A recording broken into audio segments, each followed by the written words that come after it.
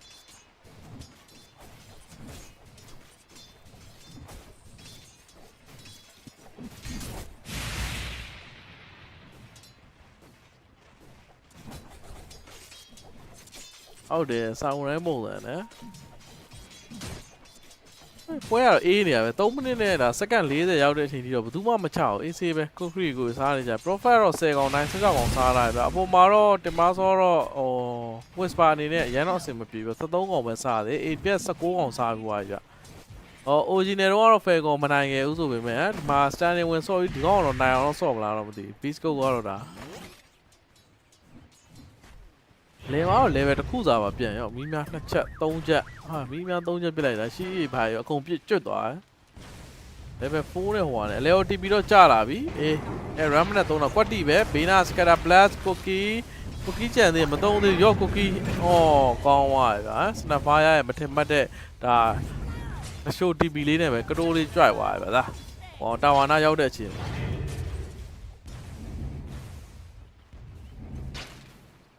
Vice Versa ဥမာနဲ့လာကူရတယ်ဟုတ်နေတဲ့ထပ်တက်ဥမာနဲ့သူပဲဒီမှာ snapfire မတက်ပဲ crew ခေါ်သွားအဲ့တော့တနာမှာ whisper ပြပါဆို whisper စလာတဲ့2ယောက်တယောက်ထိန်းရတယ်ဗျာအောက်မှာလဲဒီမှာ fake ball တွေပိုင်းနဲ့သူတော်တော်လေးတော့ကိုင်းနေပြီ spear ပြန်ရရင်တော့ short ပြီးနေတူပဲmagistrate တွေပိုင်းပြန်သုံးတာsite lane နေရတော့မနိုင်ဘူးဗျာနော်နှစ် lane လုံးကလည်းမနိုင်ဘူးအလေကမနိုင်တဲ့ lane ကိုဟို snapfire သွားကူတဲ့ခါကျတော့ပြဿနာရတက်ကုန် snapfire ကိုလိုက်တော့ပြစ်ဖို့ချောင်းနေhuskerအေးဆိုပေမဲ့လေ तू စားရတာနဲ့နိုင်ရတာကြီးကြောက်စရာကြီးပဲ29កောင်နဲ့18កောင်တော့နိုင်ရတာ Public Vice ရလိုက်တော့မစိုးနော် Snapfire ကြီးရဟွာ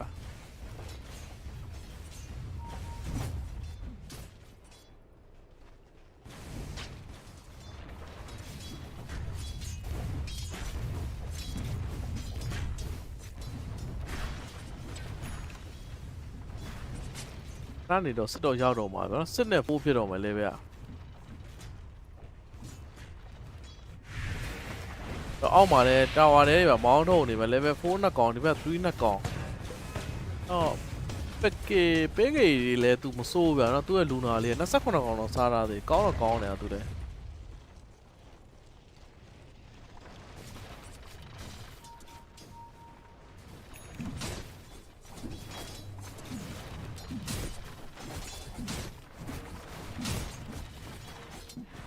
လေမာတော့ဒါ granite ပါထူပြီးတော့မှလာကူနေတဲ့နော် flame show တော့ဝိုင်းတော့ကျွေးပြီဗျာမအဲ့မှာမင်းငေါ့ကိုလှုပ်ထားတာမင်းငေါ့လာပြီးလှုပ်ထားတဲ့ကောင်ရောက်အောင်ပဲ hero kit တကောင်ပြန်စားတာရယ်အောက်မှာလဲ ADF ကို cloud mode အနေနဲ့ကတော့လုံးကြံမို့လုပ်တယ်ဆိုပေမဲ့မှီပါမလားမမှီဘူးဗျကော20နဲ့သူ rocket 10လောက်ဆိုတော့ထုလိုက်နေနှေးဝိုင်းမှီလောက်တော့ mid tower တော့ solid pressure ပေးနေမှာချောင်းနေမှာတော့ 3k ဆိုတော့ base scope တော်လေးတော့ခက်ရင်ဆိုင်ရမှာဗျာသူတို့အနေနဲ့တော်များတာပဲချောင်းမနဲ့3ကြီး6တွေကိုလည်းကျုံစားရတယ်9နာတော့ကျုံကြားအကောင့်20 9နာရတယ်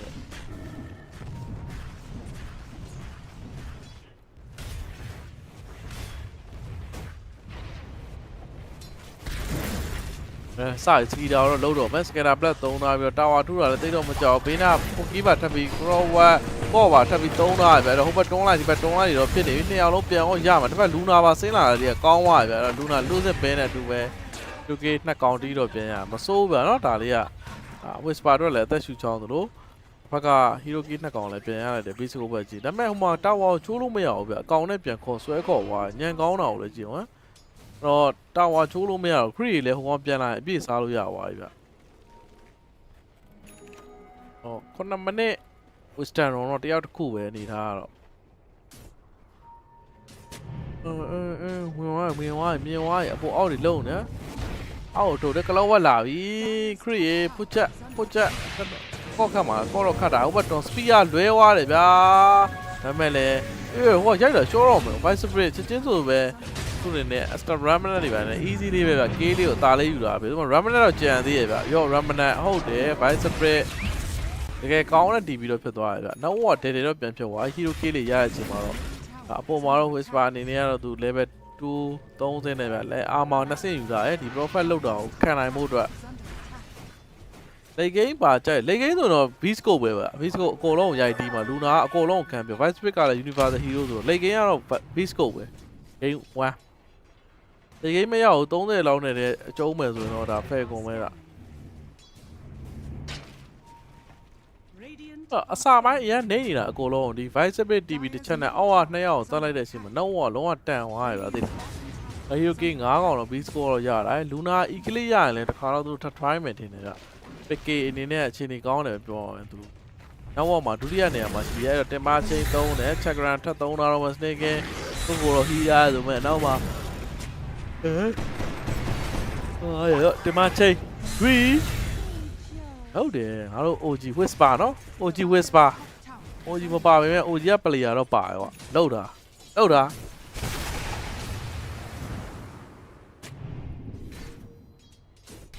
တော့ကလောတော့ level 7ပဲရောက်သွားပြီဟုတ်တယ်ဟာပတ်စနာဖာရတော့ level နေတယ်ဗျဒီကောင်လမ်းနေအမြဲရှောက်နေရတော့တည်းမှာအလဲရောသွားကူလိုက်အောက်သွားလိုက်သွားနေတော့ခေါ level သိမ့်မရအောင်ဟိုကလောကကျတော့ခုနကဒီ support နှစ်ကောင် level မှာသူ hero key လိုက် assistant ယူလိုက်တဲ့ခါကျတော့ level 7ပြန်ရောက်သွားဟော Haskar တော့ Amulet တော့ပြီးသွားပြီဗျသူနေတဲ့တော့ဒီမှာတော့မိုးအိုးလမ်းပြီးတော့တွန်းထုတ်နေ30တောင်ယူရတာပဲဘာမှ vice pick တော့ရောက်လာဆိုမှလည်းတစ်ဖက်ကတော့ TV တော့ပြန်တော့ကျလာပြီဗျ Haskar ချက်ချင်းဆိုသလိုပဲလူနာကို arena သုံးလိုက်တယ် spear ကွက်တီကလောဟူရှော့တပြောစရာကြီးဗျာကြားလေးတဲ့ဝင်သွားပြီဗျသူ့ရဲ့ဟူရှော့လေးကထိလိုက်ရင်တော့မစိုးဘူးဗျအနည်းဆုံးတော့လူနာလွတ်နိုင်ကြီး percentage နည်းရှိသေးတယ်အခုတော့ဒါ vice pick လူပြီးပါတက်ပြီးတော့နာနေပြီသူပြန်ပြေးဖို့အတွက် distance blade တော့ရှိရဆိုပေမဲ့သုံးပါလားလိုက်တော့သူနေတာတော့မယ် distance blade သုံးတယ်ဒီဘက်က fake ball ထိုးပြီးတော့ဒီမှာကွာနဲ့ပြန်ပြထားသေးပဲတော့ရှော့ပြီဗျမ spear ရပြီ spear ရော့အဝါနဲ့တော့မဆိုင်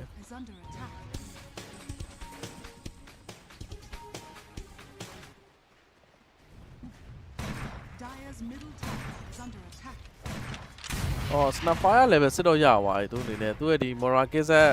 လေးနဲ့တော့ damage တော့ပေးလို့ရပါဗျprophet အပေါ်မှာ glypedia ပဲသွားမယ်နဲ့တူတယ်ခုနောက်ပိုင်းကတော့ glypedia နပ်ထားတာဆိုတော့ maelstrom bkb ပဲကောင်းပါတယ် maelstrom အသေးထားတာမှအကြီးသွားရင်လည်းအကြီးသွားလိုက်ဟိုဘက်ပြစ်လို့တန်ပါတယ်ဒီပွဲကနောက်ဒုကီတာနေတဲ့အကြောင်းအရာဒီ Haskar အရန်ဖတ်နေလို့လည်းပါတယ် Haskar နောက်6000ဗျာ vice pick နောက်3800ဆိုတော့မြစ်မှာနည်းနည်းလေးရမ်းกว่า2000နီးပါပဲမြစ်တစ်ကောင်ကြောင့်กว่าကျန်တာအတူတူပဲဗျကဲနှစ်ကောင်လည်းအတူတူပဲ offlane နေလည်းအရန်နဲ့မกว่าဘူးprophet city ပိုင်းသုံးတယ်ဒီဘက်က snapfire morakis နဲ့အတူပဲမိုးနဲ့ချောင်းတော့ချောင်းနေပြီနော် Clover ဟူရှော့ဆွဲပြီးတော့ Luna Eclipse တွေ morakis တွေတစ်ဖက်ကလည်းရှောင်းတိန်မာလာ ADF Clover ဟူရှော့ကွက်တီကော်တော့ဖြစ်တဲ့တာ ram နဲ့တော့ morakis တွေ ADF ကတော့ down ပြီဗျာသူနေနေကတော့ဒီရောက်နဲ့လက်စင်းတော့ပေးလိုက်တယ်ဗျသူဆက်ပြီးစားလို့တော့မရတော့အဲ့ဒီမှာဒီနာသူ့ဘော်ရလည်းမရှိဘူးအလဲတာဝါချိုးဖို့တော့ fair ကောင်ကတော့ဒါဥတီနေရဗျသူတို့နော် beastcoast ဆော့ရလဲသူကလည်းသူတော့ငိမ့်နေပြောရမှာဒါဟို fair ကောင်လုံးအသိဝင်ပါဒီလိုဆော့နိုင်တာပဲတော်တော်ကောင်းနေပြီဗျာ12မိနစ်မှာအဲ့တော့ရိုင်းပြတ်ထားတာမရှိဘူးဗျာသေးလားတာဝါလည်းအခု141ပဲဒါ ramnet တွေပဲဟိုလှမ်းသုံးပြီး take စစ်နဲ့ဖြတ်ထားရဆိုရင်လည်း Haskar inner fire နဲ့ပဲတခါလဲအဆုံးသတ်ပြီးတာဗျာmeta ဝါပြန် pressure တော့ base scatter black ဘာညာ cookie ထပ်သုံးတာတော့ပဲအချိန်တွေတော့လုံးတယ် arena spear ပြစ်မှာလားကျွန်တော်ကြည့်ရမှာ arena spear Haskar ရဲ့ဒါ iron နဲ့တခါလေးပဲဖြတ်တယ်လို့ vice spirit လွတ်ပါမလားမလွတ်ဘူးဗျာသူ့အနေနဲ့အေးဝိုင်း bro မင်္ဂလာပါ bro ရေမာတော့ scatter black တွေပဲတော့ crockery ပဲတော့လူတော့စားနေပဲ beastcoast ကလည်းမစိုးဘူးနော်သူတောင်းနှစ်တိုင်းတော့ပြန်ရတာသူတို့အနေနဲ့လေရောအပေါ်ပြန်ရတာနောက်တော့ 3k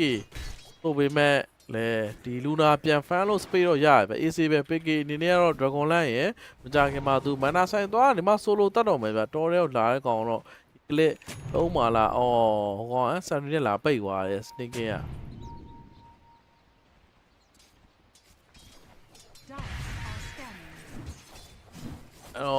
လူနာကိုတစ်ခါတော့တတ်မယ်ထင်တာမတတ်နိုင်သေးဘူးနော်လူနာဘေးမိုးကြောက်လဲပါမိုးကောင်းတာလဲပါသူကလောဝတ်နဲ့အဲ့ကာပါပေးတာလူနာတော့ရှော့လုံးတေးစရာရှိသူပဲတေးပေးဗျအဲ့လိုပုံစံနဲ့အပေါ်မှာ whisper ကတော့သူ့တင်မှာဆိုတော့ free fan ပြန်ရသွားပြီဗျအပေါ်မှာသူ AC တော့စားတယ်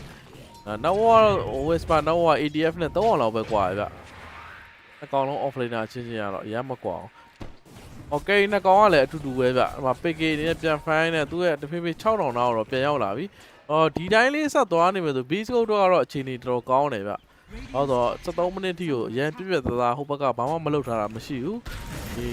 သူဒီပါပဲသူ fan ကို fan နေပဲ fan လာတယ်ဗျအဲ့ဒါတော့ beastcoast တော့တော်တော်ကောင်းတဲ့အချက်လို့ပြောလို့ရအော်ရကလောဟူချောဘေးကိုဆွဲသွားကိုလူကိုစီကိုလှမ်းဆွဲသွားတာတဲ့ဝဲဘက်ကလည်း time region ဖြစ်နေတာတဲ့ KB မပေါ်ပဲ time ဘက်တွေပေါ်နေတော့ KB ပေါ်အောင်ဘယ်လိုလုပ်ရမလဲသူသိလားသူအဲ့ဒါဟိုပါလေပြီးမှကျွန်တော်ပြောပြမယ်မော်ရာကင်းဆက်တွေပါကျဲပြီးတော့မှတော့နောက်မှတော့ဟိုအောင်တန်းချောသွားပြီတန်းနေပြီဘီစ်ကိုလုံးနေပြီဘရိုအကောင့်မှာသွားပြီးတော့လေကြက်သွားချိန်နိုင်လေဘရိုအဲ့ deposit လုပ်တဲ့တောက်လေးကမြားလေးကြီးအဲ့မြားလေးထဲမှာသွားပြီးဘရိုသွားပြီးတော့ time ဘက်မပြောင်းဘဲနဲ့ကြက်ကိုပြန်ပြောင်းလိုက်အဲ့ဒါဆိုရ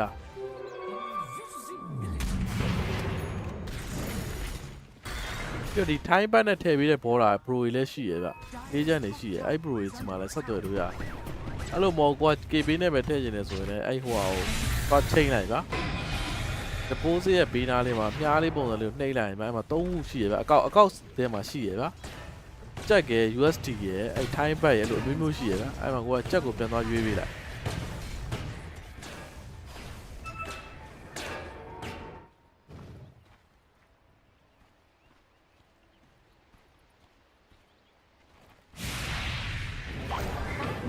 over လောက်လာတယ်445တောင်6တာရယ် over လောက်မယ်ထင်တယ် bro ဘာလို့ပွဲကအခုမပြတ်တော့ဘူးလေပွဲကဒဲဒဲသွားနေဗျာ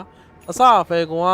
6မိနစ်မှာနောက် 3k ဖြစ်တော့ပွဲကပြတ်မလို့ပါလို့နဲ့အခုဒီမှာ15မိနစ်ရောက်နေဗျာနောက်က 2k ရတဲ့ရက်နေတယ်ဗျာပြီးတော့ k ကလည်းတစ်ကောင်လောက်ပဲပေးရသေးတယ် beastcoast ဘက်ကတော့တာဝါအခုမှ mid တာဝါပေးရတာဗျာ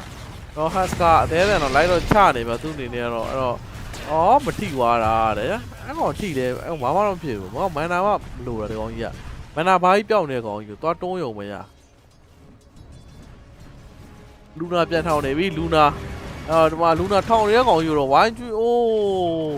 ငါ profile နဲ့ဟိုကနေလာမှုဝိုင်းကျွေးသွားတာတဲ့ရက်ဆက်တယ်ဗျာလူနာ fan နေတဲ့ကောင်လေးကိုတော့ 4k ဖြစ်သွားပြီဗျာလူနာလည်းတိတ်လည်းတိတ်သွားအောင်အားရတစ်ပေးတာတဲ့ ADF ပေးကြရဒီမှာ haska စစ်ကိုတော့ dodge ထားပြီးတော့ lobby အနေနဲ့တော့ထွက်တော့ပြေးသွားပြီဗျာအဓိက crew way ကိုပဲရောက်အောင်ဖြတ်သွားတာဗျာတော့ဟိုဘက်ကတော့ light fair ကတော့ light ချမှာပဲဗျသူတို့ online ရောက်ပြီဆိုတော့ဒီမှာ haska ကလည်း amlet ဒီ PKB နဲ့ဆိုတော့ profit အနေနဲ့လည်း live မကြောနာအကြီးပြီးသွားပြီဆိုတော့ whisper ပါ PKB သွားမှာနော် whisper ဘာမှမလုပ်တော့မတွေ့ရသေးနော် whisper hero တက်တာပဲလည်းမတွေ့ရသေး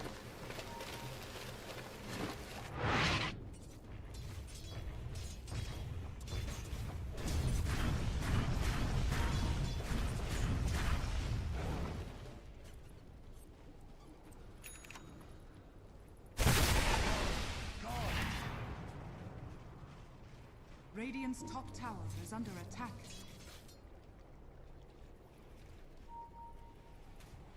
Oh 4k က haska ကြောင့်ဖြစ်နေတာဟုတ် vice speed တော့ပြန်ဖက်လာနော်ခွန်ရောင်းတွေပဲပြက်လာခွန်ရောင်း400 kk 88 16မိနစ်မှာနော် 4k အသာနဲ့ပဲဖဲကွန်ဥဆောင်လာတော့ပဲဗျာအခုထိတော့ rotation တွေပဲတော့ဖဲကွန်မလုပ်သေးဘူးပုံစံကြည့်ရအပေါ်တာဝါရှူဖို့တော့ချောင်းနေတော့ဖဲကွန်နေနေတော့ whisper squad ကတော့ဒီမှာ scan ဖတ်လိုက်တာ beastcoast ကတော့တိသွားပြီဗျဘေးနားမှာလူတွေရှိကြောင်းတော့Roshan တက်ပြီဗျစပြီးတော့မှ Falcons ကတော့သူတို့ဒီ Roshan တန်မိုနဲ့သူတို့ပြီး Tower T2 Tower အကုန်လိုက်ဖြုတ်မယ်လို့တဖက် Rocket နဲ့တော့လှမ်းတော့ရှိတာ Beastcoast အနေနဲ့သွားဆိုင်မှာလား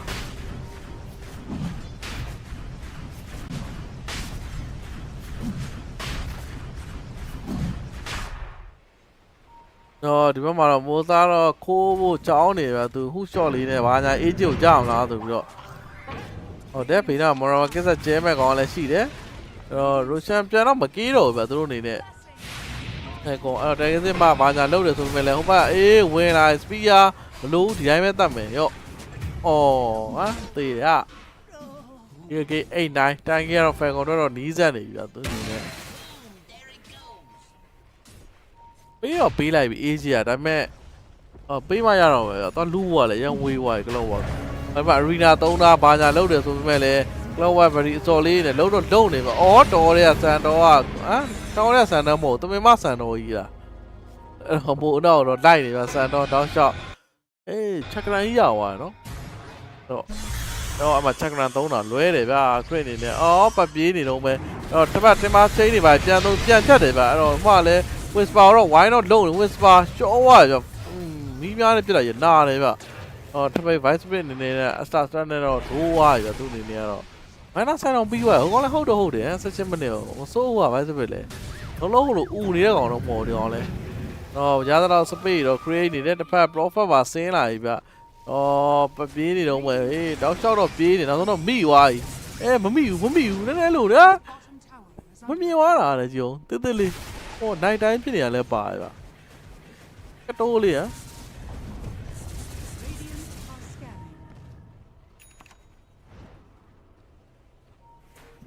ဟိုပြန်အောင်စားနေသေးတယ်ဗျာဆိုပြအေးစေးဟာအေဂျစ်ကင်ထားရဲဆိုတော့တစ်ဖက်ကတော့ဘီစကိုကတော့လုံးဝဆိုင်မှာမဟုတ်ဘူးသူတို့တော့ထွက်ပြေးမှာပဲလုံးဝ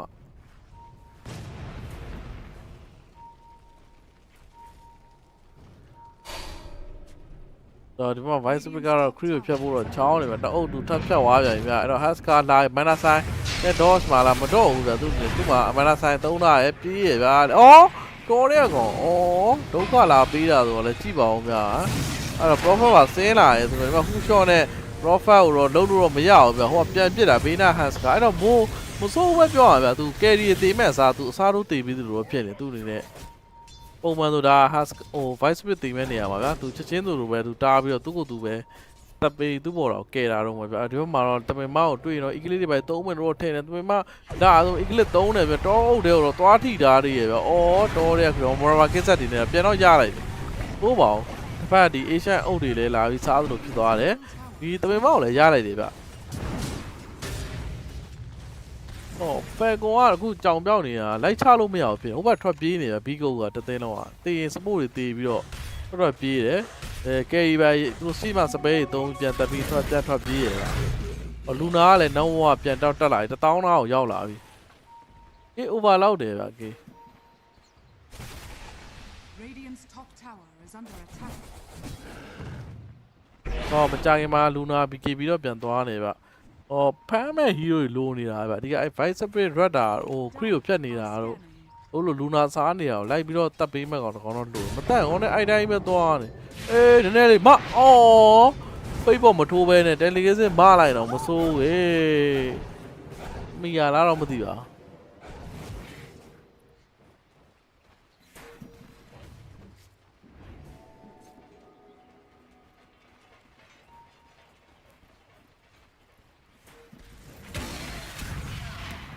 ဘီကုတ်ထားတဲ့လူကကိုလက်ပါဗျာလေကင်းသွားလောက်လားလေကင်းသွားလောက်တယ်ဘလို့ကြော်သူတွေ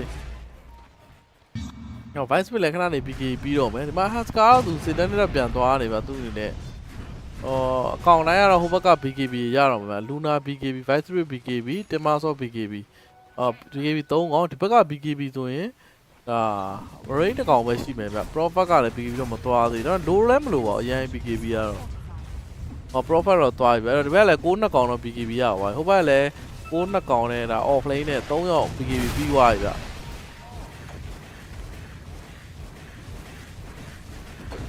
မရိသူ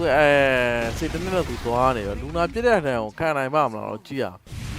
အောင်မှာ EV ရဖက်တင်လာပြီးတော့ spear ဘာညာတော့ site ထားဆိုဘေးနာသမင်မ chakra နဲ့ ramlet တွေနဲ့ပေါင်းတော့ပြတ်နေရတာဒါပေမဲ့ပြတ်ပါမလားအဲ့တော့ကလောကပေါင်းသွားရေးကလောဝင်တော့တားပြီးသွားပြီပဲတစ်ဖက် BKB တော့6 second တော့ပြီးတယ်ကောလည်း BKB TP ထောက်တယ်ဗျ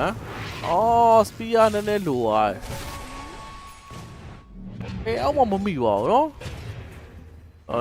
vice split တွေကလည်း crew ဖြတ်တယ်ဗျာတောက်လျှောက်ဟို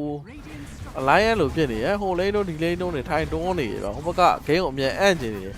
ဟိုကတော့တဲ့ပဲဗျတာဝါတော့ချိုးပြီးမစ်တာရောအဲ့တော့ဒီအုပ်နဲ့ပဲတက်မှာလားမတက်ရင်တော့နောက်တစ်ခါတက်ဖို့တော့ကတော့အရန်ခတ်မလားလို့အပေါ်လန်းနဲ့အောက်လန်းကတော့တွန်းကန်ထားရဗျသူအလဲကိုတက်မယ်ဆို40တခါတော့ဟိုဘက်ကတော့ရှိတယ်ကိုလက်ဘရူဝေယန်ပြိုးရေးအဲ့တော့လေတာကိုတဲတော့ချိုးနေတစ်ဖက်ကလာတော့မကောက်ပါသူတို့အနေနဲ့အော်မကိုင်းတော့ကိုနဲ့ရသလောက်တော့ချိုးမှာနော်တောက်ချောက်တော့ချိုးနေမကောက်ဘူးလားအရီနာ3သားပြီးတော့ဒီမှာစပီယာပစ်ထားတော့မှဗျာတီ2တဲ့ဒီမှာဝင်ပြီးတီ3တဲ့လှုပ်နေတယ်အိုးမိုးပါထပ်ပြီးတော့ကြောပြီဗျာအော်ဘေးနားမှာဘယ်သူမှမရှိဟမ်ဟောဘိုင်ဘက်တော့ထွက်လာဆိုလူနာလုံးဆက်ဘဲနဲ့အတူပဲမတ်တော့ရှော့တော့မော်ရာကစ်ဆက်တွေကလည်းကျဲလာတော့မှဗျာအဲ့တော့ဒီမှာ ramnet ကို eagle နဲ့အတူတော့အိုး nice ကွာအဲ့ဒါလေးက escava ထပ်ပြီးရလိုက်တယ် beastcoast အနေနဲ့ကတော့အဲ့တော့ cookie အော် clover corn နဲ့ TV ရအောင်တော့ဖြစ်လာလိုက်ပဲအဲ့တော့ sneak game မှာထပ်ပြီးတော့မှအသက်ပြန်ပေးလိုက်ရပြီ beastcoast အနေနဲ့တော့ကောင်းတယ်ပဲတလိုင်းပေးရတယ်ဆိုပေမဲ့သူတို့ hero k 3ကောင်တိတိရရပြီးတော့ BKB timing ကွက်တီးပြသူတို့အနေနဲ့ကတော့ပြန်ပြီးတော့မှတော့ပြန်လှန်မဲ့အချိန်တော့ရောက်ပြီ beastcoast အနေနဲ့သူတို့လိုချင်တဲ့ item တွေပြန်ရလာပြီးတော့ hero k 23 မိနစ်မှာ total 26ကောင်တော့ 4K အသာဆိုပေမဲ့ဒါ Falcon အနေနဲ့ကဒီ Luna စောင်းအန်းကျန်းဝိုင်း Luna 2ယောက်လုံးကိုပြစ်မှာဗျ Profile ကိုလည်းတိတ်ကြောက်မှာမဟုတ်ဘူးပြောရရင်ဒီ Haska ကိုလည်းကြောက်မှာမဟုတ်ဗျပြီး BKB control ကလည်း Clover Hook Shot ရှိတ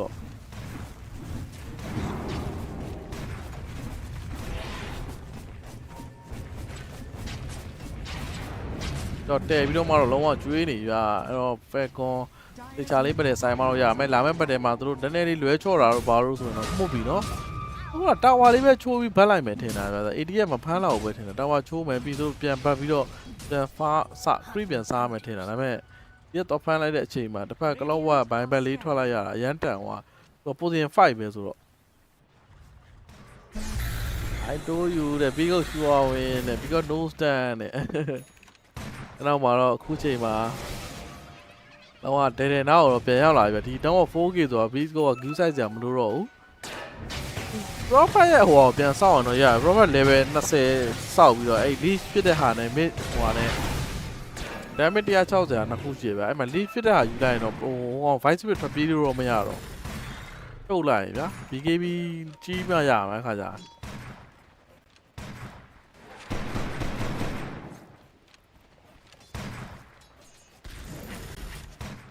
အော် beastcoast ပေးကေအနေနဲ့ကနောက်ထိတ်ဆုံးတော့ပြန်ရောက်လာပြီဗျာ Falcon ကြီးတော့ကြိတ်တော့မှာလား beastcoast ကြီးမဖြစ်နိုင်လား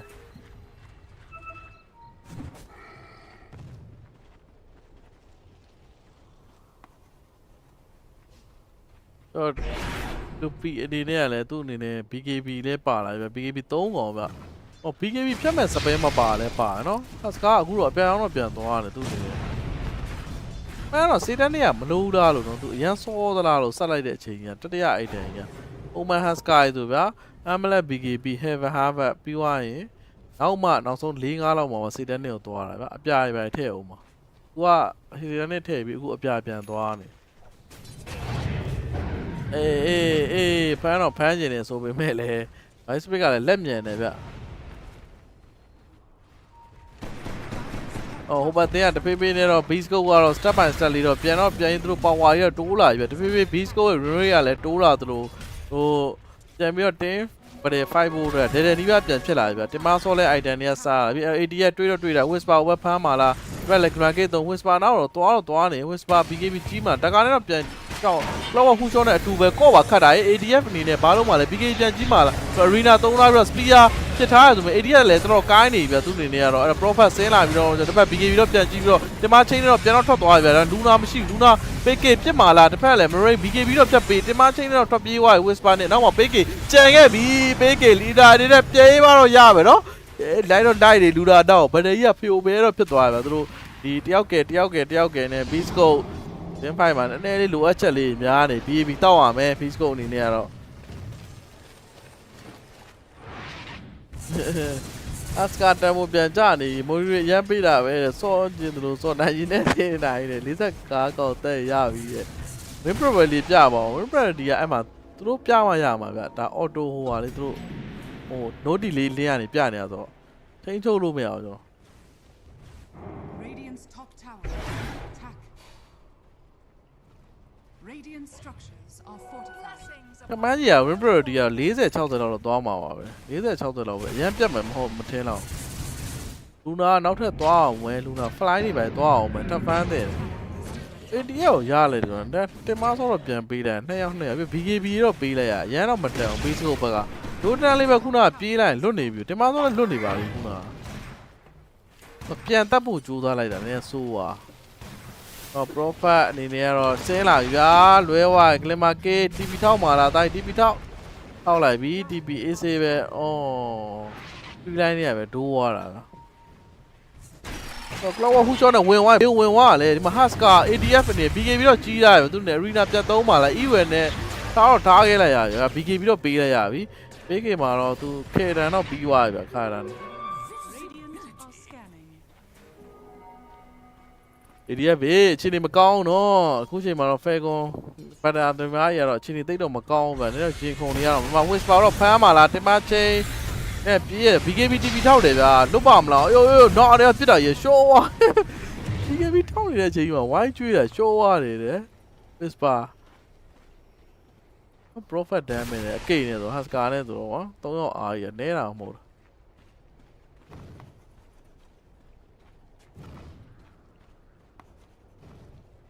ကိုအောင်ကိုရေးမင်္ဂလာပါပရိုအောင်ကိုရေးပရိုအောင်ကိုရေးဟုတ်ပါဘူးဗျာအခုစီးနေတာမြန်မာပြည်ရှာလို့ကန်လာနိုးပါဘူးမနောက်ပါနဲ့ဘရို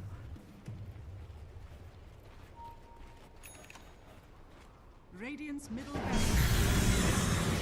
အပေါ်မှာတော့အေး Rubik ကိုပြန်တော့သမနေတာပဲအောင် Rubik ရရှော့လောက်တယ်နော်ဟောအေး Solar Crack တွေပဲတော့ပြန်တော့တင်လာတယ်ခရက်မကြောက်မရွံ့နဲ့သူ့ကိုကြည့်တော့ဒါကာနဲ့ Force နဲ့သူကသွားတတ်တာ Vice Spirit ကိုတဲ့ Radiant's ပြန်မတတ်တာတော့ကန်ကောင်းဟုတ်ပါဒီကောင်လည်းအသိအစိမ်ဝါနဲ့ပြဲနေတာဟောနေနည်းနည်းရှိတ်နေလို့ခုတော့ကောင်လေးကနည်းနည်းပြန်တော့လှုပ်လာရတလိမ့်မဲ့မိကာပြီးရသေးတယ်လူနာနှောင်းဝါလည်းတက်လာပြီ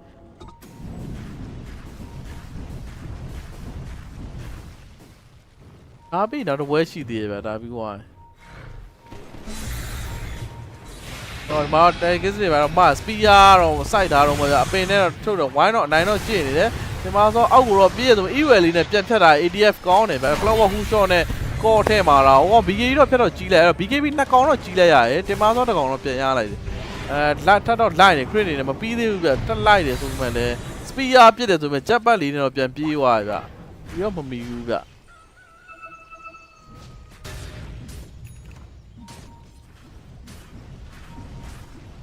Nouns နဲ့ Affluent နဲ့ရှိရဗျဒါပြီးသွားရင် Nouns နဲ့ Affluent နောက်ဆုံးပွဲပဲဗျ under attack.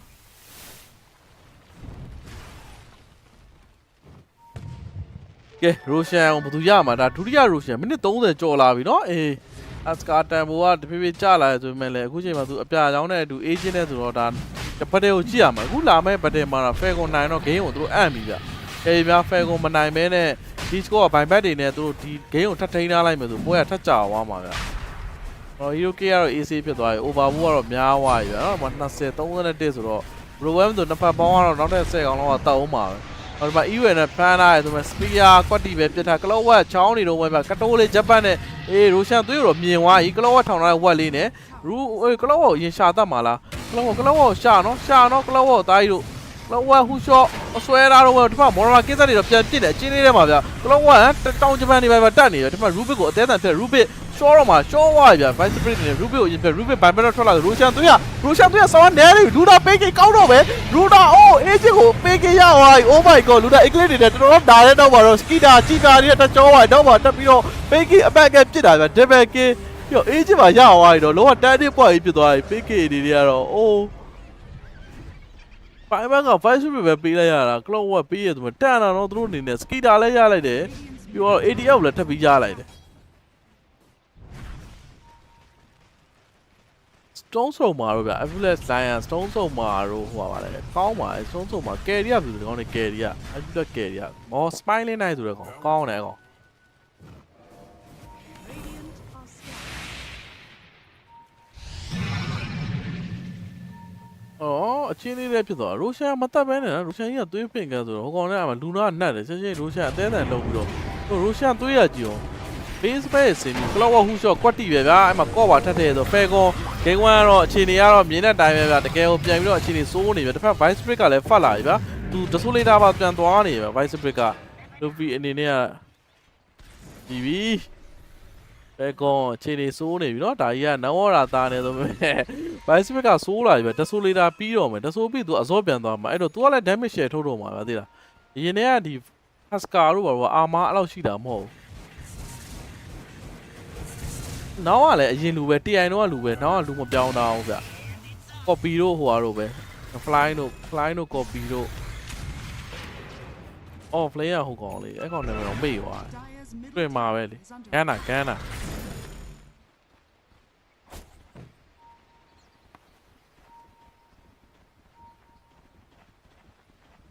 တို့အာလူရေငလာပါ GGB လေးတဲ့ GGB ဟိုမှာလူနာပစ်ကေတကယ်လုံနေပြီ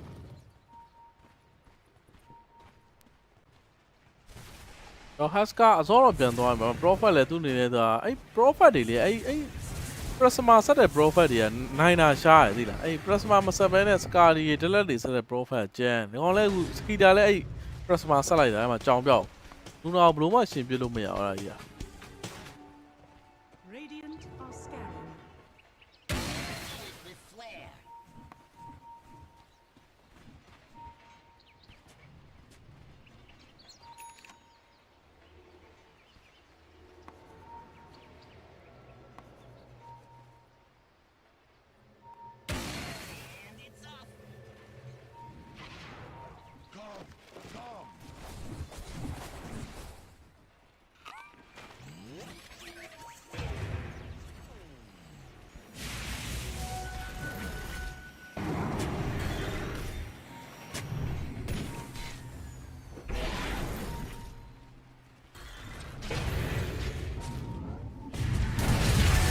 Skita ကွက်တီတော့စိုက်လာပြီဘေးနာဟိုတော်ကိုင်းလာမရဘာမှတော့မလုပ်ရဘူးသူရဲ့တော်တော်နဲဟွာ BKB ပွင့်လိုက်ရဘာမှတော့မလုပ်ရပဲနဲ့ယောမရ BKB မရှိတော့တစ်ဖက်လည်း Vice Split လည်း BKB တော့ပြန်တော့ပေးလိုက်ရပါအဲ့တော့ Arena တော့ကျန်သေးရဲ့ AD ရဲ့ဥဆောင်ပြီးတော့တစ်ဖက်ကတော့အပြာရောင်းနေအဲ့တော့ Arena တော့လှတာ Skita 2 man တော့ပြန်တော့စိုက်ပေးတာတော့ပဲဗျအကောင်းဆုံးလေးပဲနောက်မှ Whisper တော့ပြစ် Whisper နဲ့လည်းအသေးအံတော့ဝင်တော့တိုးနေပဲ Whisper Crazy တော့ရောက်သွားဆိုမဲ့ပြန်တော့ 4 bait တွေတော့လုံထားတော့ပဲဗျအကုန်လုံး 4 bat Luna Lucent Bin လေးနဲ့ပြန်တော့နှောက်နေတော့မှ Rubik လုတ်တယ်ဟုတ်ပဲ Rubik ကလည်းပြစ်ဒီမှာလည်း Spear ပြန်ပစ်ထားတယ် Cloud Wall ဒါပေမဲ့ Connect တော့မဖြစ်ပါဘူးဗျအဲ့တော့မိုးတော့လိုက်နေမိုး Climatic တုံးပြီးတော့ပြန်ပြီးဟိုဘက်တော့ဘကိုးနဲ့တညင်လေးတော့မဖြစ်ပဲလိုက်တယ်ဗျာနောက်ဆုံးတော့မိုးတော့ရပြီရော့ Offer ရော့ Whisper ပါဗျ Whisper offlane စော့ပေးနေတာအဲ့ beastcoast မှာ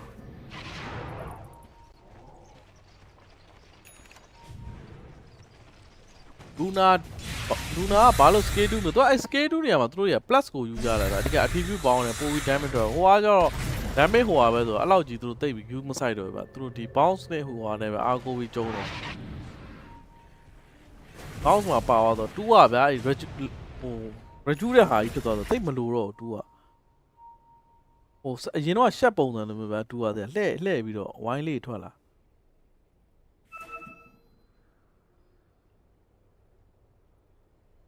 တဲ့3မှာ damage ပါသွားပြီဗျာ damage နဲ့ဆက်အဲ့တော့အဲ့2ကိုမယူကြတော့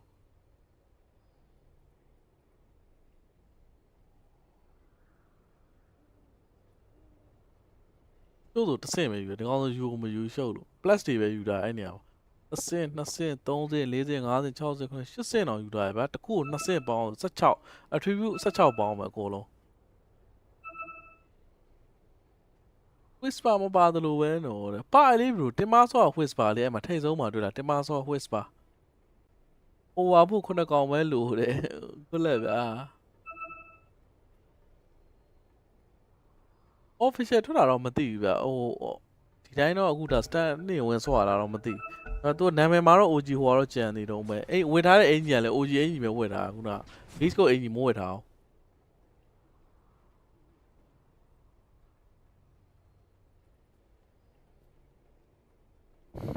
တော့ဘွေရတော့လောက heavy late game တော့ပြန်သွားနေပြီဗျ Luna အနေနဲ့လည်းသူ saver အဲ့ရ Scary ကတော့ပြန်သွားနေပြီသူ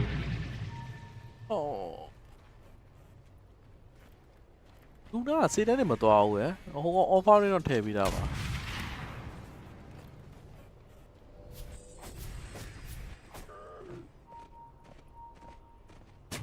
Haska ကလည်းတော့ကြောင်စားပြောင်းနေနော် Haska ကဒါပေမဲ့သူ့နှုံးဝကြံပါတယ်သူများ Haska လို့နှုံးဝကြီးအောက်ရောက်သွားတော့မရှိဘူးသူ2000နဲ့ဗျာသူအထိတ်ဆုံးမှာတော့ရှိတယ်နှုံးဝWhisper နောက်ထပ် item တစ်ခွက်လောက်ရတယ်မစိုးနော် side of fight လောက် Whisper သွားပြောရင်းဆိုရင် side of fight လောက် Whisper သွားရပဲရှိသေးတယ်ဒီကောင်တကယ် side of fight ထည့်လိုက်ပြီဗျအဲ့တော့အဲ့ side of fight ကဒီ profile ကိုတန်းဖြတ်လို့ရတယ် ADL ကိုဖြတ်ချင်လဲတန်းဖြတ်လို့ရတယ်ဗျတစ်ဖက်မှာလည်း ADL လဲ side of fight သွားတဲ့နဲ့ထင်တာပဲနှစ်ကောင်လုံး offline နှစ်ယောက်လုံးက side of fight တယောက်တစ်ခုဆိုရင်ပိုကြည့်ကောင်းပါဗျADL တော့ဘာသွားမလဲ user over တယ်ပဲနဲ့သူ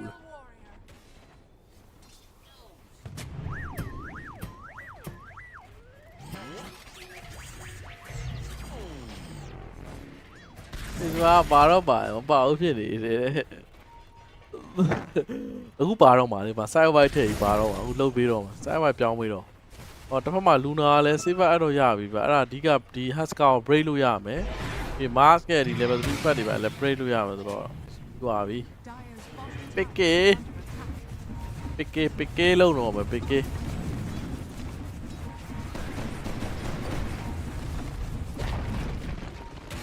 အော် ADA တော့သူကတော့အောက်တိန်ကိုပဲသွားတယ်ဗတ်ထဲမှာသူစပီယာခဏခဏပြစ်ဖို့တော့ပဲသူရွေးချယ်တာသူ့အနေနဲ့ကတော့ Dire's bottom tower is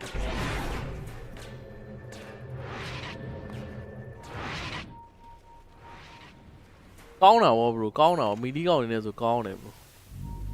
သူက profile နဲ့မို့လို့လဲပါသူမယူတာသူကအဲ့ဒီတိတ်ဘူးအဲ့ဒါကြီးတော့အနားထိဖို့ကခတ်တယ်ဗျာသိရမှာစက်ကြကြီးอ่ะ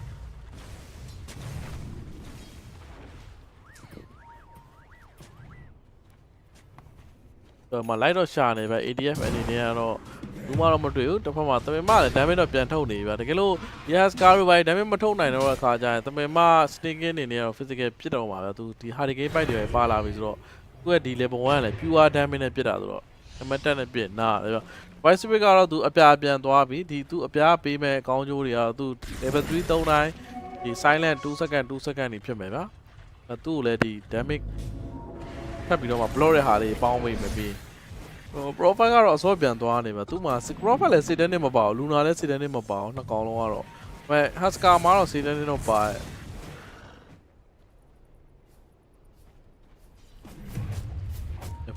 Falcon ရေကြီးတော့မယ်နဲ့တူရယ် Falcon ရေ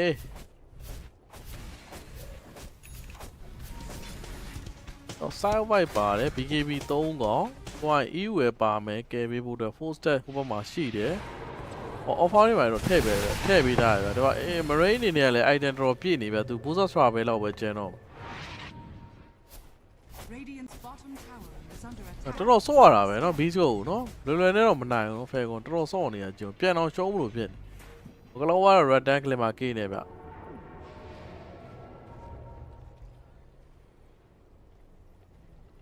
Radiant are scanning.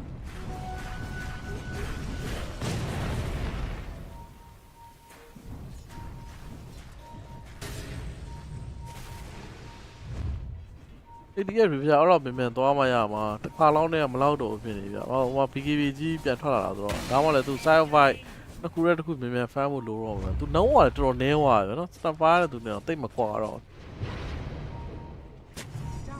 offline နဲ့ကောင်တော့တပုံစံနဲ့ပဲ18000အောက်မှာတင်ပါဆော့အေးဝကြီးတက်တောင်လိုက်တင်ပါဆော့ဝိုင်းဖြတ်ပါလားအေးအဲ့တော့မှာတော့ကြောဝီနဲ့တူရ whisper ရဲ့ရေးရဲ့အကြောင်းအော်ကလောဝဟူးရှော့လဲတောင်လိုက်ကြီးကိုလွဲတာတဲ့ရက်ဆက်တယ်ဗျာအဲ့ဟူးရှော့လေးက Husker ကိုထိဝိုင်းပြက်လို့ပြက်လောက်တယ်ဗျာ Husker အနည်းဆုံးသူစပယ်မရှိဘူးတော့တော့ပြန်ပါရမယ်ရိုရှန်က10 minute second 20ပေးကိနေတယ်ချင်းချင်းပြန်တော့ပတ်သွားတယ်သူတို့အနေနဲ့အလဲလန်းအောင်ပဲဆုံးဖြတ်ချက်ထုံးတော့မှာရိုရှန်ကိုပေးဖို့တော့စိတ်ကူးသွားပြီတေကုန်ရုံးပြီးကေးအန်တာချတာခွေးပါပြည့်တယ်ဘလို့အာလူကြီးစိတ်မကောင်းပါဘူးမာကနက်တာဟိုပါပဲနက်တာဗျာဒီစပီယာကိုဗျာစပွိုက်လေးပဲရှော့သွားတဲလန့်ပါလား level 20တဲလန့်မှာဖီယာကိုဗျာ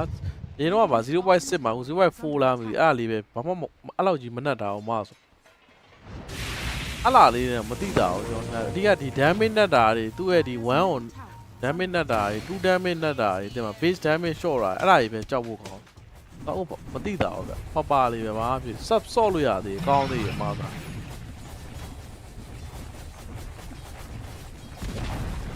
Dire's middle tower has fallen. Radiant's bottom tower is under attack. Dire's middle tower is under attack. ကျွန်တော်ရိုရှန်လည်းကန်နော် Falcon ဘက်ကိုမရောက်ရှင်ကြာနေတယ်ဗျအဲ့တော့ mid tower ကိုတော့တွန်းလာရဲ့အပေါ်လဲတွန်းပြီးသား ready တော့ဖြစ်တယ်ဗျဒီဘက်ကတော့ဒါ picky တို့အနေနဲ့ရိုရှန်ပေးပြီးတော့ side lane တော့တွန်းတော့ vice split အပြန်တော့ရသွားပြီဗျ rocket နဲ့တော့လှမ်းကြည့်ထားတယ်တိတ်မထွက်သေးဘူးရိုရှန်ဆိုတာတိထားတော့မယ်ဗျတော့ရိုရှန်ရဲ့ mass ကြာခြင်းက42ပဲဒါဆိုတော့နှစ်သိန်းလုံးအဲ့ဒါနေထပ်ဆိုင်တော့မလားဒါမှမဟုတ် lane ပဲပြန်သွားတွန်းမလားဟိုနဲ့အောက်ကိုပဲ point ပြနေဗျရိုရှန်မယူဘဲနဲ့အရင်ဆိုင်ဖို့ဗျ Falcon ကအေးရိုရှန်ဒီမှာထွက်နေပြီရိုရှန် rocket ထထူတာတော့မယ်ရိုရှန်တော့မြင်သွားပြီ base ကိုကတော့ရိုရှန်ပေါ်လာမြင်သွားပြီဗျဒါပေမဲ့ Falcon ကတော့အခုချိန်မှာတို့ရိုရှန်ထွက်တာတော့မသိသေးဘူးဗျသူတို့အနေနဲ့ဘာလဲ beast coast ကလည်း smoke ပဲသုံးလာတယ်ဘာလဲ smoke တော့ပြန်သုံးလာဗျနှစ်သိန်းလုံးကတော့ရိုရှန်ကိုအရင်မတက်ဘူးဗျဒါ battle ပဲအရင်တခြားဥဆောင်ဝင်ဆိုင်မယ် crew ကလည်းကြည့်လိုက်အလဲကလည်းတုံးပြီးသားအပေါ်လည်းပြန်တုံးပြီးသားဗျ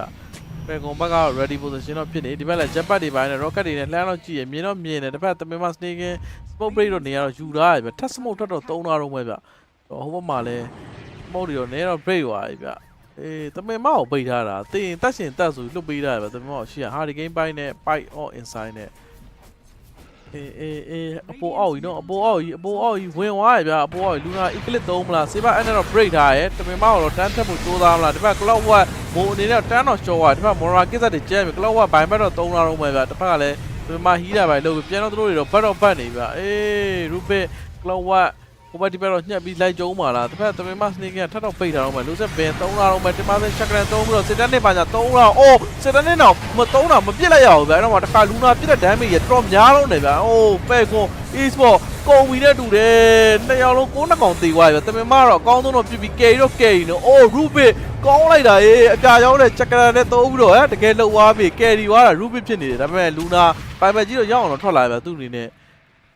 哦，你老婆crit 嘅咧，特別是啲，crit 啊，damage 啊，冇俾咯，လူနာဟောမသိပွဲရပို့ဆိုးမှာ，ဟိုကလူနာပိုင်းပဲဗျာ，ကလောကပိုင်းပဲတော့ပေးလိုက်ရတယ်။အေးချစ်ကတော့ beastcoast ရသွားပြီဗျာ။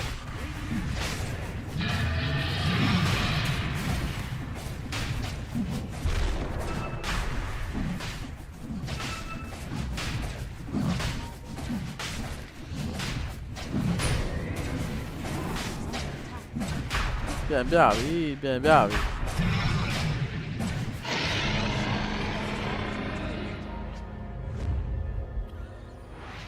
စေတန်းနဲ့နေပြစ်တောင်မပြစ်လိုက်ရကျွန်တော်ကြည့်ရင်သေသွားတာကြီးမြန်လိုက်တာဆိုနှစ်ချက်လောက်ပြစ်လိုက်ရတော့သွေးလေးပါကြီးတောင်းအဲ့မှာလူစစ်ပင်3တယ်သူတို့ break နေတယ်အဲ့မှာကြည့်အောင်စစ်3တယ်အော်တော့ inner fire 3ပြီးတော့မပြစ်လိုက်ရတာ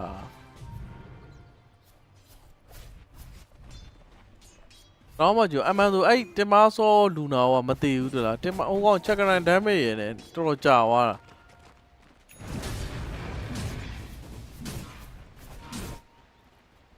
လူပက်ကလည်းနဲ့ကဲဒီပေးနေတော်သေးလို့ပေါ့ဟောလာမဲ့ပတ်တယ်မှာတော့ဟိုကောင်တော့လူပီစာအော်တော့ပါလာပါပဲ ADF နေနှစ်ခါပါညာတားဆိုတော့ပထမ6စက္ကန့်ကိုလူနာ BKB ကိုကိုက်နိုင်နေဆိုတော့မဆိုးဘူးဗျဖဲကောင်ပြန်ကျုံးနိုင်သေးတယ်တော့ win rate အနေထားမြင်တဲ့အတိုင်းပဲ40 60 41 59တော့ဖြစ်နေပြီကုန်သေးဘူးမကုန်သေးဘူး bro over သမားကြီးကတော့စိတ်ချမ်းသာသွားပြီ hero k ရောဘာညာ duration တွေရောနှစ်ခုလုံး over ကျွန်တော်ပြောရတော့ over လို့ဟိုစပါလေပြောရင်ဒီပွဲ over လောက်ပြီလို့ဟောတမင်မအနေနဲ့ကတော့ပြစ်နေတယ်တမင်မနာရတော့ခုနပြစ်သွားတမင်မလည်းတိုင်းတိုင်း damage တော့ထော်မွန်းရှက်နေဗျသူကဒီကဲသူနောက် item တော့ side fight တော့ပြန်သွားတယ် profit တော့ season နဲ့တော့ပြန်ပါလာ profit item chain တင်တယ်ဟိုပို့ပြီးတော့ပြစ်နိုင်တဲ့ item တွေပဲရွေးတင်တယ်ထင်တာပဲ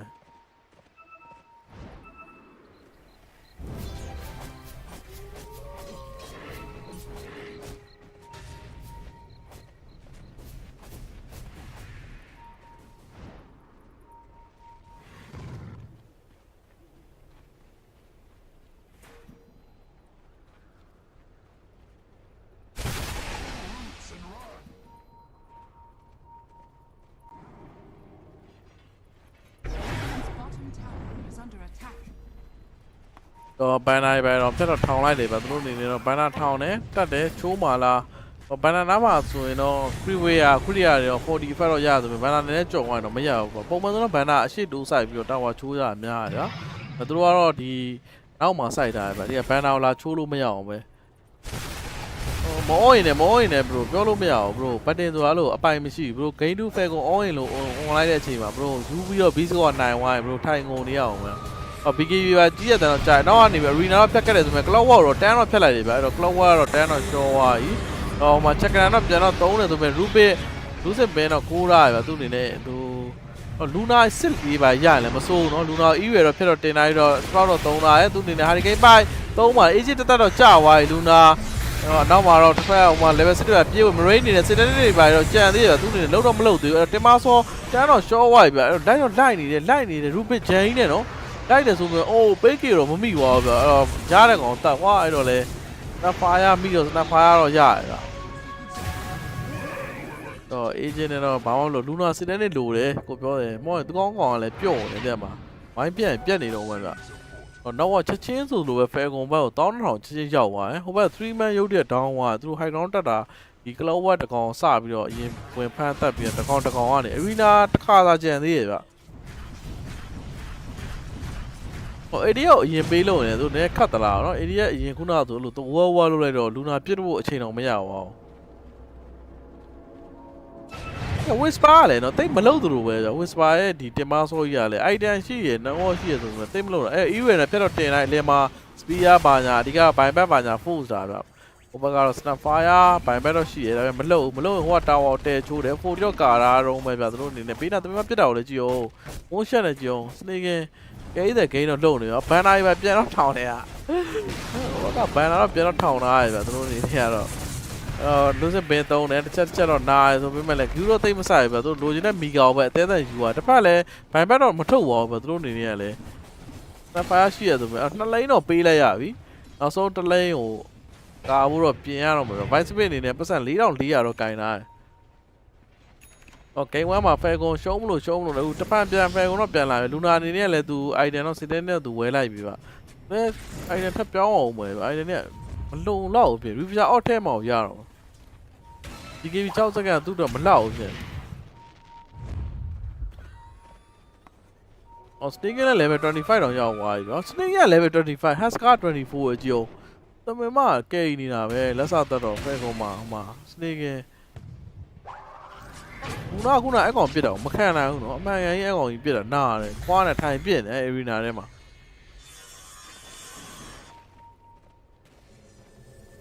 တော့ mass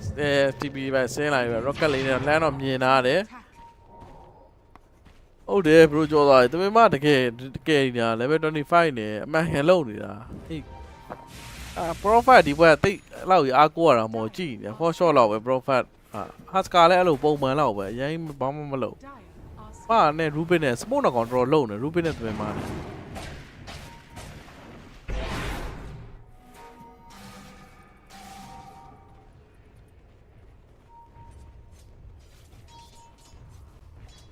တော့1000ခွဲအသာနဲ့ပဲဘိုင်ဘက်ကြည့်လူနာတော့ဘိုင်ဘက်မရှိဘူးသူနဲ့10မိနစ်ကျော်ကြံသေးရဲ့ပတ်စံတော့သူ600ပဲလိုရဆို vice spray ဘိုင်ဘက်ရှိရဲ့ဒီမှာဆိုဘိုင်ဘက်1000လိုနေ point တော့ပြနေပြ win 80ကိုဖျက်တော့မှာလားအဲ့ဒီကဖြတ်ဖို့တော့ကြိုးစားဆို BKB ကောက်ကြီးလိုက်တယ်ဗျာကောင်းလို့ပါနောက်မှလည်း Husker BKB ဟိုကောင်မကြည့်ရဘူးလူနာပြန်ရှော့ပြီလူနာ AK လက်တွေနဲ့ပြန်တော့ဖြစ်တယ်ဆိုမှလည်းမရဘူးဗျာအော်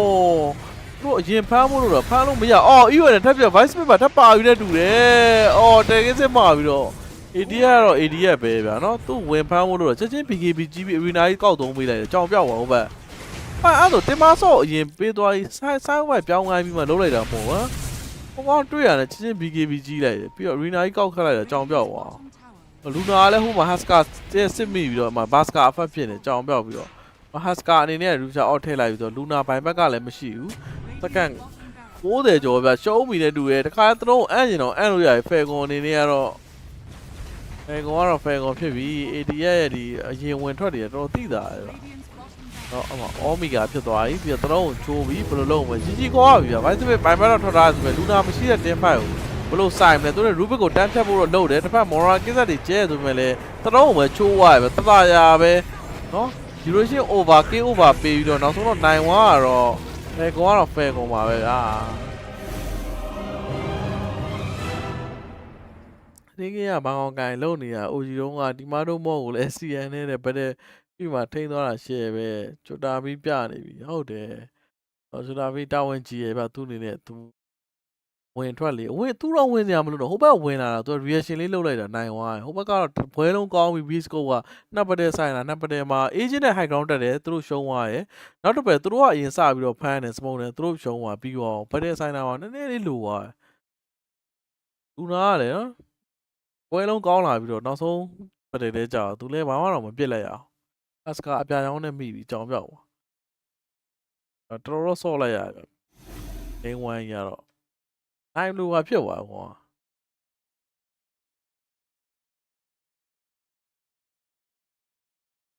The one that's kind of picked by everyone, still unsolved by many different. It's not bad. Went incredibly well. Beast Coast then did such a good job with their rotations with the supports to kind of solve that problem. Then we get to a mid-game state where Falcons get Roche and they start taking control. Beast Coast find that ridiculous Roche fight. So it's very much back and forth. I feel like Beast Coast played a solid game. I was not expecting this game to be 50 minutes and then turning into a loss in this fashion, but Right. you know, it was good Dota. Some good Dota, what we've come to expect. We'll see if we're going to get another 2-0 today or if Beast Coast can put up a fight for a game 3 as we head on back to the panel. We'll see that indeed. Thank you very much, Lyrical and Cinderin. And I did think that Beast Coast put up a pretty good fight here in game 1 already, because after the draft ended, we heard from AUI 2000 this game will be one-sided either way, and Lizard, it was not. Yeah, it definitely wasn't.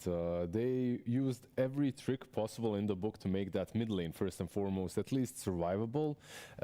Void Spirit, honestly, like overall, considering how bad the laning stage was, he made some effort. Like after the laning stage, he made a couple of really nice kills here and there. However, they were always on the back foot. Like you could feel even the itemization from them. Timbersaw going for a very early BKB, your Void Spirit going Manta BKB. Just the thought process is we need to survive somehow to that late game to actually be able to scale well against the Huskar, which they did. But you're not only facing the Huskar, you're facing Prophet, you're facing Amar's probably best hero, and on top of that, snaking with Enchantress, just carrying the game in these last couple of fights. He really did. I mean, there's just so much damage available for Falcons. Even when the game gets a little bit spicy, like you're mentioning, the Enchantress or the Rubik, like they're incredible. You know, one's physical, or one's technically pure damage, one's, you know, big spellcaster. It really helps when you have a good front line. And you got to give credit to Beast Coast. They found good opportunities to try and punish Falcons, but like you're mentioning, when you're itemizing 10,000 gold just for survival, you then need like another 10,000 gold to then truly be killing your opponent. And there's not enough time truly for Beast Coast to get there. And what was really cool in this game is that on Beast Coast side, even Gaben was there. Like he made that Rosh respawn late as possible. Like that was a funny moment. I don't know if I've ever seen a core sit in the Roche pit for like at least a full minute. I think he dozed off a little bit there. Is he playing Bristleback or what? Yeah, it looked like it. Jesus. But yeah, again, Falcons, like they win this game. There were moments where Beast Coast, you could argue, could have taken it, but because you have to do so much to even get close to the punishments that, you know, the Falcons heroes provide, then they needed 2, 3, 4 big comeback fights to truly overcome them. And yeah, Marine finishing the game 11-3 and 10. He got the last pick Huskar. He had to force the Snapfire to mid to make these moves and Lumpy to do these items. And yeah, they're going to think about Huskar a little bit more now. Like if you want to play Void Spirit or Shaker or any melee hero, cover it with a Huskar ban. Like you're against Falcons. Like we forgot it on the panel. They clearly forgot it in the draft. And yeah, the game would be definitely much easier. They did kind of manage to mess with him here and there, right? Like in the early stages, like the snap TPing in, killing him off, but that wasn't it. Like you can see here at minute 23 as well. Huskar with these item builds, the difference is Huskar wants to go BKB, he wants to go armored. That's his natural build, and then he just opens up the map. He needs these items, and they also work well when it comes to his aggression. Like they come hand in hand, they complement the hero. On the other side, Manta is nice. It's good on Void Spirit, like universal hero, sure. And then a BKB afterwards, it feels like I don't really want to buy these items. Ideally, right? Exactly, but I have to buy these items. Yeah, it was a little bit of a forced item build there. It almost worked out. I'll say, you know, they were able to stop that Huskar ring going high ground. Another item timing we wanted to highlight, T, is same time for the 2 carries. Yeah, I would say, I think there is a lot of respect you need to give towards Beast Coast in the fact that they were able to keep up the farm, right? Like Pike here, sure, he's got a 2-2 scoreline, or 2-2-2 scoreline, there we go. But, you know, he's still relatively even net worth to Nature's Prophet, if using the previous graphic as well. Like, the Void Spirit was relatively close to Huskar. It was only 2,000 gold once we entered the 20-minute mark. The Lunar is close to the Prophet. Like, Beast Coast, they had ways to keep up the economy. It's just they didn't have the correct items because, you know, like, again, we don't want to harp on it too much, but it is just the punishment of this Falcons lineup. So they had the farm, they had the stuff, but just the items were not the items that you normally want at this position. And to not talk only about the draft and the items, I feel like Beast Coast, honestly, they had a really good shot at taking this game. The Roche fight, they baited out Malreen's BKB very nicely, and then they pretty much won that fight very easily. However, snaking made a big difference. You needed to buy back on your Luna then. They got the Aegis, and I felt like that was a good moment for them. However, pushing high ground without buyback and with only that Aegis, Yeah, they bit them in the back. Yeah, and the Roche fight that you're talking about was the one around the 43-minute mark. If we're talking about the Roshan before that fight, Tigov, I believe everything is in place for you to tell us all about that. Yes, let's go. Yeah. Off we go. Yeah, so I wanted to give a lot of respect towards the improvements Dota teams are making over the years. You know, back in the day when Roshan, when you're, you know, down in net worth, you don't go near the pit. You allow them to take it. They're the better team. Let them have Roshan. But I just want to say that this was very important for Beast Coast. They started this one, and don't forget here, Mars already uses Spear straight away and duels onto the Timbersaw. And the reason why this is so important is because this entire fight is a product of not having the correct resource on the Falcons to come to the pit, right? If I do a quick zoom. All right, Mars, what has he got? He's got Arena on cooldown, BKB on cooldown. Normally, he is the one who stands up the front. If he had the BKB or the Arena, then this fight would be a clean Roshan for Beast Coast. For Falcons. And the same thing again, right? Skidder. He doesn't have the BKB as well. So they're really operating on hoping that Beast Coast don't contest this. But teams nowadays, they contest. They're not afraid. You know, because it's on the Radiant side, Beast Coast are able to utilize the outpost TP, bring in the numbers. But the fact, like Falcons, if we rewind to like 2, 3, 4 years ago, this is a free Roshan for them. But teams just get better. They understand the map. They understand the fact they have to contest it. And moves on the clockwork. Beautiful stuff here. If you look at his mana management, right? Like he's utilizing his shard to use the previous one to wrap around the pit. He drags the Huskar out of the fight. And between moves on the clockwork, the fact that Beast Coast had the discipline to try and come for this Roshan, and Falcons didn't have the true resources to take this, it allowed Beast Coast the opportunity to fight into a Falcons with an 8,500 gold lead, to fight into a Falcons that were owning the entire map. So I think it's just it's testament that Dota teams are just getting so much better at taking fights, at playing into the comebacks. And also maybe why Radiant is the better side, because you have the outpost during the daytime Roshans, that if they didn't have this outpost, there's no way they contest this, and Falcons would just win the game off this. So again, massive props to Beast Coast for trying. Falcons are just fundamentally in this game the better team, but small things to look out for. Roshan, it's a very scary place to be. It really was. There was a lot of pivotal fights around that Roche pit. Yeah, I feel like the first and the second one, right? Like first and foremost, waiting for it for so long wasn't that great for Falcons. No. And this one was a heist. This one could have easily, like I'm all in for going and attempting to contest the Roshan. Like, but I feel like this was 9 out of 10. This was that one in which Beast Coast actually comes out on top, because Huskar does not finish Rosh, and Rosh is left on like a sliver of HP. They just swoop in everything and run away with it. I mean, you could argue Falcons should have just hit the Roshan there, but under the pressure, under the moment, you know, it happens. It happens, but... It happens. The game didn't happen the way I think Falcons planned for it to happen. They didn't win as fast as they, for their lineup, maybe should have, but that's credit to Beast Coast for being able to strike back. The question is, can they strike back in an actual game to force out a third game to this series? We're going to get the answer to that soon in the game number 2. Before we get there, we are going to see Skeeter's Dota knowledge tested by Surrection Slacks. Hello, everybody, and welcome to another edition of Focus Fire. Today, we have special guest Skeeter, who has had 2 hours of sleep and has agreed to come and have me scream trivia questions at him. Now, the goal here is to get as many right as possible. Doesn't really matter how many you get wrong. So if you don't know, throw in a grief answer. Let's get through it. It's about quantity, not quality. Okay. All right, this is Dota trivia. You have 90 seconds. Are you ready? No. Okay, fantastic. All right, and let us begin the timer in 3, 2, 1. Here we go. How many heroes are in the game? 120. Close, 125, but wrong. Which hero has the talent plus 252 damage? Techies. That is correct. What type of damage does Witch Doctor's Death Ward do?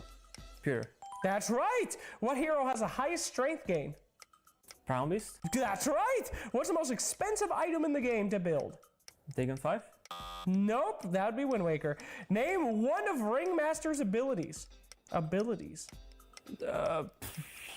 Tame a Beast. Tame the Beast, that's right. Who is the last Chinese team to win a TI? Wings Gaming. Correct. Whose innate allows them to see Roshan's respawn timer? Templar Assassin. That's right. How many regular healing lotuses are required to make a greater healing lotus? 3. 6. Sorry, a greater healing lotus. What's the most represented country at this particular event? Russia. No, Peru. Who has the voice line, "You will die in a house fire"? Oracle. That's right. From level 25 onwards, how long is the normal respawn timer? Oh, dude, I have no fucking idea.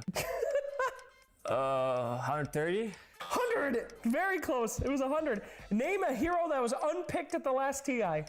Unpicked last TI. Meepo. Meepo is probably, yes, it is right. What is the active of Roshan's cheese called? Last question. What? Cheese call? Yeah, Roshan's cheese, when you use it, it has a name. What is it called? Oh, it's the fondue. Fondue, that's right! That was incredible! You did absolutely incredible! Dude, I'm fucking sharp. Dude, you're in the zone, dude. 2 hours of sleep. This guy's on it. He's sharp as hell. I think you've got to be at the top of the leaderboard, but That's good. Ski, I am so impressed. Me too, honestly. I was going for the most wrong. My man came in with zero confidence and absolutely dumpstered. Well done, ladies and gentlemen. Your focus fire, I would assume to be Champ Skeeter. Well done, sir. How do you know so much about Dota trivia? I mean, I guess I know how to read. Damn, the man knows how to read, a skill that has been lost on so many youth here today. Well, thank you. Your brain is not TikTok rotted. Very impressive, and we will see you on another episode of Rapid Fire. Thanks for watching. Don't install TikTok. Don't install TikTok. Good night, Skeeter.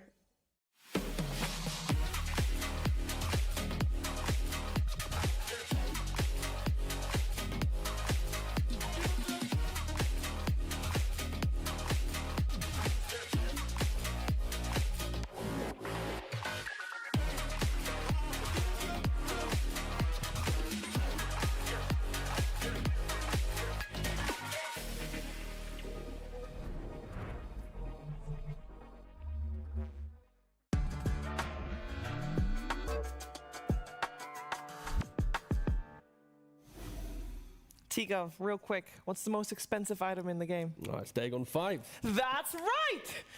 And that is not what Slack said, because he keeps saying Wind Waker. Dummy, come on, please. I mean, their argument is, oh, but it's like multiple recipes for the Dagon. No. Yeah, but doesn't matter. It doesn't, at the end of the day, when the items in my inventory, Dagon 5 be priced. Is it possible even to buy the recipe for Dagon 5 alone? It's not, right? Like it's You can just just buy the an upgrade. recipe. No, I mean. Oh, you mean like 5 recipes? Yeah. You can have 5 recipes. What are you talking Sure, about? you can have 5 individual Dagon recipes. It's not going to do It's going to be anything. useless. No, but Skeeter did very well on that quiz for sure. Let's see how well he does in the upcoming game, because we're in a best of 3. Now, today is all nice. So today nobody is going home. It's all upper bracket, and that's a good place to be in. But winning here will secure top 6. Yeah, winning here is Quite good. It's quite cool. Falcons in Wallachia Season 1. They also, I believe, dropped down at this stage, did they? They could. Don't ask. No, and that's a tough question. I just know they Kinda weren't with the remember, same I roster. remember so them dropping down very early on as well. Where did they drop down? No, they upper were not. bracket, They upper dropped bracket. down when they were top 3. Yeah. okay, well, that was so very long. 2 Very more. long. No. All right, so what do we want to see from Beast Coast for this time around? Because I actually think that, they got last picked Huskard against them, and I think they dealt with it as good as could be expected in that scenario. And this time, surely they're not going to get last picked Huskard, or if they do, at least they'll be more aware. Yeah, I absolutely agree. I feel like if you eliminate the Huskar problem, their draft looked very decent, and I feel in a game that's a bit more fair, they would have a much easier time. Like, just not to have to plan that position 5 or 4 to do all the creep skip shenanigans around the mid lane and actually play the normal game of Dota. You know what I really like about the game that's coming up? I mentioned before during game 1 is that Falcons always had second pick, because either they had priority and they chose second pick, or the other team had priority and they chose Radiant, so that Falcons still could have second pick. Beast Coast had priority. They chose second pick. They're like, let's try to take Falcons out of their comfort zone of second pick and see what it's all about. And of course, make sure that overall last pick is in their hands this time. Yeah, they don't want to get Huskard. I think that's going to be the key point and reason why they probably went for second pick. The way that Falcons are drafting, that we kind of spoke about in the first game, it's they set themselves up for Malrine to utilize last pick. He's been going for Sand Kings and Storms. He'd just done the Huskar. And now in this game, they are second pick and they're banning the Sand Kings, the Puck, the heroes that we have seen as strong first pick heroes, not first pick overall, but on the side of first pick, because Yeah, no matter what position you pick them, it opens up your draft. It's kind of cool. Like for Falcons, I feel if you are picking Sand King, it's most likely mid. Yes. Like on the offlane, it really didn't look that great for them. But what's also interesting about the first bans is the puck. Like puck has been completely ignored in the last game, and this time around Beast Coast decide to immediately ban it. So maybe they have some idea for the mid lane that gets soft countered or countered by puck. We'll see that a little bit later on. But yeah, there's.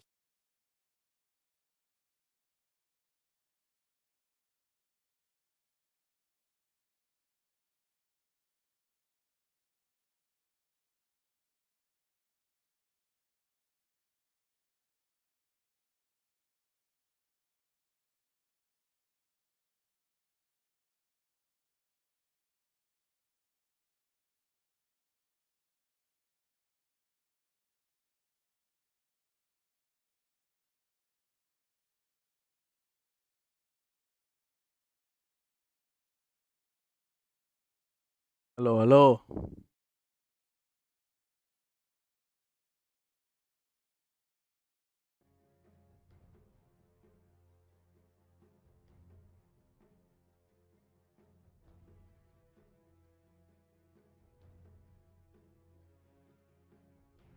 Seconds remaining. Turn to pick. Falcons turn to pick.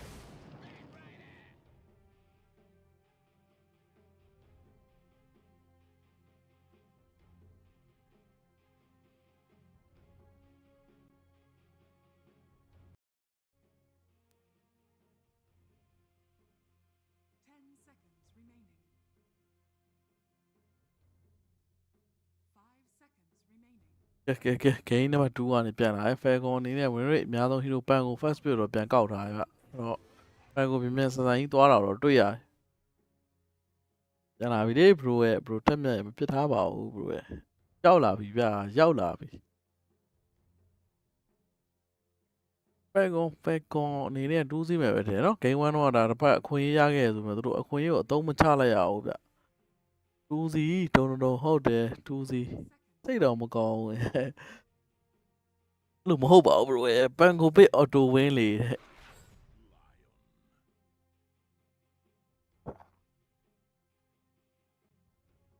ဟောတစ်ဖက်လည်း Barrier နှစ်ပွဲဆော့နှစ်ပွဲသူတို့နိုင်တာ 100% win rate ဗျာန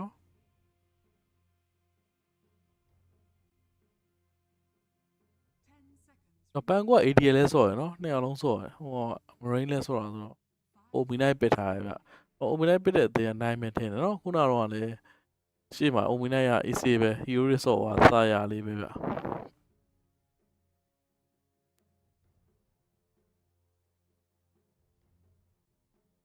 2စီးပဲ bro စင်အောင်ရေကိုပြောရတယ်ပွဲစားဒီတဲ့2စီးပဲလို့အများဆုံးနိုင်မှာတပွဲလောက်ပဲကြေကျော်လက်ချော်နေနော်ပေါ်စားပြီးတော့ခုနလိုလုံးရင်တော့မပြောတယ်နော်ပေါ်စားတော့ပါဘူးသူတို့လည်း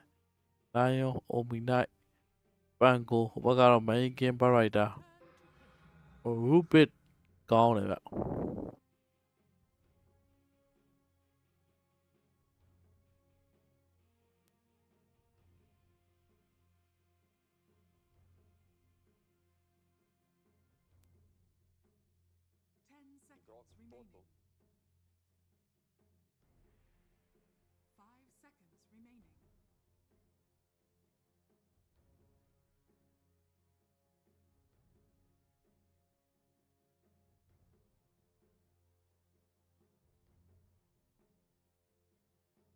ခရစ်ကတော့ Lion နဲ့တူရနော်ခရစ် Lion Snake ကဒါ Omi Night Pango က ATF လား Marine လားတော့မသိသေးဘူးဗျ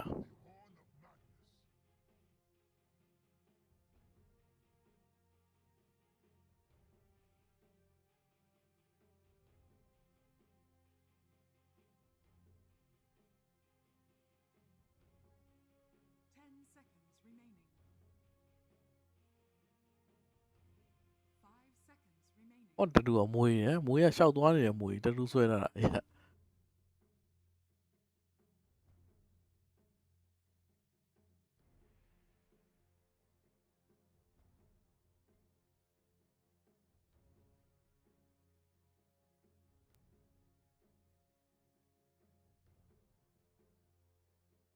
စကီတာခိုင်အိုတွေပဲများဆော့မလား profit ပဲထပ်ဆော့မလားဘာကနဲ့လဲ whisper မကနဲ့ပေါ့ whisper ပါလေအဲ့ဒါဆို OG မှာလည်းမကနဲ့ပဲတောင်းလာလားမသိနော်အဲ့ဒါဆိုတေချာဝိုင်းပြားအသင်းမှာဆော့ရတယ်ကောင်မကနဲ့ဆော့ရဆို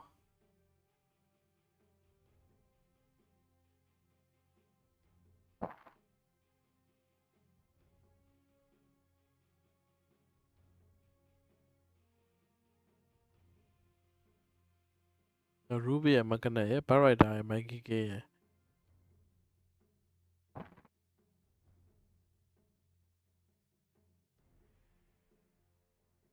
မီဒူဇာကြီးပဲပြစ်လိုက်တာကြောင်ပြောက်အောင်မယ်နော် Ominite မီဒူဇာတို့ Ominite WR တို့ Ominite Morphling တို့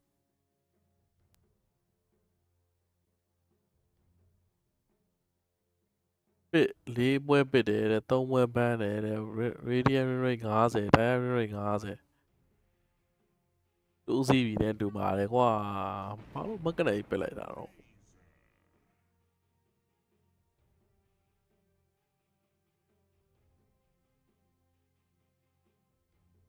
Beast coasts turn to ban.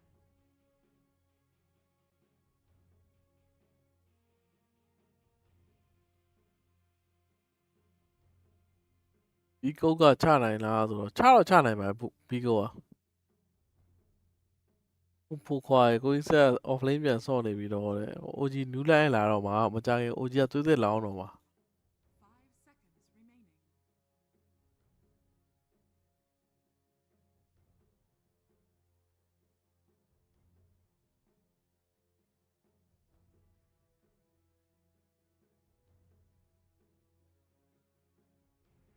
ရေဇာတဲ့ gay hero ထုတ်ပြန်ရေဇာအုံပြီးတိတ်ပြီးအောက်ကောင်ကြီးကတော့အဲ့မှာမကနက်ကြီးကတော့ Beast coasts turn to ban.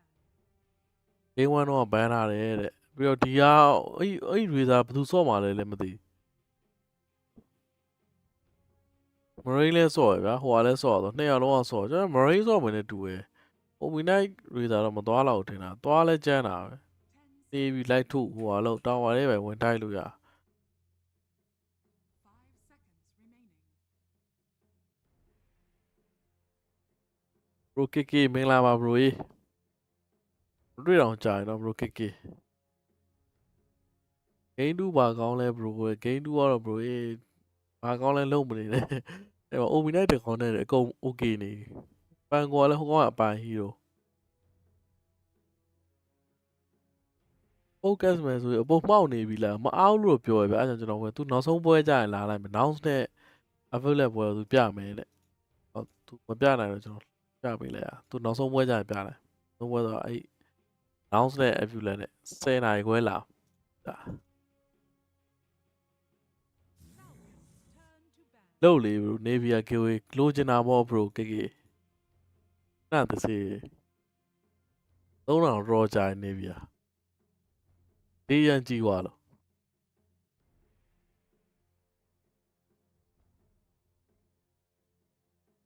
ဟိုဘက်ကလည်း main game က carry လားမစ်လားတော့မသိဘူးเนาะနှစ်ပတ်လုံးကပစ်ထားမကနတော့ shoe off လိမ့်မယ် Ruby နဲ့မကနဒီ Barrider fight နဲ့main game က carry သွားမယ်ဆိုရင်လည်းအဆင်ပြေတာပဲပန်ကိုတီးလို့ရ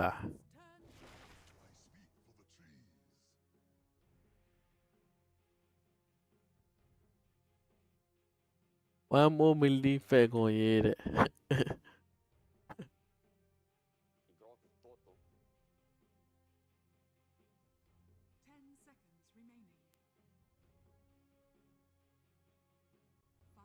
ဒီတော့ကော်ရသူကမင်းတို့ဆိုမြဲပေးမှာတဲ့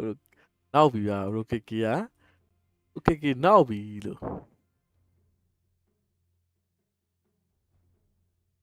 နေရပွဲရမပြတာမနေ့ကပွဲရကျွန်တော်အဲ့လင့်မပေးလင့်မရကျွန်တော်ပြလို့မရဘူးဗျာတိအဲ့ပြောနေတော့လင့်အဲ့ပွဲမစခင်နိုင်ခွက်တနားကြီးမှာလင့်ရဒီနေ့ပွဲအကုန်ပြတယ်နော် profit ပဲထပ်ပစ်တယ်ခေါင်းထဲကလည်းနှစ်ပွဲလုံး profit ပဲဖုန်းနဲ့ဆော့လို့မရဘူး bro ဖုန်းနဲ့ဆော့လို့ရတဲ့ဟာတော့ရှိတယ်သူကဒီရတော့မဟုတ် Dota တော့မဟုတ် Dota chat ဆိုတဲ့ဟာတွေဖုန်းနဲ့ဆော့လို့ရ auto chat လို့ပါတော့စပယ်ရသူ့အတူသုံးတာကိုကဟို chat store လိုပဲအကွက်လေးနဲ့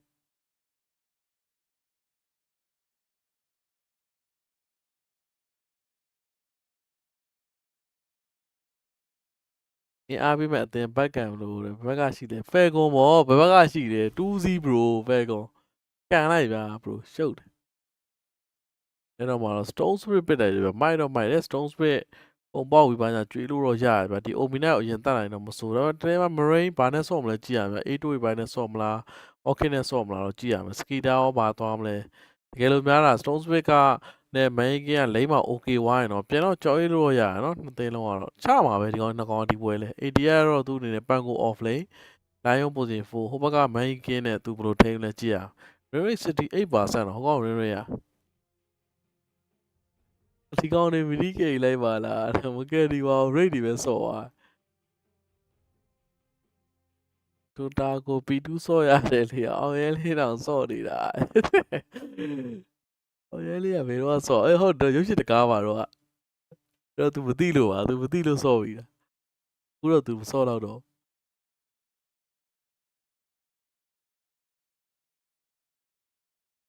Base ကတင်းဖိုက်တော့မလွယ်တော့ဘူးတင်တယ်အမြဲတမ်းသူတင်းချရင်လိုအပ်ချက်လေးနည်းနည်းလိုတော့လေးကတော့ကောင်းတယ်ဆိုပေမဲ့ဟိုကောင်တွေတော့မဖိနိုင်သလိုပဲ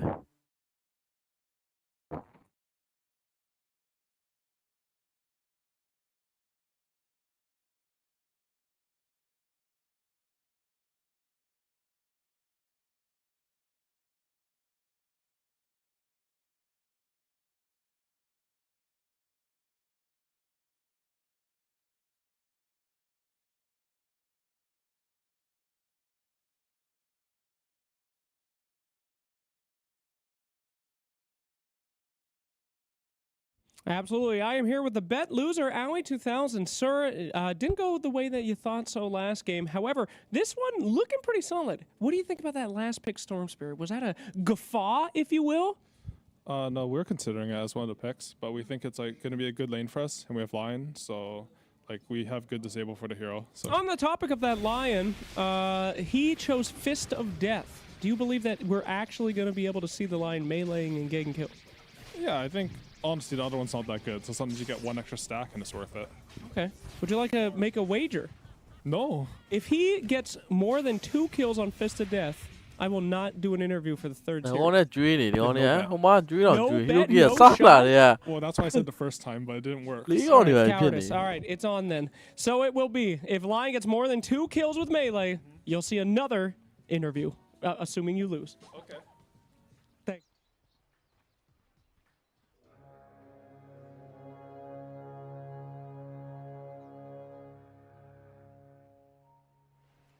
The battle begins.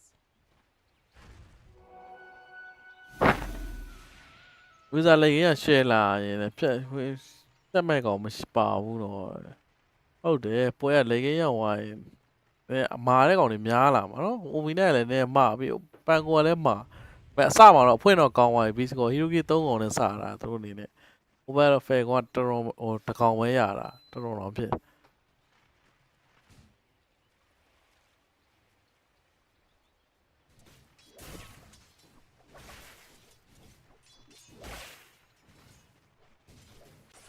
哦，我咧နှုတ်ဆက်ပွဲလုံးနေမပြီးသေးရ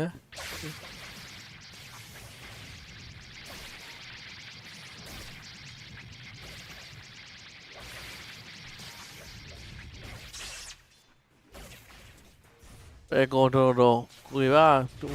အင်းဖက်တော့ကွာမှာပဲကိုကတော့ဖဲကောပါမြင်မြန်တန်2စီပဲဟို nounce နဲ့ affiliate နဲ့ကြည့်ရမယ်အဲ့နှစ်သိန်းကတော့လက်ပြပါ affiliate လာတယ်တော့သူကောင်းတယ်တော့မနေ့ကကျရင်တော့ပွဲကပိုးကြည့်ကောင်းသွားမှာဗျာလို့ပို့ပြီးတော့အကျိတ်နေဖြစ်လာမှာလက်ကောင်းတဲ့ကောင်တွေထပ်တွေ့မှာဆိုတော့ body block ပြီးတော့ pick အနေနဲ့လိုက်တော့ဘေးနေပါ crit ဟဲ့အဲ့ဟိုအစားဟာကိုပြန်ပြဘယ်လောက် body block ပြီးကျုံသွားတာပြီးတော့ marine မှာထပ်ရှော့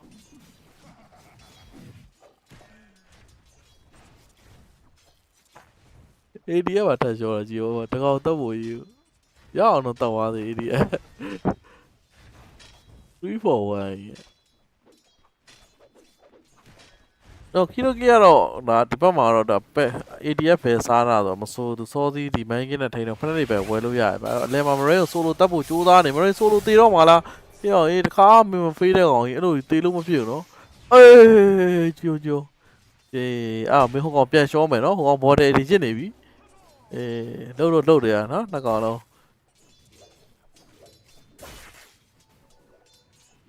ဟိုကတော့ body တော့ဝယ်လိုက်ပြီအဲ့တော့နောက်ကျော်လောင်းပေါ်လေကိုကြည့်ရအောင်ဒီမှာတော့ဒီမှာ hat စီပဲပြောင်း TP ထောက်ပြီးတော့မှတော့ပြန်ကျိုးရရောလမ်းလျှောက်ရင်ဟိုက sticky သုံးပြီးလိုက်တတ်မှာဆိုတော့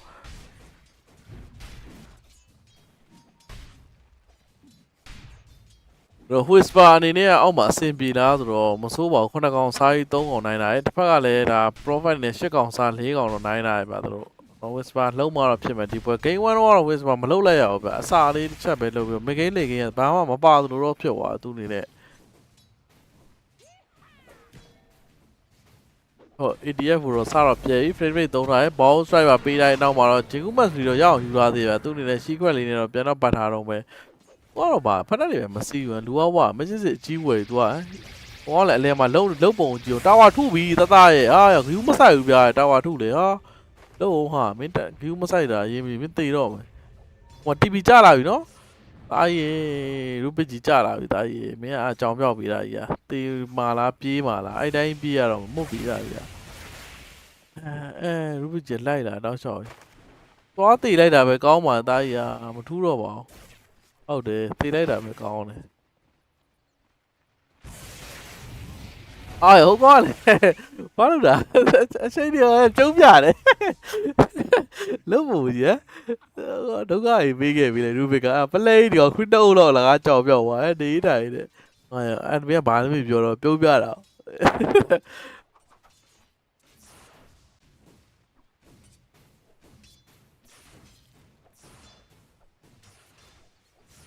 ပြောတယ်ဗျခွတ်တော့လကားဖြစ်သွားတယ်ရေသာ तू ကတာပြီးတော့အပေါ်မှာတော့ ATM တော့ဖက်နဲ့မစီပဲဝေဘန်တော့တန်းဝင်လာပဲဝေဘန် Amber 3ခု Majestic နဲ့ तू ငါတော့ကတ်လို့မရဘူးဗျကဲတော့ main ကတော့လိုက်တော့ထုမှာ तू ကတ်တယ်ဗျ ATM ခေါင်းမှာနော် तू Hero Gear ကဖက်နဲ့ရေမဝယ်ဘူးပဲဟိုဟာနဲ့ထိန်းပြီးတော့ခေါင်းမှာတော့နှိပ်အဲ့မှာဖက်နဲ့ तू ခါတိုင်းလဲဝယ်နေကြပဲဖက်နဲ့တွေဝင်းလဲစီအဲ့ဟိုဟာနဲ့ထိန်း Razor ဟိုဟာနဲ့အခုတော့မကြုံပြဲကွဲနေသူတို့လိမ့်ရHero Gear 1-5တော့ဖြစ်နေပြီနော်4မိနစ်မှာ Hero Gear 9កောင်တိတိရတာရယ် beastcoast ကတော့အပေါ်မှာအသေးဖြဲတာရေဟိုနှကောင်မှာရှေ့တော့ပေးမတက်တာဖက်ဝဲလိုက်ပြီဖက်နဲ့ဝဲလိုက်ပြီအဲ့လိုလုပ်ပါနော်ဖက်နဲ့ဝင်းလေတော့ခံပါလက်ရွှေ game 2 game over လောက်လား game ကို over game over ဘာလဲကကျုံးတယ်နှစ်သိန်းလောက်ကဒီဝါတော့လည်းဟိုဘက်ကသူ့ဟာသူပြန်ကျုံးတယ်တော့အဲ့ဒါ S5 ပါညာသုံးပြီးတော့အဲလေး damage လေးပေးရုံလောက်ပဲ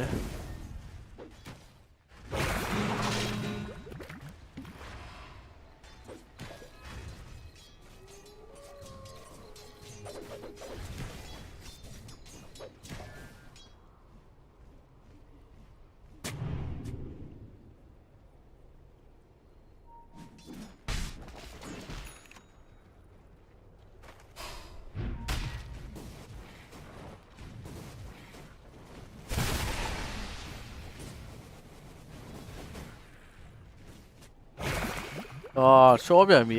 ဘောဒီပါရှယ်ဘလော့လားလိုင်းတော့ဖေးနေပြီအပေါ်လိုင်းရအောင်ဖေးနေအေးတရားသူဟီရိုကီစားလို့တော့သူတို့အဆင်ပြေတယ်ဆိုတော်တော်ဖေးနေသူနေနေ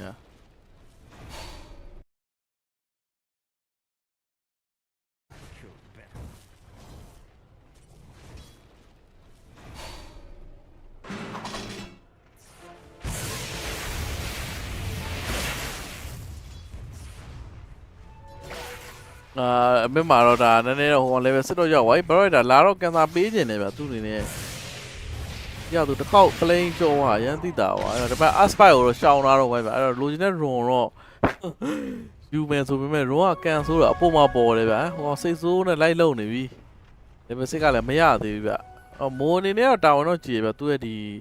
position 5လေးကတော့အပေါ်မှာလည်းသူလုံပေးရဲ့အခု run နေပိုင်းလည်းလာကန့်ပေးတာတော့ပဲဗျ crate အနေနဲ့အလဲလမ်းမှာတော့ကြည့်ပေးနေသူအနေနဲ့တော့ဟိုမှာဝက်ကြီးတော့မြင်နေရတယ်ဗျ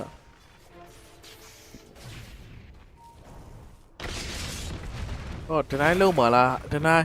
ဟုတ်တယ်ဒနိုင်လုံးလိုက်ရမွတ်တာဟောနှမျောစရာဒီမျိုးမကြည့်သွားဘူးဖြစ်သွားကီတာတော့အောက်မှာအရန်လဲစကီတာလည်းမပြေဘူး2600အရန် okay နေတော့မဟုတ်မင်းကြီးကသူပို့ပြီး okay နေ Stones ဆိုလည်းအဆင်ပြေဒီပွဲကတော့အားလီမှာတော့ဟုတ်နေတာဟိုမှာတင်လက်ကိန်းပဲအသိကောင်းလဲbro လက်ကိန်းက Razor ရယ်ဒီဘက်က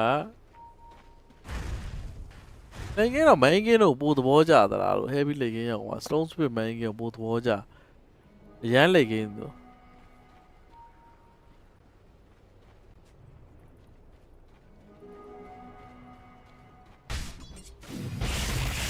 တော့ whisper အနေနဲ့ရတယ်မွတ်တယ် whisper မွတ်တယ်တော့ပွဲတိုင်းကြည့်နေ game 1တော့လည်းသူအဲ့လောက်အဆင်ပြေဘူး game 2လည်းမပြေဘူး ATR ကတော့ main game နဲ့ထိန်းတယ်သူ2008 300တော့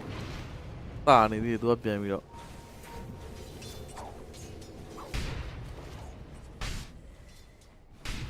အောင်လည်းတော့အုပ်ကြီးရောက်လာပြီ whisper လို့စကွက်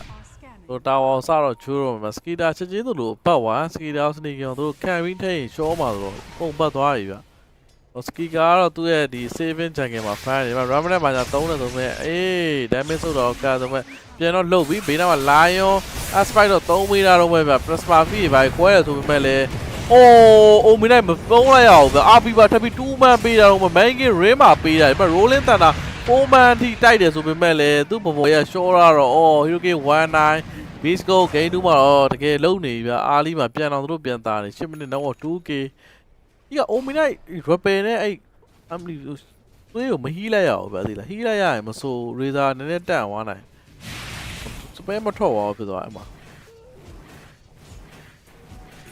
ဒီ Ominite ကိုကြည့်လိုက် Ominite ဟိုကနေ stand ဘောက်ဆွဲထပ်ပေးလိုက်ထပ်ဟီးတော့မကြည့်ပါအဲ့မှာ school က RP2 man အလှလေးပေးလိုက်ဘူးရင်းသာတိုက်တယ်ဆိုပဲလေဟိုတော့ပြေးပါပဲရတော့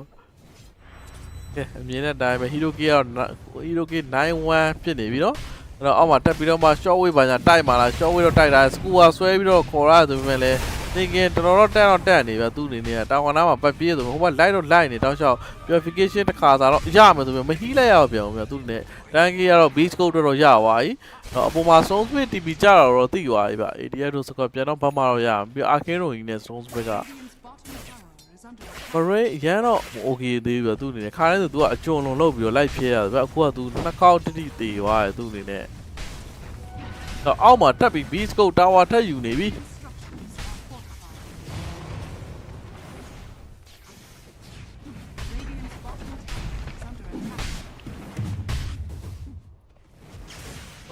Skater အနေနဲ့တော့ main strong fan မို့တော့ away တော့လိုသေးတယ်ဒီမှာ soul split ကတော့ Skater ကိုလိုက်တော့ရှာနေလုတ်ပြီးအနေနဲ့ကတော့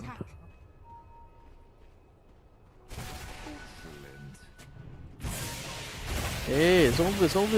အခုနတိုင်းလေးပဲအဲ့နေရာလေးမှာပဲခမုတ်တော့2 man နဲ့3တိုင်း lion နဲ့ ban ကို3ပြီးတော့မှတော့သူတို့အလဲလန်းမြောင်းအောင်တော့ဆင်းလာပြီ10 minute room 5ဖို့အတွက်ဒါ stone spirit အငိုက်ဖမ်းဖို့ဗျ rubic ကတော့ဘေးနားမှာရှိရအခင်းမှုပဲတော့ away တာအပေါ်မှာပေါ်မလားအောက်မှာပေါ်မလားဟို lion က finger out တော့မရသေးဘူးဗျနော် away တော့လိုသေးအေးအမလေးတော့အောက်မှာပေါ်တယ်ဗျအဲ့တော့ rubic ကတော့သေပေးလိုက်ရနေနိုင်နဲ့တဲတန်ဟိုကတယောက်တည်းမို့လို့လိုက်တာဗျသိလား stone spirit လမ်းပြီးလူပြီးအနေနဲ့ရတယ်ဒါပေမဲ့ light တယ်ဗျဟိုဘက်လည်း plasma peak ကို stone spirit ထိသွားရင်တော့မစိုးနဲ့နှီးပြီးတော့ဆက်လိုက်လို့ရမထိသွားဘူးဗျရောပဲတလေးခုံတာတခါတော့ရှိတယ်သူ့အနေနဲ့အော်တော့မေတာအော် pressure တော့ပေးနေပြီဗျသူဒီ profit မှာဆင်းလာပြီးကျုံးမယ်နဲ့တူတယ်တစ်ဖက် main game ကတော့အပေါ်မှာ easy စားနေတယ်မကနဆိုလဲသူ့အနေနဲ့လေတော့လာတော့ကြည့်ပြီးတယ်ဗျ whisper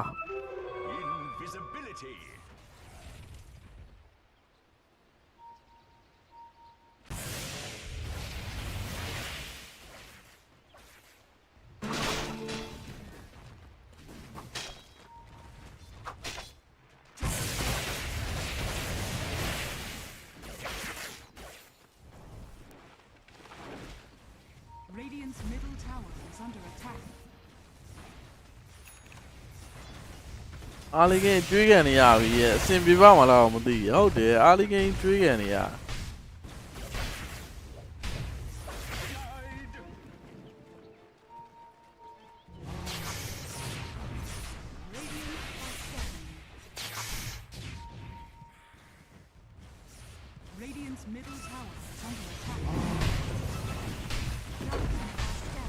beast code ချတာဗျာ good luck ဗျာ beast code ချတာညီကို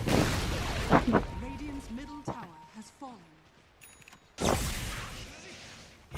အဲ့တော့ has ပါပြောင်းလာပြီးနောက်မှာတော့အေးအမ frame rate crit အနေနဲ့ level 6မရသေးတဲ့ကောင်လေး repair တင်နေလည်းမရတော့ဗျာ short တာ မှာပဲ aspect တော့ပြန်တော့ခိုးတာဆိုတော့ဘာမှတော့မသုံးအော်တော်ခရီးစားဝါးရေးနှမျောစရာကြီး တော့ဒီမှာစကူဝါနဲ့ပြန်တော့ဆွဲခေါ်လာရဲ့မကနတကာနဲ့အတူပဲ Whisper ဂိမ်း1မှာမလုပ်ဘူးပြောလိုက်လို့ကောင်းလေးနေဂိမ်း2မှာတော့တကယ်တော့လုံနေပြီသူအနေနဲ့တော့နော် 4K တာထပ်ပြီး ball ဆွဲတော့ရှိသေးရဲ့ live တော့ကြည့်နေ rolling တနာ3ကိုပေးမ3ရသေးဘူးအခုထိတော့ဒီစစ်ဘက်များတယ်ဗျာနော်ဒူးပစ်မာတာတွေရောဒီ aspect ကလည်းကိုးရတာဆိုတော့ rolling တနာတော့မ3လိုက်ရအောင်သူအနေနဲ့တင်းလုံးလိုက်တော့တောက်ချောက်တော့ချနေပြီနောက် 5k တော့ဖြစ်သွားပြီ Falcon Hero K 30နဲ့စကီတာလည်းမှာ fan တော့ fan နေပါသူအနေနဲ့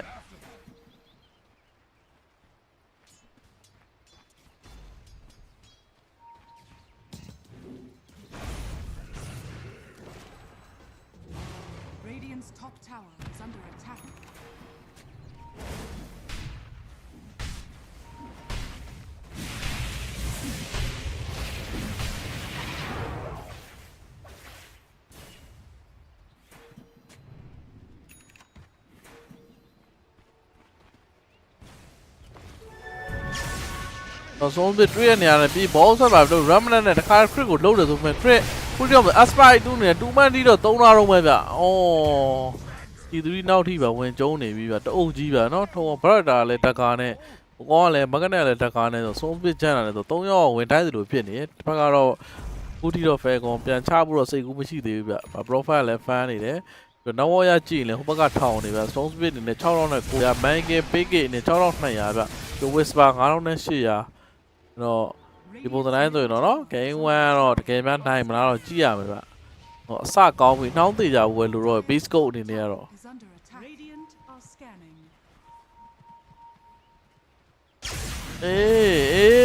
မပန်ကိုတီးတော့ဒီ secret 3တယ်လက်ဆိုရော okay ကိုထပ်တင်တာနောက်မှာတော့ပေးရပြီ4ယောက်တပတ်ရထားတွဲကြီးပဲ4ယောက်လုံးတော့သူတို့ချမှာတော့ရမှာနော်ဟိုဘက်မှာတော့ RP ဘိုင်တော့ရှိရယ်ဆုံး speed တွေပဲဟိုဘက်ဘိုင်မှာတော့ထွက်လာပြီပန်ကိုအနေနဲ့သူတို့ဒီ슬 minute လို့လို့ပေါ့အကုန်လုံးအသေးသေးတော့ပြေးနေမှာ Rubik ကိုတော့ထားခဲ့ပြီနဲ့တူရဲ့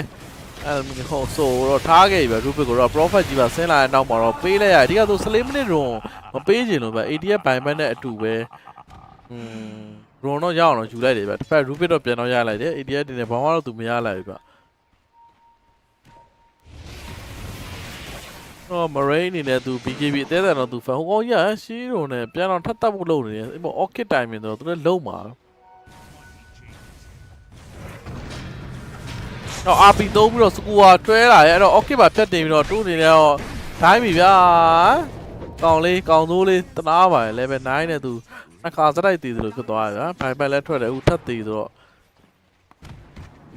ပန်ကိုနောက်တော့တဖြည်းဖြည်းတော့အောက်လို့ရောက်လာပြီဗျ9000ပဲချီတော့သူနေ Rubik နဲ့သူနဲ့1200ပဲကွာတော့လေဂိမ်းပါကောင်းလဲဗျလေဂိမ်းကအခုလေဂိမ်းတော့သွားပါမလားလောတယ်လုံးတော့လုံးတယ်လေဂိမ်းလဲကွာ beastcoast ပဲကြိုက်တယ်လက်ရှိတီးကတော့ RP တွေပိုင်းနဲ့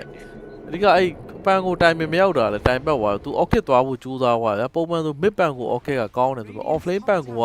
တာတဲ့ပွဲဆိုတော့ကောင်းတယ်အခုကတော့ main game နဲ့ထိန်းပြီးတော့ orchid ကိုသွားလိုက်တော့ဒီမှာကြောင်ပြောင်းနေပါရာဝိုင်းတော့တန်တယ်ဆိုပြီးရဖို့အရန်ကြာတော့ has bound လာတယ်နောက်ဆုံးနဲ့ aspire တော့ပြန်တော့ Rubik ကခိုးရတော့မှာ stone speed ပြေးတော့ခုံဝင်လာပဲတော့ပေးမပြန်တော့ဦးထင်တာပဲဟိုကော TV ထောက်ပြီးတော့လွတ်သွားတယ်အဲ့တော့တယောက်တော့ကြံခဲ့မှတော့ရမယ် Rubik 3နဲ့ကောင်တော့ထိုင် main game ကိုပဲ hero k ပေးတာတော့မှဗျမင်းနဲ့အလဲမှာသူ့အနေနဲ့ RP တော့မရှိဘူးဆိုမှ score ဆွဲဖို့တော့ချောင်းနေတယ် ATF မြန်မြန်ဆန် BG fan မတော့ရမယ်သူကတော့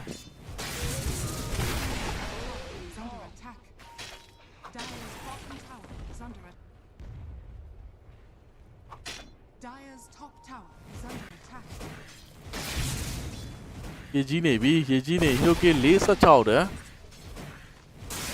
3သားလောက်กว่าနေ Hero K ကလက်ရှိမှာတော့နောက်ကလည်း 6k ပေးတာ Stone Speed ကအယောင်နေတောက်နေရောမှာ Stone Speed နဲ့ Bright အယောင်နေတောက်နေပြီ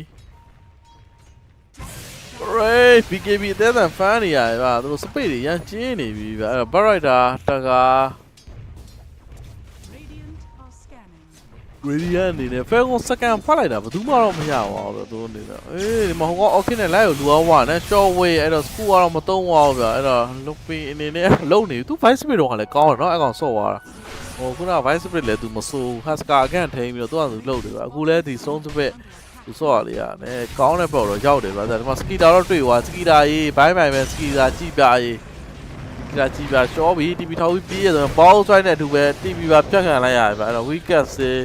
သုံးစပစ်ဂိမ်းတော့ဖြစ်နေပြီအဲ့တော့ main game ပေးကြရလဲဟိုအရင်တော့ main game လို့သွားတာပဲသူ echo saver တဆူလီတာတော့တည်တာအားလီမြန်မြန်ဆန်အံ့ဖို့ပဲ force ထားတယ်သူတို့အနေနဲ့ဒီလေ game item တွေ mass down တွေ fury တွေနှစ်ခုလုံးမခံတာဟုတ်ဗျတော့ချောက်ချဖို့ပဲဥတီတာ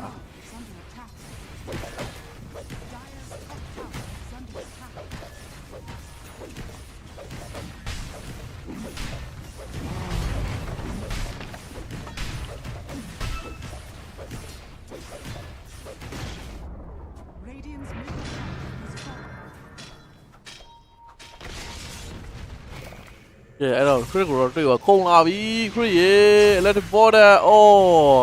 ခုံတာနှစ်ခါဟိုဘက်တညံရောက်သွားဟို ADF AC ပဲသူ့ကိုစဖန်းနေပါဟော DF okay တော့သူလည်းရတော့ရပါပြီဗျအဲ့တော့ win rate အနေထား 26% 74% Dire's middle tower is under attack.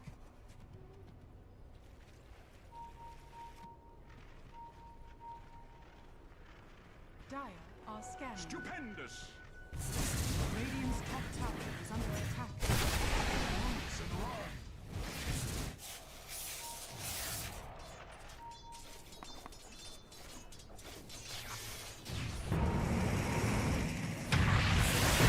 rolling တန်တာတိုက်ဆုံးပြီးတော့ဖြတ်တော့ဖြတ်တယ် finger out နဲ့ပြတ်ပါမလားပြတ်တယ်ပါချီကြီးတော့စားလိုက်ရပါ600ကျော်နဲ့ဘေးနာ assistant ပတ်စံ940သုံးစွဲမထင်မှပဲကျွေးကန်လိုက်ရတယ် Dire's middle tower. Ruby က rolling တော့ကိုးလိုက်ရတယ်သူတို့ဒီ step by step တော့သွားတယ်ပန်ကောတကာပဲတန်းဝင်လိုက်တယ်သူ okay မဝယ်ပဲနဲ့ဒီတကာဝဲ rolling နဲ့အရင်ဆုံးဝင်ဖို့ပဲသူကြိုးစားလိုက်တော့သူအနေနဲ့သိုးပါသူရဲ့ဒီတကာဝယ်ချင်းမှာအဆင်ပြေသွားပဲပြောအောင်ဘာလို့လဲ ADF ဒီကနေ့နေရာမှာရက်နေပြီတော့တွေ့လေဘာ idea မှမရသေးဘူးဗျတကာတော့မရသေးဒီထဲမှာ1600 19မိနစ်တော့ရှိနေပြီ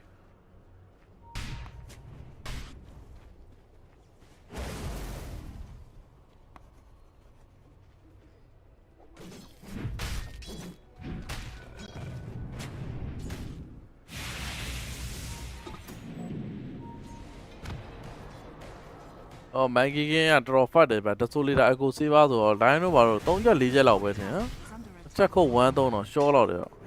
အော် profile အနေနဲ့လဲ Glybinia မသွားပဲသူအနေနဲ့ main sound ပဲအကြီးသွားတော့ဗျအဓိက Glybinia အခုမှပြန် nerf ထားတော့ဗျ test speed ပဲ short ဈေးကလည်းတင်တာဘူးမှမသွားတော့ချိန်လို့အကြီးပဲသွားကြတော့အကုန်လုံးအဲ့ဒါမှတော့ hurricane bike ပြန်သွားနေတယ် AD ကတော့ရှက်ဝင်ဖို့ချောင်းနေဗျသူအနေနဲ့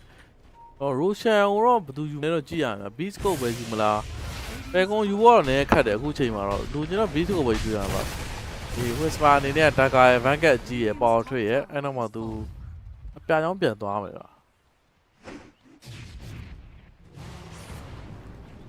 ။လုံးတော့လုံးနေပြီဖဲကုန်းဒီမင်းပြန်ခမ်းပါလားကြည့်ရမယ်ဗျဘေးနားမှာကာဘာတော့ပေးတာနော်။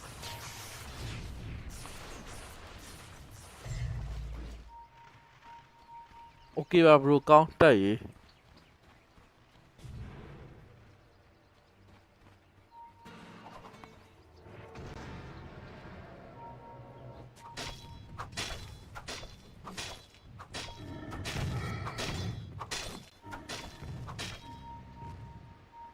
ပွိုက်တော့ပြတယ်ပွိုက်တော့ပြနော်ဟိုဘက် rolling တန်တာနဲ့ဝင်သွားပြီနော်ဝင် rolling တန်တာ3တော့3လိုက်နေဗျ rolling တန်3ဝင် lion တော့လိုက်နေတော့ရှော့ဟော3ပြီးတုတ်သွားတာ rolling တန်တာ lion တော့ကြံခဲ့ပြီဗျာ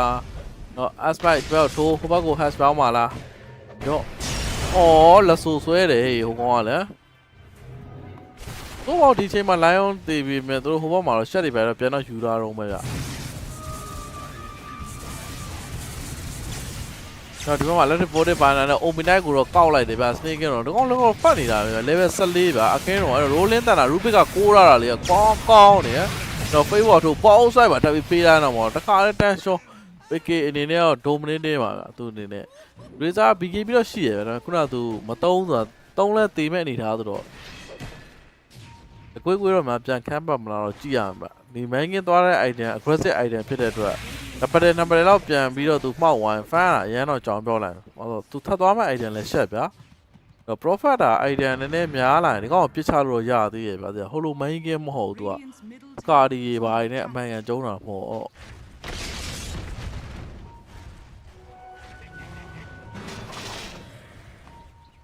ဝယ်တော့ဝင်လာပြီဒီဘက်မှာတန်ကာပါညာနဲ့မန်ကင်းနဲ့ဘရိုက်တာနဲ့တော်တော်လေးတော့အကြောင်တောက်နေတော့မှာဗျာသူတို့တန်ပတ်စံတော်တော်ရမှာနော်မန်ကင်းတော့ကြောက်စိတ်ပူစရာတော့မလိုပါတော့မက်ကနက်အမ်ပါဝါရှိတော့သူ item skip လိုက်တာဗျာနော်မဲဆောင်းတွေကမလိုတော့အခုအမ်ပါဝါတင်တာဖူကြီးတစ်ချောင်းသာရတယ်နောက်တော့လည်း12000ဆိုတော့ပန်ကိုကတော့ဒီမှာ orchid တော့ပြန်သွားနေဗျတော်တော်နောက်ကျနေ item ကတော့အဲ့တော့ sneaking တော်သေးရဲ့နည်းနည်းပဲလွတ်သွားတော့အောက်မှာ crit ကတော့အစာကန်တစားကန်လေးပဲသူ့အနေနဲ့ထုံးစံတိုင်းလေးပဲ ball strike လေးနဲ့ပဲ mega k beastcoast is doing နေပြီဗျ beastcoast အနေနဲ့ကတော့ရော့ Radiant's bottom tower has fallen.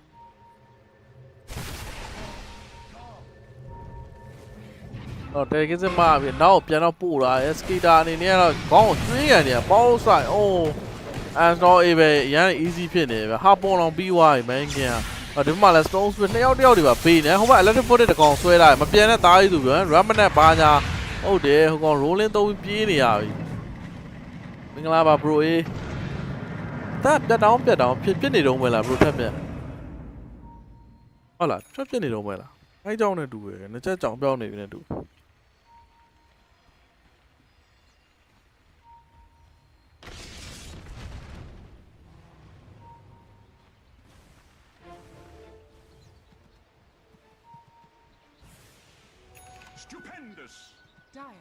အဲ့ပိတ်ပြီးပြန်ဖွင့်လိုက်ရင်ကောင်းမလားမသိဘူး။အဲ့ဒါလည်းဒီမှာကြည့်ဟိုဖြုတ်အောင်ပါတော့ဒီဝက်ပြီးကျွန်တော်နည်းချုပ်ပြတက်လုံးလိုက်အောင်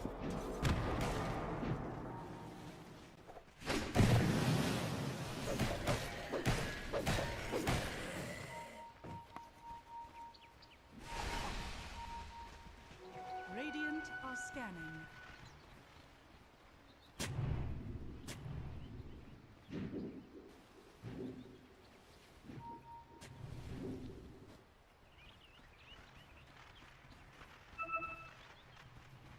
Yeah, smoke ကန်လေးတော့သုံးတာပဲဗျ Radiant's middle tower is under attack.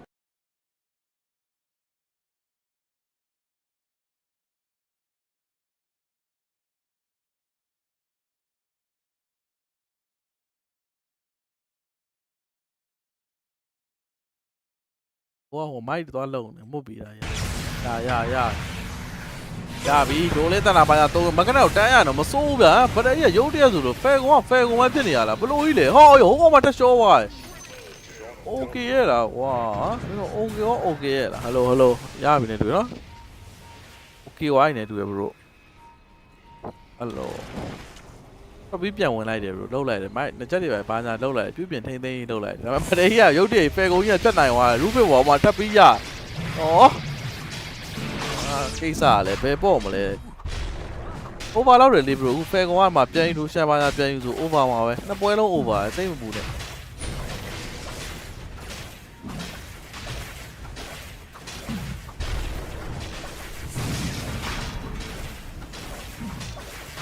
ได้မလား bro အခုတော့ပြတ်မဖြစ်တော့ဟုတ်ပြီမလားအမ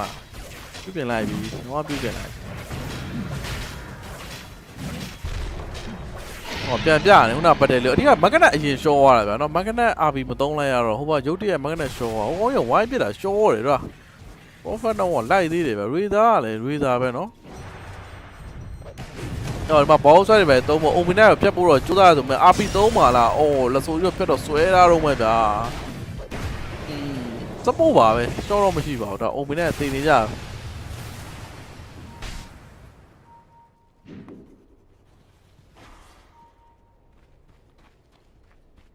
အဲကောင်ချလာတာကွာလေအိုးကန်ကောင်းပါဘရိုဝင်းဆွဲပါရင်နော်ပြ over လောက်တယ်ဘရိုဘာလို့ဖဲကွန်နောက်အခု age ကန်တော့တပယ်လောက်ပြန်ချလို့ Hiroki ဖဲကွန်ဘက်ကအနည်းဆုံးတော့15လောက်ထိသွားမှာပဲဗျာလိုပဲမဆိုတော့အကောင်44လောက်ကတော့အသာလေးပဲ44 45 46တော့သွားအောင်ပါပဲကဲဖဲကွန်ကြီးပဲတောက်လျှောက်နိုင်မယ်ဆိုရင်တော့ပိုတော့မ over သေး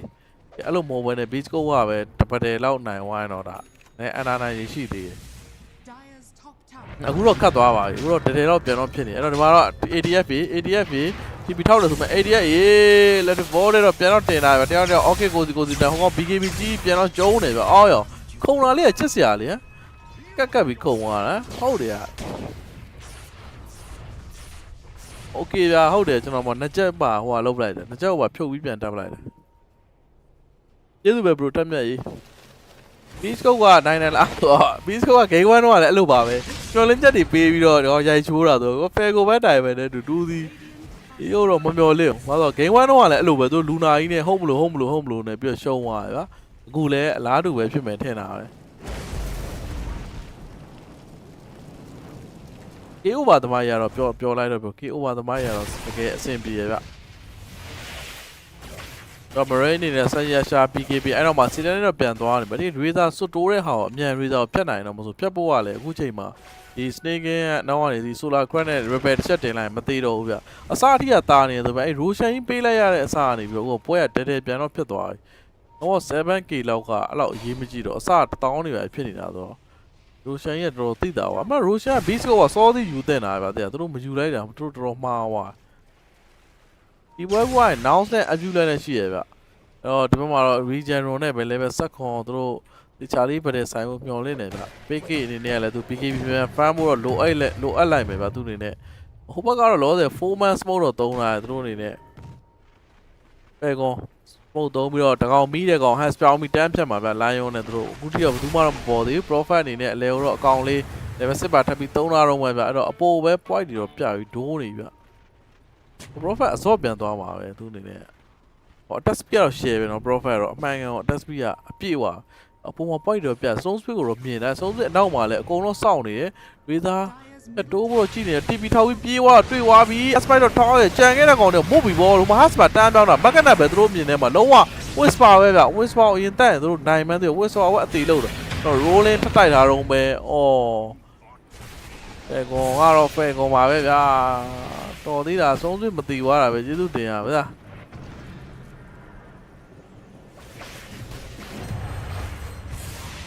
ပတ်စံလဲ2000လောက်ပေးလိုက်ရတယ်ဗျတော်တော်နှမျောဖို့ကောင်းတော့မိုင်းနဲ့တွေပဲဟိုဘက်ပေးလိုက်ရမိုင်းက PKB ရပြီလားလိုသေးရဗျ PKB တော့အိုး TP ထောက်ပြေးသွားတော်သေးလို့ဗောဟိုမှာ line ကလိုက်လာနေတာဟာပွန်3နာပြီးတော့မှတော့ ball strike နောက်တော့ orchid တင်လိုက်တော့ကဲတဲ့ကောင်ပဲတတ်တယ်ကဲအောင်မလားဆိုပြီးတော့တက်လိုက်ပါတော့ဟုတ်တယ်အမောဟို AG ရောဟိုနှစ်သက်လုံးကြာမှာဗျာတော့ 4K ပဲကျန်တော့တယ် Razor အနေနဲ့ကတော့ဒီမှာလည်း2300 one နဲ့တော့ Razor တော့ point တွေတော့ပြနေဗျာ Razor အနေနဲ့ကလည်းသူ့နားမှာလည်း what ပြန်တော့ရှိရရန်တော့ကျုံတော့မရအောင်သူလိုတက်ကလည်း3ခုယူရတာဆိုတော့ profit အစောရသွားပြီ hurricane back အစောဂျောနာအကြည့်နေဗျ damage ကထွက်တယ် main game လည်းသူ PK တော့ပြီးသွားပြီဟောဗတယ်လေးတခြားလေးဆိုင်မှုလို့ပဲမကနက်အရင်ဆုံး RB 3ဖို့တော့မျော်လင့်မယ်ဗျမြန်ဆန်ဆန်ပဲမကနက် RB 3နေတော့ပို့အချင်းကြီးကောင်းတယ်ဗျဟိုကကိုတော့ရောက်တော့ဖြတ်သွားရဲ့ဘက stone spit အနေနဲ့ကတော့ဟိုမကနက် position view မို့လို့မတော့ whisper ရေဟိုကဝင်နေဟာရဲတဲမဲ့ဘာသူမှ view တော့ RB 3ပြီးကျွေးပြပါလိုက်ပါအသားကြီးဟာစကူ RB ပြီးစကူကဆွဲသွားလဲဟိုဝေးယူပြီးဝိုင်းပြတ်လိုက်အေးရှိလို့ဗျာနော်အေးနဲ့ကြောင့်မပြည့်ရုပ်ဖြစ်ဓကုံနဲ့ဘာလို့လာလဲ whisper ရေဟမ်နားမလဲလုံးဓကုံကပါလိုင်းရုံဖြတ်ဖို့ဟုတ်လားဘာလို့ဖို့ဒ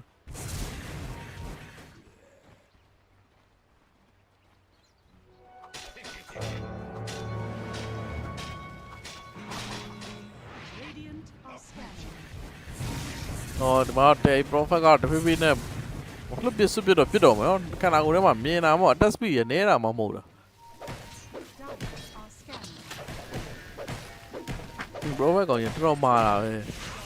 အဲ့မှာဆုံးစပစ်ရွာတာrolling တိုက်ပြီးတွင်ကောင် rolling တော့မရလိုက်ဘူးကောင် server ကရလိုက်တယ်ဆုံးစပစ်ဘန်နာ900ပဲရှိရနော်နောက်ပွဲပုတ်ပြမယ်ပြောရပါ तू မပြရင်တော့ကျွန်တော်ပြ तू ပြရင်တော့ तू ပြလိုက်ပြရင် तू ပြကျွန်တော်ပြရင်ကျွန်တော်ပြတော့ lion တကတော့အခုတော့ပြီးသွားပြီ rolling တန်တာတိုက်တော့မယ် okay ပါပြတ်တင်လာပြီရောထပ်တိုက်တယ် solo key ပဲရောအဲ့မှာ profit ဆင်းလာပြစ်တယ်ဝေးရနေဟုတ်တယ်နော်တိုင်မင်လေးတွေပဲမြင်တဲ့ကောင်အကုန်မ rolling 3လည်းမချွတ်တက်တယ်အောက်မှာလဲ lion အဲ့တော့ရှာဖွေနေပါသူနေတယ်တက carrier ထဲမှာတော့ပါလာနေဒ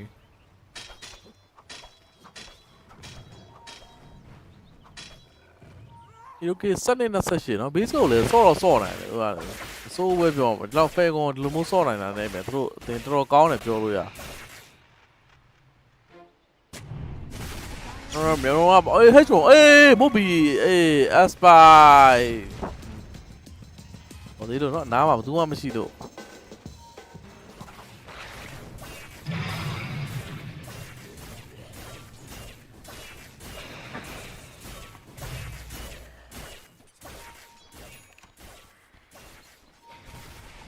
လိုတက်တော့ပြီးသွားပြီမကနက်အနေနဲ့သူလိုတက်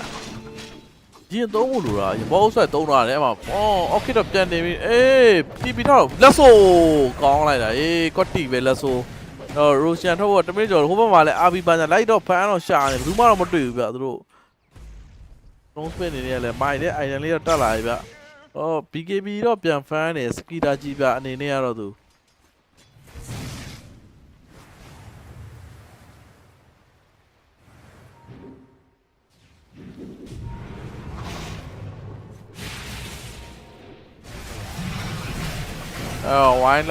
ဝိုင်းဆိုင်တော့လုံနေပဲဒီဘက်မှာတော့ရှက်ကိုထပ်ယူတာတော့ပဲ AC ပဲစကီတာ BKB ရဖို့တော့နည်းတော့လိုနေသေးတယ်ဗျသူနေတယ်ရိုရှန်ကနောက်တဲ့30ပြီးနော် runner တိုင်းနဲ့တော့ထပ်သွားမှာဆိုစောထွက်ရင်တော့မစိုးဘူးဗျ East ဘက်ကမြန်ယူလို့ရ profit BKB မရသေးဘူးဆိုတော့ Spy တကုံဘာလုပ်တာလဲ line ကိုတန်းပြတ်ချင်တော့နှမျောစရာအဲ့တကုံပတ်စံကြီး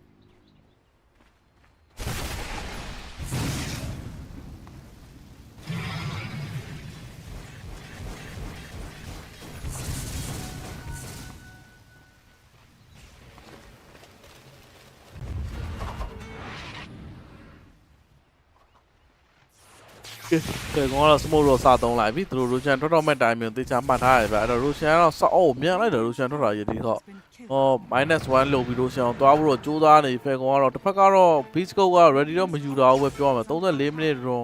အပေါ်မှာပေါ်တယ်ဗျာ run က regen နဲ့ zone split အဲ့တော့ zone split ကိုပဲစဖမ်းမလားကြည့်ရမယ်ဟုတ်ပါမကရ RP ပါညာအော် zone split ပြေးတော့ဝင်သွားတယ်ဗျ lion တက်ကကုန်းပြေးသွား glimmer kit 3တယ်ဆိုပေမဲ့လည်းတစ်ဖက်ကလည်းလိုတော့မန်နာတော့ကုန်နေတော့တော်လေးတော့ဘာလို့မှလဲ RP ခုထိမတော့အောင်သေးဘူးစပောက်ထုတ်တော့spring out တက်နေပဲလာတော့မှလား hurricane ပိုင်းတော့ပြန်တော့ main game rain နေပဲသုံးလိုက်ရပဲလက်စုံနဲ့တော့ပြန်တော့ဆွဲသွားတယ်ဆိုတော့မစိုးဘူးနော်အဲ့ကောင်ပဲရောက်အောင်တော့တတ်လိုက်တော့ skita ကြီးပြတီပီထောက်နေတယ် skita ကျော်ဝဟိုမှာလဲ score ကတော့ဆွဲတယ်တော့ကြားရ RP ကကြံသေးရပဲ AC ပဲ okay ပါတက်တင်လာတော့မှာတော့အိုးဒီလိုကေ3ကောင်တိရလိုက်တယ်တကယ်ကောင်းတယ် beastcoast သူတို့ဗတဲ့အရင်ဖွင့်ရမယ်ဆိုတော့သူတို့ကောင်းတယ်ဗျခုနကဒါအရင်မဖွင့်လိုက်ရဟုတ် Falcon အနေနဲ့ကြည့် position ကလည်းလိုသွားရဗျဒီမှာ main game ပြီးပြီ main game ball strike ဘာညာတိုင်းပါလား rolling တော့သုံးလိုက်ရပြီဗျာrolling သုံးတယ်ဆိုရင်လည်းတစ်ဖက်ကလိုက်တော့လိုက်နေဗျာ TP တော့ထောက်လိုက်ရပြီဗျာ ball strike အိုးလိုက်တယ်အောင်ကောင်းတယ်အဆုံးထိဒ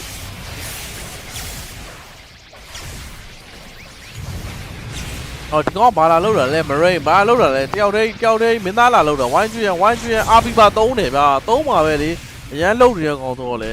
3ယောက်ကြားထဲမှာ तू ကသွားလို့ဖို့ကြိုးစားတာတဲ့ဟောအကုန်ပေးတတ်လိုက်တာဗောလို့ game 3သွားကျင်တာလား game 3သွားကျင်နေရတယ်တူတယ်တော့1300နေပဲတာနေပြီ Roshan ကလည်းထွက်နေပြီဒီချိန်မှာ beastcoast ကနိုင်ရင်တော့ Roshan လေးကိုယူပြီးတော့မှသူတို့တလိုင်းတော့တက်လို့ရပြီသူတို့ Roshan တော့မယူဘူးပဲညတောင် pressure ပေးအောင်ပါဗျာဟို radar တင်နေစက္ကန့်40ဆိုတော့သမင်းသားစားတာနည်းနည်းကြောင်ပြောက်သွားသမင်းသားစားတာဟိုမှာတယောက်ချင်း profile လက်စုဆွဲတက်လိုက်တယ်ဗျာထွက်ပြေးတဲ့ကောင်တွေတိုက်တက်လိုက်တယ်နှစ်ကောင်တေသွားပြီပြီး radar ခုနအပေါ်မှာ run လေးလာကောက်တယ်ဆိုတော့တယောက်သွားဖြစ်ရသူ့ပြန်ကျုံးပေးလိုက်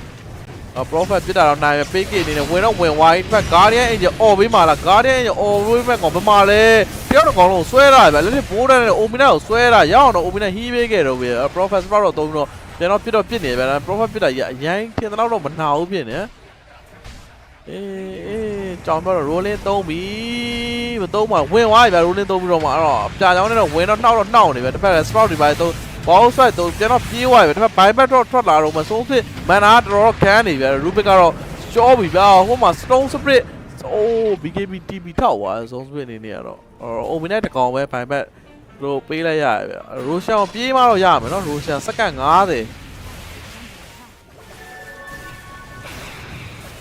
50PK နေ amplify တော့မှာထက်ရတာမြောက်သွားတော့ချိန်နေရဆိုရင်တော့ဖြင့်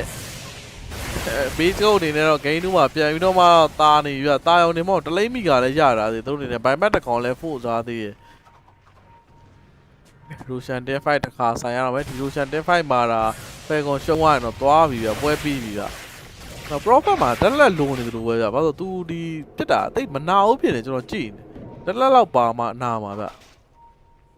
ဟို attack speed ကဆောင်းအမြန်ပြီးတော့ဗျ damage ကနည်းနေလို့ဖြစ်နေ Prophet အဲ့တော့ orchid တင်ပြီးတော့တန်းတော့ပြက်ပြီးတော့ရှော့ပြီဘာလို့လာလဲ ATF ပဲ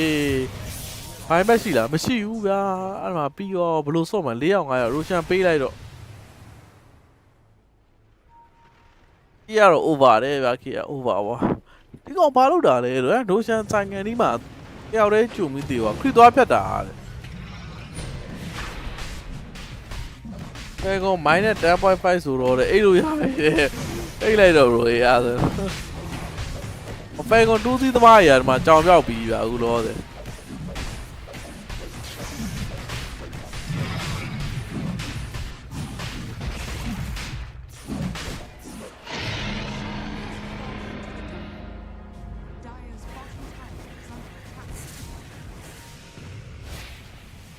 အိုမီနိုက်အနေနဲ့ကတော့ဒီမှာလက်ရှိမှာတော့သူတကာတော့ပြန်သွားနေဗျဒီက Stone Spit ကအိုမီနိုက်ကိုကြည့်ရယ်လူပစ်တဲ့မကန်နဲ့ကြတော့အဲ့ဝင်လာတဲ့ကောင်တကောင်ထွဲခေါ်သွားလို့လာဆိုတော့သူကယ်လို့မရအောင်ဖြစ်နေဗျ Stone Spit အမြဲတမ်း OK က sneaking ကိုပဲထိုင်သုံးနေအောက်လျှောက်လိုင်းယုံကိုကြတော့လေဟိုမှာထူကောင်နဲ့ဝင်ပြီးတိုက်တယ်ဗျ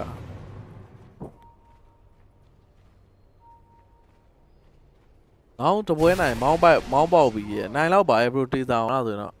သူသီးတွေရေးဖြစ်နေလို့ပေးနိုင်တာပွဲတော့မပြီးသေးပါသေးဘူးတောင်း8000ဆိုတော့ဟိုဘက်အမားမလုပ်ဘူးပဲမျောလဲနေ beastcoast ဟို high ground မှာအမားမလုပ်ရင်တော့နိုင်လောက်သေးဒါဒီဘက် marine ကတော့ view တော့ရသွားပြီဗျ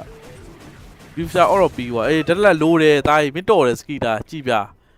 မင်းလိုးနေတာတက်လက်ပဲဟောတော့ဒီကောင်ပြစ်တာပြစ်နေခုနကဆိုသူတို့ပြစ်လို့ကောင်းတော့ပြစ်တာ10ရက်လောက်ပြစ်တာဘာမှမဖြစ်ဘူးဖြစ်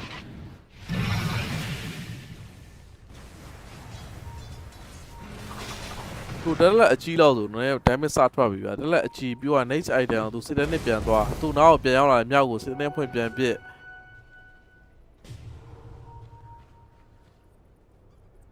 profile တော့အပေါ်မှာ crit လေးတကောင်တော့ထားထားရပဲဆို crit ရှင်းဖို့ပါညာ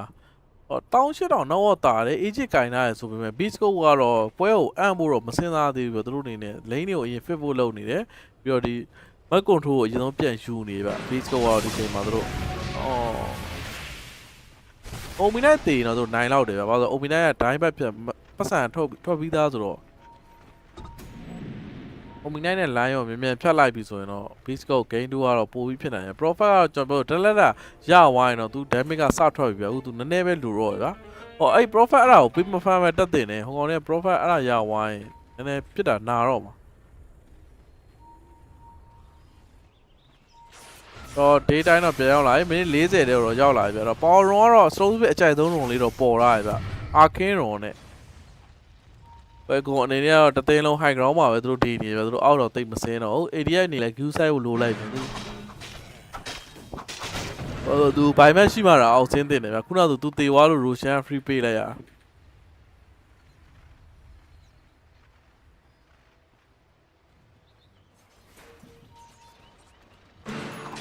ဆက်ဘက်ကဘာသာတော့ ATF အနေနဲ့နော် mana ဆိုင်တော့ပြန်သွားနေ ATF ကအဝေးတော့လို့သူ mana ဆိုင်ရဖို့တော့ကဒါရှာချောင်းသာလောက်ပဲရှိသူပစံအခုဆုံးပြရွာတော့ကျဆုံးပြဘလို့ရွာလဲဆိုကြplus ပါပါအေးပါခွဲတယ်ဆိုမှသူလည်းကြောက်တယ်ဗျဟိုမကနက်စကူဆွဲတော့မှာတော့ဘေးနားမှာရက်ကြည့်နေစကူဆွဲမဲ့ကောင်အေးစန်ရီတော့ထောင်ထားတယ်ဆိုပေမဲ့အမှစကူဆွဲပြီး RB တစ်ခါလေးပြတ်မှာအဲ့တော့ကြည့်ရမှာပဲအေး RB 3 wide အဲ့တော့ hashshot ပြန်တော့ပြောင်းပေးထားသေးရဲ့ဗျအဲ့တော့တစ်ဖက်လည်း BKB နဲ့ Razor အနေနဲ့ let's over ထပ်ပြီးဆွဲ Razor တန်းဖြတ် Razor တော့ short wide no by back နော်ဒီမှာ finger out တွေပါသုံးမယ် Rubik ကိုတော့တန်းတော့ဖြစ်တယ် Rubik မသေးဝါဘူးဗျ Christmas fan နဲ့ Prophet တောက်လျှောက်တော့ပြစ်နေဗျမြင်တဲ့ကောင်အကုန်လုံးမဲပြန်မြင်တယ်ဆုံးဆွေနေနေတော့ short wide ပြီ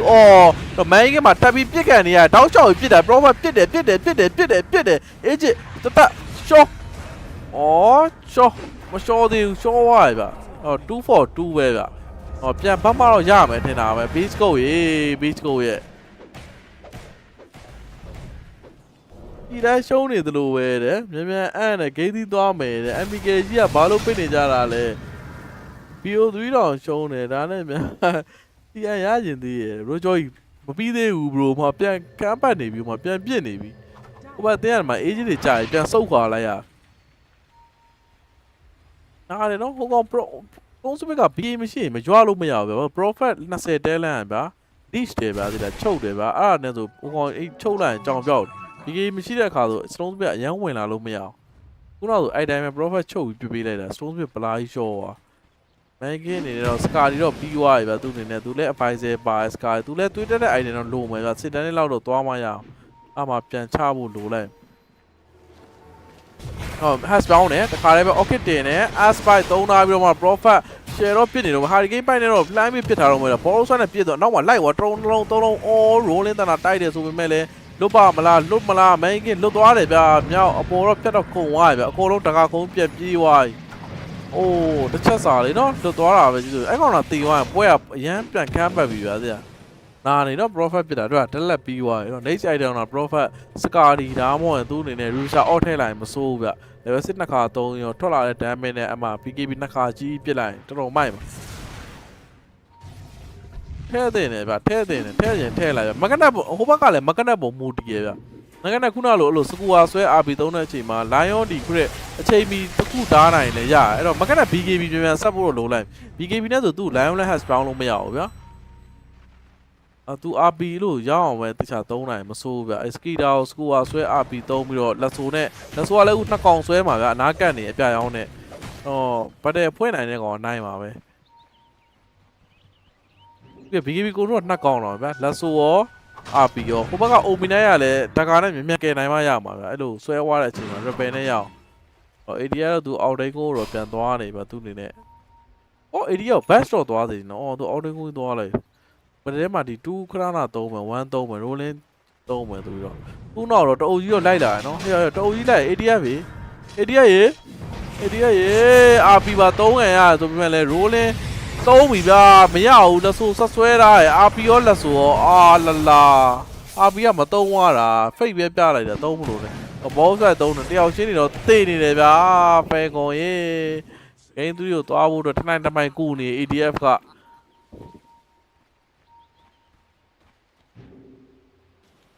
They go tonight about Tony, idiot, what draw Tony, and who boy aside there, good you were 2 John Lerushan beer, who let 2 John. I ground a Poland not lately and PR open there. You pick up a young balavi. They are too young, I owe you the final rope, Luella over the RPR, a she did, or Brolomle. Where Tomale Yam, where Uzo in a Passa machine, where the water. Eh, Magana Kuna dine even easy, 1 2 weeks down.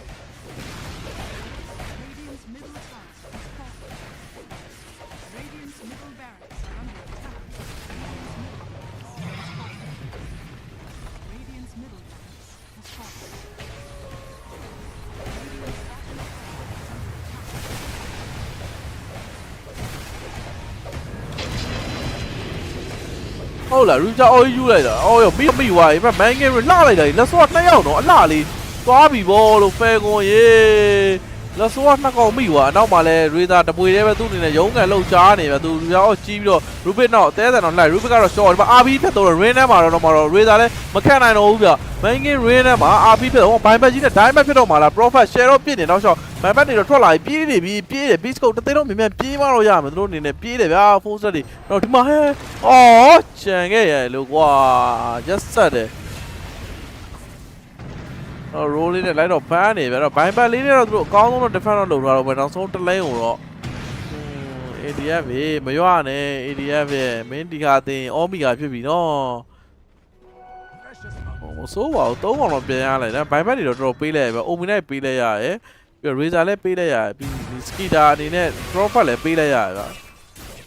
Although by he told me the final night, so we made Rucha and Lemia, Utawa, the Chobo Dogale, they need a pin, you know, whether.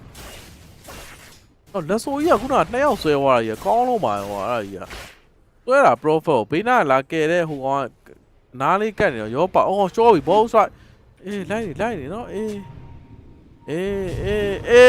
as by don't both I told me find that in white coat and tomorrow. Show we are so I get don't okay, don't do melee the fair. Piano Jabamla, open a short diamond, no, I'm going to Roma, Mino case I yell. But rolling tight out over making rare to our call wide, but Lasso swear at now, my road. Lasso got whipping and a Mateo making it up, Piano Jolly. Oh, nice, Bianchi, the kill, tell no why, Fango Nero, တေဝါတာကတော့ Omni နဲ့ Lion ဆိုပေမဲ့ Big Game ဖြစ်တဲ့ Main Game ရလိုက်တယ်ဗျာ Barrier လည်းထပ်ပြီးရလိုက်တယ်ပြီးလက်ဆိုးလဲဆွဲပြီးသားကြီးဒီမှာ Ruby Creep ကြောင်းမှုတော့ကြည့်ရမယ် Roshan တော့နောက်တော့စက္ကန့်20နေမှထွက်မှာဗျအားတယ်ကြားတယ်ဖြစ်နေပြီဘယ်သူနိုင်မလဲတော့မပြောတတ်တော့ပွဲကြီးอ่ะဟိုကလင်းကင်းတော့ပြီးသွားပြီဗျ Prophet အနေနဲ့သူ့လက်ဆို surprise ဆွဲလို့ဆိုပြီးတော့ Roshan 6 စက္ကန့်9စက္ကန့်5စက္ကန့် Roshan ထဲမှာဆက်ဆောက်လိုက်တော့ပိုကောင်းမယ်ထင်တာပဲထွက်တော့3 2 1ထွက် Roshan ကြည့်လိုက်တော့သားကြီး Roshan လေးသားကြီး Roshan လေးအော် Roshan ကြည့်လေသားရဲ့ Roshan ကြည့်ပါဟာထွက်နေပြီ Roshanတော့စက္ကန့်50ရမယ်ဗျမြောက်အနေနဲ့ဘိုင်ဘက်ထွက်မလား Roshan ယူမလားဘိုင်ဘက်ထွက်မယ်နဲ့တူရဲ့မြောက်ပုံစံကြည့်ရတာကြီးอ่ะအော်တခါလေးပဲဆုံးဖြစ်အနေနဲ့ပြီးတော့ခုံလာနေတော့မအေးဆုံးဖြစ်မန်နာတော့ခန်းနေဗျသူ့အနေနဲ့ကတော့ဟိုကော AC ပဲဗျမာညာပွင့်တော့အော်ဘိုင်ဘက်ကြီးပေးလိုက်တယ်ဘိုင်ဘက်ကြီးပေးလိုက်တယ်အဲ့ဒါရမားပြီအာပြီးတော့တုံးတော့1 man ပဲဗျအဲ့တော့ထပ်ပြီးအာပြီး3ပါလား Lion တေတော့မစိုးဘူးခုတိတော့ Lion မသေးသေး Rolling တာပြ Prophet အပြန်နေပြတော့ပြ Lion ခုတိမသေး Lion လေးဘောင်းဆွဲဟိုမှာ Lion Banking Rain ထဲမှာတော့ short သွားဒီမှာ Skitter ကြီးပြောက်ပါထပ်ပြီး Banking Rain တော့ပြတ်ထည့်လိုက်တယ်ဗျအဲ့တော့ Skitter အနေနဲ့ agent တော့ကြာသွားဆိုမဲ့ဒီမှာ Whisper အနေနဲ့ RP တခေါ်တော့ကြံသေးတယ် RP 3ပါလားသူအနေနဲ့ Sprout တော့3ဝင်တာ RP မ3ရရအောင်နောက်တစ်ခါအော်ဘလို့ကြီးလေ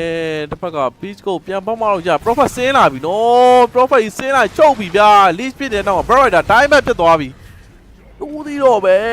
ဖဲကွန်အနေကြီးကိုပြန်စော့ပြတာနော်လုံးဝတော်တော်နှိမ့်နေတာကြီးကိုဖဲကွန်နှလမ်းမိကအခက်နောက်တော့1000 2000လောက်ပြတ်နေတဲ့ပွဲကြီးကိုပြန်စော့နေတာဖဲကွန်ဒီဝဲတာဖဲကွန်နိုင်ဝိုင်းတော့နော်တူးသေးနဲ့နောက်တစ်ဆင့်ကိုရောက်ပြီးတော့ဒါမနေ့ပြန်မှာ Toronto Esports နဲ့စော့အောင်ဗျာနိုင်ဝိုင်းတော့ final ရောက်ပြီဗျာတော့ beach coast လည်းတော်တော်လေးတော့စော့တယ်ဗျာကောင်းဘာမှမထွက်သေးဘူးကျွန်တော်ထင်တာပဲ AG ပေးလိုက်ဗျာပေးပြီးတော့သူတို့ပုံမှန်တိုင်းပဲသူတို့ကဟိုဘက် high ground တက်လာရင်တည်းမှာနှစ်သက်နဲ့သူတို့ပြန်ဆိုင်လို့ရတယ်ဝယ်ထွက်ပြီးပြန်ဆိုင်လို့ရအဲ့ဒါယူသူတို့က AG မပေးချင်လို့ဆိုပြီးတော့လုပ်လိုက်တာဘာဖြစ်လဲဆိုသူတို့ဝယ်ထွက်ပြီးစင်းချတဲ့အချိန်မှာ AG ကယာပြီးသားကြီးဖြစ်သွားတာအဲ့ဒါ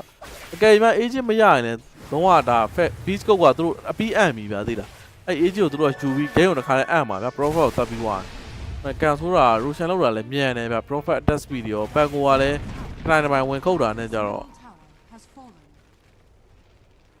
ဂိမ်း3မသွားတော့ဘူးဘရိုတေစားအောင်ရေးလက်ရှိတယောက်မှဒိုင်းဘက်ကောင်နဲ့4ယောက်5ယောက်ဆိုင်ရတော့မယ် RP တစ်ခါသာတော့ရှိရဲဒါပေမဲ့လည်းသူ Prophet အနေနဲ့အနေတိုင်းစင်ကြင်မရမှာဘိုင်ဘက်ကူတော့သူအနေနဲ့3မိနစ်ဆိုတော့ရုတ်တရက်သူတာစကူဘာညာနဲ့တေဝိုင်းအနေနဲ့များတောက်ဝါကျတော့ရမြန်လိုက်တယ် Prophet ကြီးလင်းကင်းနေမှာတော့ဖြတ်သားပေးတော့မယ်ဗျဟိုကတောက်ဝါချွဲဘေးနားနေ Omni နဲ့လည်းကာဗာတော့ပေးတာဗျဟောတောက်ဝါချိုးတော့ရမြန်နေတော့ရောစက္ကန့်40တော့ရမယ်ချမှာလားတောက်ဝါပေးမှာလားပြစ်တာတော့တော်တော်မြန်တယ်ဗျ Prophet Tower ချိုးတော့ရကြောက်စရာကြီးရောအကောင်ထုတ်တယ်အကောင်လေးရတယ်တတိုင်းတစ်ပိုင်းတော့ခုတ်တော့ရနှုတ်နေတာပဲဩနလန်းမီကာလေးတော့ရပြီနလန်းမီကာဖဲကုန်ပြန်ရမယ်ဂိမ်းနေပြအောင်နဲ့အစကူကဆွဲလိုက်ပါသားကြီး RP စကူကဆွဲသွားလိုက်အကောင်ဝိုင်းဖေးလိုက်အဲ့ထဲမှာတော့ဖင်အောင်တက်တွေပဲတော့ Omni Rebel မှာတော့ပြန်တော့ပြစ်တော့ပြစ် Rain ထဲမှာနော် Advisor တွေပဲတော့ခောက်ထားတယ်ဆိုတော့ BKB ပြန်တော့ပြစ်တော့ပြစ်နေရဆိုပေမဲ့လည်းမာတော့မှာဒါတော့ Skitter နဲ့ဘလောက်မှာတော့သူနေတော့ဝိုင်းတော့ကျွေးရတော့မှာ short ကပြအောက်မှာထပ်ပြီး3လာပဲအဲ့တော့ voter device တွေဒီမှာ light တော့ထပ်တော့ light နေ lion လွတ်ပါမလားတစ်ဖက်လည်း BKB တော့ပြေးသွားတက်က TV ထောက်သွားအိုးလွတ်ပါလားမလွတ်ကောင်းသွားရေ Spider တော့တားခဲ့လိုက်ပြီဗျဒီမှာထပ်ပြီးတကောင်တော့ပြန်တော့ကြားလိုက်တယ်lion no buy ပဲနော်BKB လေးရမစိုးပဲ razor လည်းတေးသွား no buy ပဲ2မိနစ်ကြံတယ်မစိုး game 3သွားပြီအဲ့ဆိုရင်တော့ဟိုနေတက်ချိုးရင်ဟိုနေ buy ပဲမရှိဘူးတော်တော်ပြေးချိုးလို့ရရ beast coast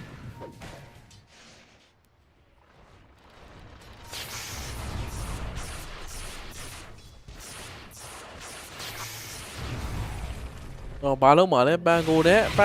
OR နဲ့ပဲရှိရယ်ပန်ကို rolling 3ပါလား3မရမယ်နော်အော် free ကိုဖြတ်နေပြီ ATF ရေ free ဖြတ်နေပြီအောက်လန်း free တော့3မရမှာ ATF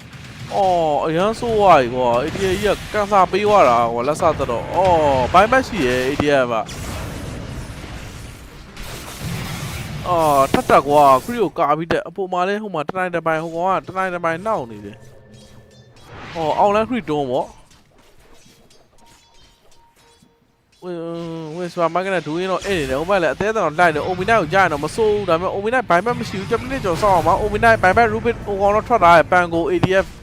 roll လေးကစက္ကန့်10စက္ကန့်15စက္ကန့်3တဲ့ချိုးနေပြီဟိုကောင်เนี่ย crew way အောက်လန်း crew ဟိုကောင်ချိုးဖို့ကြိုးစားနေပြီ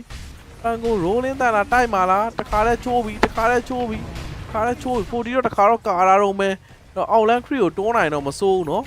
rolling သုံးပြီးအောက်လန်းကိုရောက်အောင်သုံးလိုက်တော့ Richard on နဲ့သူတို့ဝင်တော့တိုက်နေတယ်ဗျာဒါပေမဲ့ဟိုဘက်ကလည်း Gyu ကိုမဆိုင်တာတော့ဒီမှာကားအောက်လန်းကိုချိုးထားတယ်ဒီမှာ rolling တန်လာတိုက်နိုင်ပါမလားသူနေတိုက်နေတော့ဟိုဘက် BKB တော့ကြီးတာတော့မယ်ဗျာအိုး Banking Rain နေတော့သုံးတာတော့မယ် Richard ကိုသုံးတယ်ဆိုမဲ့လက်ဆိုးကြီးဖြတ်တော့ဆွဲထားပြီးတော့ RB ပါထပ်ပြီးပေးလိုက်သရုံးကိုတဲချိုးသရုံးကြီး beastcoast ကဲအကောင်းဆုံးတော့သူတို့ဆော့သွားကောင်းတယ်ဟမ်ဘာတမန်ကြားတမန်အောင်ဆော့သွားတာပွဲကြီးရတကယ်ကိုဝဲပြန်နိုင်တော့မလို့နဲ့ဘာလို့ဖြစ်ပြီးတော့နော်တကယ်ကောင်းသွားတာတော့ကိုရီ OG က whisper ပဲ whisper အဲ့ကျွန်တော် RB ထောင်းပြီးတော့ T4 ရဲ့ကိုဆွဲခေါ်တဲ့အချိန်မှာဝိုင်းတက်လိုက်လို့အဲ့လိုတော့သူ RB မထုံးဘူးဆိုရှုံးပြီနော်ဒီပွဲကြီးကတော့ Lion TV နဲ့ပြေးရအောင်လဲရအောင်သူ score နဲ့ဖြတ်လိုက်တယ်ဗျာဒါ whisper 2 hit ဝါရဲ့သူ့ရဲ့ magnet တော့ plane နဲ့ magnet ဘာလို့ပစ်လဲပိုင်းဆိုတော့ဒီမှာတက်တည်တော့ပြသွားပြီဗျာသူ magnet ကတော့ကဲကောင်းလုံးပါနော်1-1တော့ပြတ်သွားပြီဗျာ base ကတော်တော်ဆော့လိုက်ရမိနစ်60ကျော်နှစ်ပွဲလုံးအကြာကြီးဆော့ရတာနော်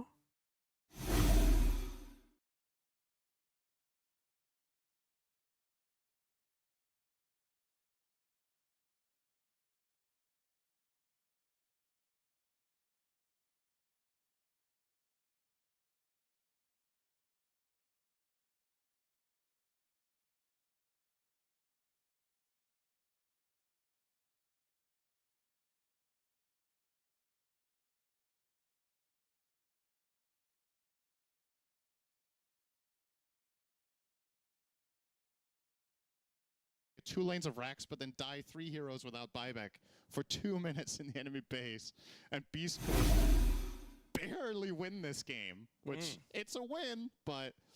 oof, that was close. And of course, that does mean that in the end, we are also going to be gifted with another Howie interview because he made it happen. We're going to end this one off. My goodness gracious. I mean, I guess the only other thing that I'm wondering about in this one is like, do you feel like there was one that was a full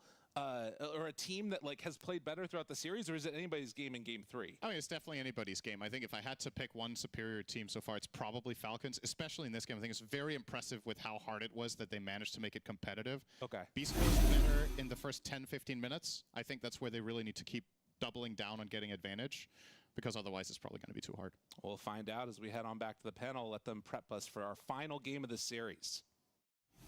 Thank you very much, gents. What a game we just witnessed. It was an absolute brawl back and forth. Falcons did not manage to make that comeback, but they tried so hard and they made it really difficult for Beast Coast to close that one out. But they did, so we are going to game number 3. Let's break it all down here. T-Gov, this was mental. Oh, yeah, it was really just cool to see. Beast Coast, the aggression from the laning phase, and then like what 50 minutes into the game, Lumpy 5-0-4. He's breaking the map, playing with the Monkey King. How often do you see Crit have like 6 deaths, like pre-20 minutes? You know, maybe he might have some later on as an initiating 4, but again, I think Beast Coast, they popped off in the lanes, kept applying the pressure, kept running at Falcons, and normally Falcons is a very good team at finding opportunities to delay the game, but having to already go to delay the game as a main plan so early on is testament to how aggressive and just map oppressive Beast Coast was. Yeah, fair to say. Yeah. Look, after this game, I don't think I'm ever going to vote for a different team. Like in these little post-draft analysis, when you're asking us who are you going for, I'm always gonna go for Falcons. I don't care what happens. Like even though they lost this game, for me, it's incredibly impressive to be able to even get there later on after the laning stage that they've had, because it was abysmal.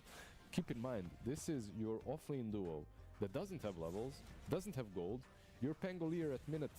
what was the minute? Even like minute 15 or something, even earlier. Diebacks afterwards. Like he literally was ruined. Like this was. That was GG material for a lot of teams right there, but they still managed to kind of claw themselves back in with that one sick fight around the Twin Gate. I don't know, like they just keep on impressing. And later on as well, the way they fight around Rosh Pits, that Sprout catching Magnus just before the second RP, everything. Like okay, they lose in the end, they kind of get outplayed on the high ground, but kudos. Again, it was impressive for Falcons to keep themselves in it, but yeah, going back to Beast Coast again, it's just I think the way that they punished Falcons for forcing Marine onto a farming mid laner was exceptional, right? They have a hyper skirmishing lineup on Beast Coast. Every hero can enable each other to try and fight, but if they don't stop Falcons from farming, Falcons are insanely scary to play against. What we saw, what Liz is mentioning, that kind of the mid to late game, Falcons have an insane draft, but to get there, they need a little bit of time. But they didn't give them the time to farm. And normally Malrine is kind of like he alleviates the pressure in difficult games, but he wasn't really able to do it. I agree with you with everything you said, but give this draft to any other team and they're not going to make a comeback. Like, That's true. They're not going to do the Technically speaking, they didn't make the comeback. Well, They didn't, but okay. I know what you mean. yeah. Go this far. No, I know what you mean. One of the things that enabled them to even get to this place and to get to this buyback is a little bit of a greedier item build by Pyke. Like he goes into Dezo, Harpoon, BKB, minute 29 isn't even close, right? Meanwhile, on the other side, you have this Nisha Prophet Skitter. Like he's losing the game. He doesn't buy the BKB, but that's for a reason, because he has an Omni Knight behind him. So maybe something that they could have adjusted on the side of Beast Coast. Like you are winning, you don't have to double down into punishing them with raw damage. Like you can go a little bit safer route, buy some BKBs, make it easier for yourself. Yeah, maybe that's something to keep in mind for the next game that they're playing. And we talked about how Falcons was able to prolong that game, even if they didn't end up winning this. There were some very impressive moments, and one of those moments is one that Tika I'd like to break down with you guys. Sure. I just want to start this piece by emphasizing Beast Coast, exceptional stuff. Great fighting, love it lots, but sometimes their communication can maybe be an undoing. It didn't hurt them this time. It nearly did. But in this game, right, when you already have a 10,000 gold lead for Beast Coast, the map is getting fully closed out, you expect Beast Coast to somewhat be on cruise control to the end of the game. But I want to emphasize just pretty much the mini-map. So it's going to be a bit of a weird piece, but please keep note. Pink is Monkey King, grey is Batrider, light blue is Storm, green is Rubik, mag is the brown. So let's look here. So starting off, right, you already see Monkey King, he's drawing. Guys, they're probably smoked up, they're utilizing Nature's Prophet, but they're going to go to our triangle, right? And if you see where Falcons are, right, they have no vision on the map. This is their Hail Mary play. And then this is further emphasized by more team members of Beast Coast. Look, ready? Everyone's saying, oh my golly gosh, I ruined that one. Here we go, back in. They're drawing the bot lane, they're drawing the mid lane, invert that, and they're saying triangle. So the entire time, they're constantly saying, guys, they're smoking to our triangle. Just focus up, we're already rallied in a good position. And that's where Monkey King kind of jumps himself into the trees and finds the Falcons lineup. So it's kind of testament to Falcons. They find the one opportunity to smoke for a twin gate, to then use that to pick off Beast Coast. Beast Coast think they're doing the complete opposite play. And if Beast Coast don't get picked off by this one move, then they probably win the game, minute 30. Super easy. So Falcons, the reason why they're able to keep themselves in games is they find little smokes, little movements that teams aren't predicting. Because if you look at the minimap, there was no chance Beast Coast knew this was happening, as all of their team thought they're going to be on the bottom side. So that's pretty cool. I feel like Falcons, they do this stuff. They find little moments. Sorry, as I quickly move away without telling you, but that's, again, the cool thing for Falcons. But Beast Coast, incredible. After that fight, they keep fighting, they keep going, they keep making insane outplays with Whisper and Monkey King and It Pyke. was like that one fight that brought them back into the game. Like Exactly. Falcons from 10k to around 5k after, and from that point onwards, it was competitive at least. Up to that point, it was literally them just running across the map, trying to scour and find any farm that they can while Snake King is feeding. After that point, however, they can at least match the opponents. It could have gone either way. I feel like we could have just as easily sat here talking about a 2-0. After that moment, we definitely had a couple of high ground tries for either team. So we'll see what happens in game number 3. And I think the teams after that game number 2 are getting a well-deserved small little break. And so will you, because we'll be back after this one.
heading into game number 3 between Falcons and Beast Coast. And the question is, where do you go after a game like that? And there's one thing I didn't even ask my panel yet after that game 1, because yeah, it was an atrocious start for Falcons, but how much of that, Lizard, came from that minute 0 fight that was happening? Because when you go to this game, you look like, oh, what could we have done differently in the draft? Do you even focus on the draft? Because to be fair, I thought maybe that level 1 fight might have just been the nail in the coffin already from the start. Yeah, it was good for them, but they suffered some losses as well in Beast Coast, if I remember right? So it's like, yeah, it's bad, but it's not. We lost 4 bounty runes to an alchemist, plus there's a visage with that all bad. I think it was playable afterwards. It's just the fact that the lanes themselves were difficult for them too, like the Monkey King plus Batrider lane. Yeah, the Pango and Lion, they didn't have any fun there. Storm Spirit rotating around, like the way Beast Coast. I feel like you two, both of you, talked about how well they are in the lanes. Well, and this how is the they can minute 1 fight, by the way. and how they can double down to that. But how do you double down? You can't on just double winning down in lanes? the tournament, Lizard. Sorry, it doesn't work. It's only for rank. You get double one more. If you double down in this game, they're not going to progress to grand They're not going finals. to progress. No. Then never mind. I take that back. Then nothing makes sense anymore for me. But they do lose Pike here. Yeah. But they lose the full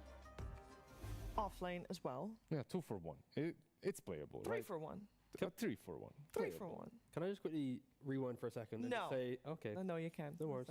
Sorry, I thought it was a rhetorical question, so of course you can. we got a game 3 We against do. Falcons. Like, coming into this tournament, everyone's here sitting in their armchairs at home going, duh, Falcons just going to free win this, so easy, bore it, you know. And now, look at this. The first upper bracket game, Beast Coast take a game against them. Sure, Falcons, I believe, also dropped a game in the group stage. Yeah, But to group Alliance, stages, right? Yep. you can say that's a different place, you know. But to lose a game in an upper bracket, like, come on.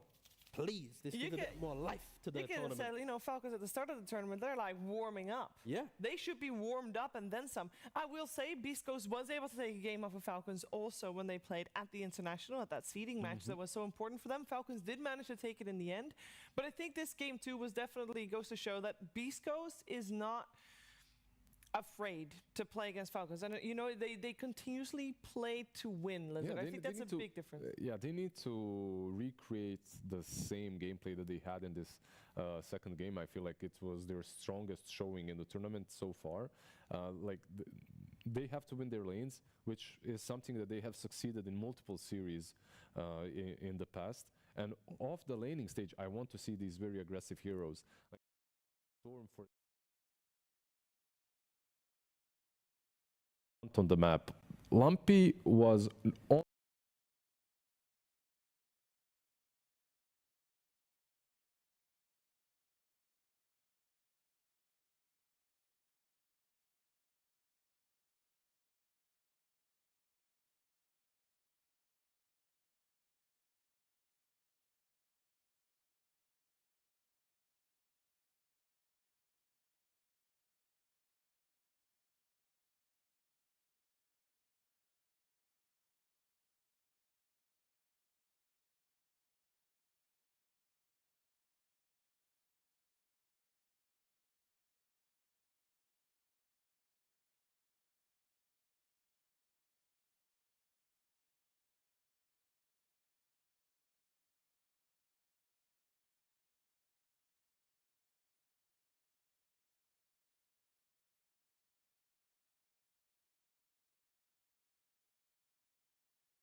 pretty difficult if the lanes go poorly, right? If the lanes are even, then we probably see the way Falcons played the minute 30, 40. 10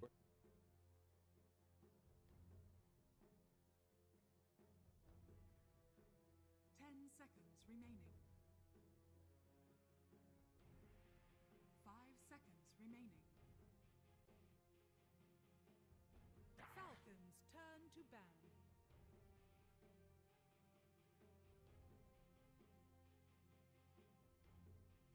10 seconds. hello. 5 seconds remaining. โอ้ยအကြီးနဲ့နောက်တယ်လူဆွဲသွားဖြစ်တယ်ရေးထားတာတဘာလေးတော့မသိကြဒီကကြာမှာဖတ်ကြည့်ရစတိတ်ကာနဲ့အိုကြီးစတိတ်ကာကိုကြီးဟိုဟာနဲ့တို့ 10 seconds remaining. ကဲမှာအပြင်းပြေဝတ်တဲ့အကြီးလားမသိ 5 seconds remaining. အကြီးမရှိအားလေးဝယ်ပြီးကောက်ဆုပ်ပြီးတော့မှာညာတော့လေဒီဘော Falcons turn to ban. ဆန်းကင်းကတော့3ပွဲလုံးဘန်းတယ်ဗျ B score respect ဘန်းတယ်ပြောရမှာ3ပွဲလုံးဆန်းကင်း first pick မပေးဘူး rain ကိုဟောရှိမှာတော့လည်းတောက်လျှောက်ဆော့တာတယ်ဒီဆန်းကင်းမနိုင်ခင်တော့ကလည်းဖဲကွာဆော့တာတယ်နက်ပြီးတဲ့အပြင်မှာလည်းဆော့တာတော့ပဲ mid ကိုပဲတောက်လျှောက်တော့ဘန်းတယ်ဗျမစိုးတော့ B ကုန်းအနေနဲ့ဒီလောက်အကြာကြီးဆော့နေတာ game 1ကလည်းသူတို့9-9ရှိတဲ့ပွဲကိုရှုံးသွားတာဗျ game 2ကတော့သူတို့အားလေးတွေကတာရယ် big game လည်းတာပြီးတော့ high ground မှာနည်းနည်းလေးကြောင်ပြောက်သွားတယ်ဗျပြီးတော့သူတို့ပြန်နိုင်အောင်တော့ဆော့သွားသေးတယ် Beast coasts turn to ban. Marine game 2မှာတော့ Marine သိပ်မလုံနိုင်သွားတာဗျသူတို့ Razor 8ဟိုဘက်က support ပါဗျာ4မိနစ်မှာ2ခါလာသွား game 1တော့လည်း4မိနစ်မှာလာတယ် game 2မှာလည်းလာပြီလို့ဘာမှမဟုတ်ကန်ဆာလာပေးသွားတယ်ဗျအဲ့တော့သူ playing တွေမှာ midfield လို့ဖြစ်သွားတာသူနိုင်တယ်ဟိုကောင်ကသူကမင်းမှာ1-1မှာနိုင်တယ်ဗျနှစ်ပွဲလုံးဘေးနာ support ကလာနှောက်တာနည်းနည်းဆိုးသွား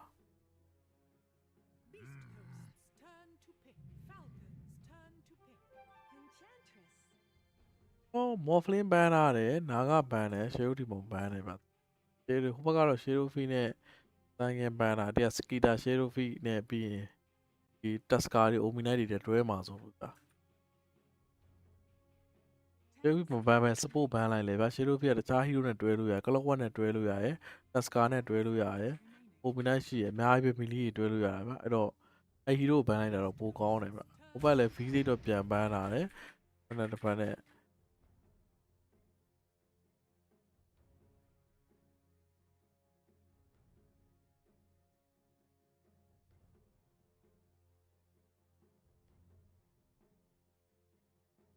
10 seconds remaining. Game 3 Matt under လှော်တဲ့နေတဲ့ပြဘသူရလဲအပြာခုနမတဲ့ရုပ်ရုပ်ပြောပါကြည့်အောင်မသိလိုက်ခုနကဒီ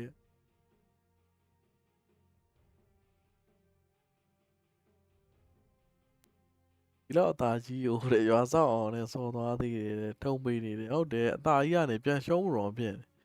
တော့တမင်မ first pick ယူထားရဗျဟော ADF အနေနဲ့ဘာဆော့မလဲကြည့်အောင်ဟိုဘက်ကတော့တမင်မယူတာ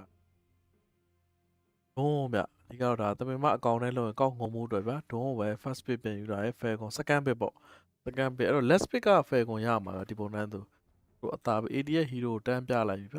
ဒုံးက support လဲဆော့မှာတော့မဟုတ်ပါဘူး ကတော့အနည်းဆုံးပဲဒုံးက33ရာခိုင်နှုန်းနဲ့အရင်နဲလုံးနဲ့12ပွဲဆော့ရယ်ဘန်းတာ42ပွဲဘန်းတယ်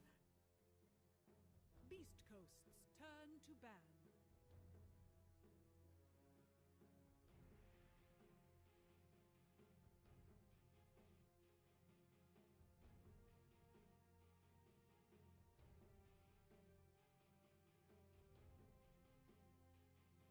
10 seconds remaining. 5 seconds remaining. Falcons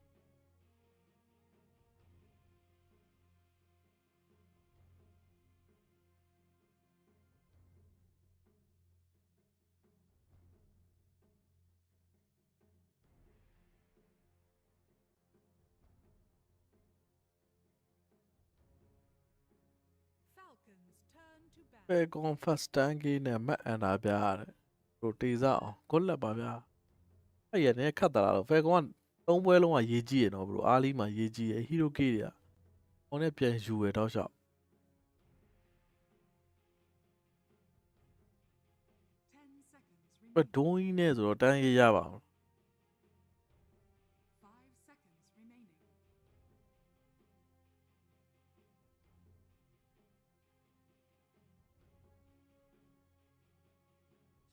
လူနာမပစ်နဲ့ဆူတောင်းလိုက်ဗျာလူနာမပစ်တော့ကောင်းတယ်လူနာ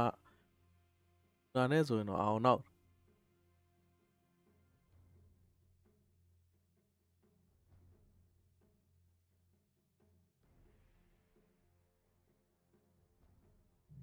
တော့ပန်းတယ်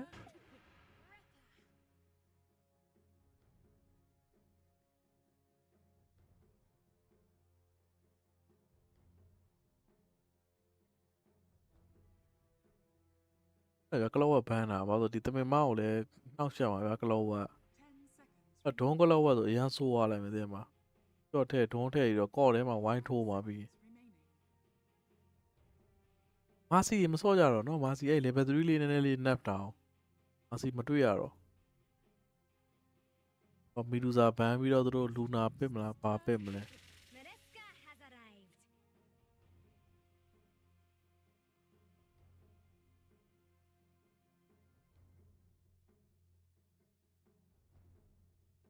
ဒီကီလည်းမတွေ့ရတော့နော်ဒီကီတော့မှဒီနှစ်ပွဲလုံးမှာဒီကီမတွေ့ရပုံမှန်ဆိုဖယ်ကောင်ကဒီကီအရန်ကြိုက်တာဗျာ Remaining. သူတို့ဒီပွဲဒီကီလာမလားမသိဘူးဟောလဲဆိုတော့ဟူဝင်းနဲ့ဟူဝင်းပါတယ်ဆိုသူတို့အမြဲတမ်းကြိုက်တယ်ဗျာဟူဝင်းဒီကီဟူဝင်းပန်ကိုတို့တွဲပစ်တာဆိုတော့အာ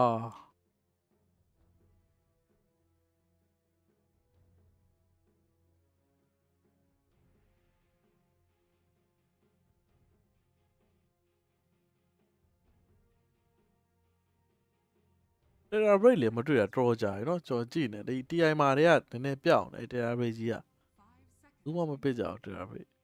Sparta လေးလည်းတွေ့နေတယ်ဗျာ Sparta လေးကကောင်းပါသေးပစ်ကြအောင် Phaser Boy ကလည်းတော်တော်ကြာရင်မတွေ့ရတော့ Phaser Boy ကြီးလည်းဘာမှမတွေ့ Sparta တစ်ခါလေးတွေ့ Guy O များလာမလားမသိเนาะနောက်ဆုံးပွဲဆိုတော့ဟိုပေကွန်ကအဲ့လိုပွဲဆိုဒါ Guy O တွေလူနာတွေစော့တာဆိုတော့ Prophet ပဲထပ်စော့မှာ Prophet ဆိုတော့3ပွဲစလိုက် Prophet တော့ဖြစ်သွားလိုက်ကောင်းပါသေးခုနကတော့ Prophet လုံးတော့နေတာအော်ဟိုကောင်တွေကလူနာကျူနာနဲ့စစာမင်းမျိုးကြီးပေါင်း PK ရဲ့အကောင်းဆုံး hero လူနာတော့ပစ်ထားရဗျဟော rate 3ကောင်တော့ဖြစ်နေနော်ဝင်တိုးမဲ့ကောင်တော့မရှိဘူးဟိုအနီးမီလီရဲ့ကာယနေပြီးပဲကောင်မရှိဟောဒီဘက်က mass ထပ်စော့မလားဒါမှမဟုတ်ရင်မြက်မှာပန်ကိုတော့ကြိုက်တယ်နော် rate 3ကောင်ခန်းဆိုပန်ကို roll လေးဒုံပါရတယ် Razor ဆိုလည်းကောင်းသေးတာ Turn to pick. Beast coast's turn to pick. โอ้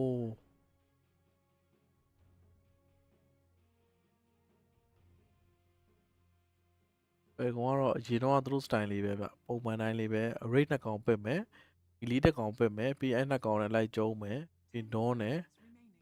အားလီကိုနည်းနည်းချဖို့တော့ရွေးတာဗျဖယ်ကောင်ကဒီပွဲကတော့အရင်သိပတ်စစ်မဖမ်းတော့ဗျာ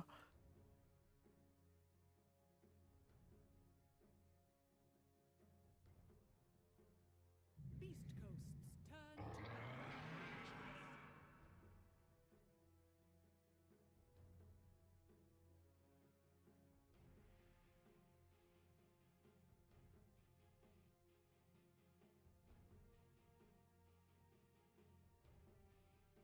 10 seconds remaining.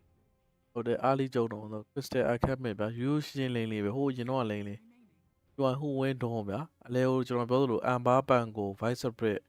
ဘီလီတစ်ကောင်ထပ်ပစ်မယ်ဗျာပြီး rate နှစ်ကောင်နဲ့တွဲလုံးလေးကျုံးမယ်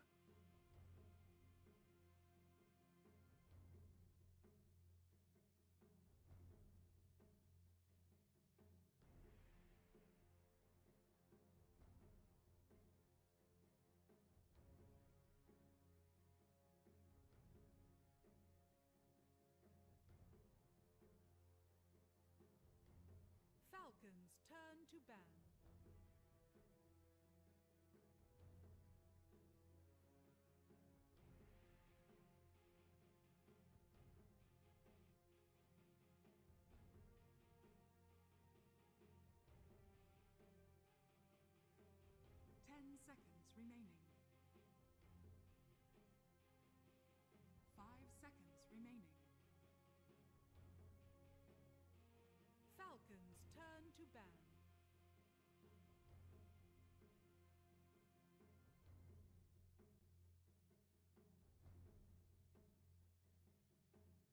ဟေး bro အာလူတို့ဘာတို့ညာတို့ bro ရေ bro အောင်ကျော်မင်းတို့ bro အောင်သူတို့ပြောင်းနေဘေးရောက်နေ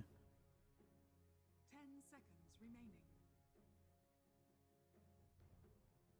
5 seconds remaining.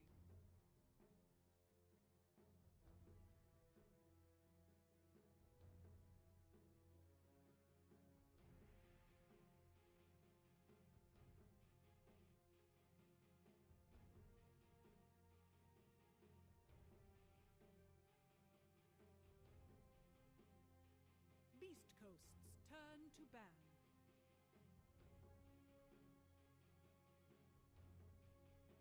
ဟယ်လိုပါ bro ရေ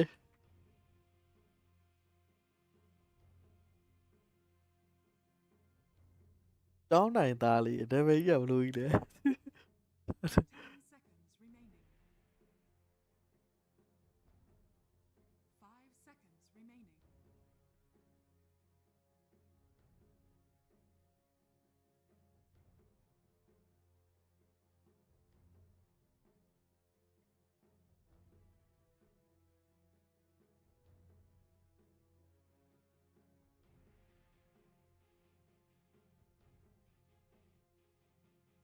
Beast coast's turn to pick. Falcons turn to pick.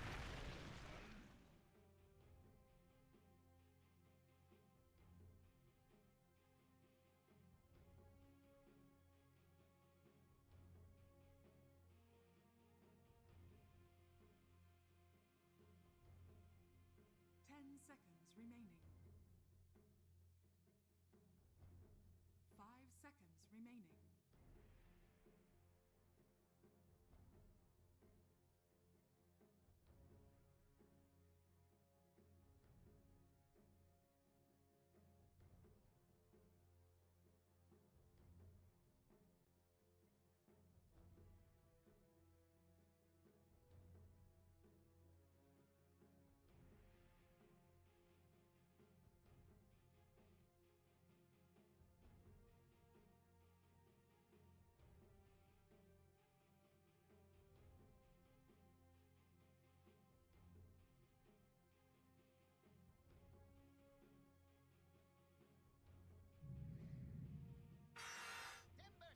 Choose your hero.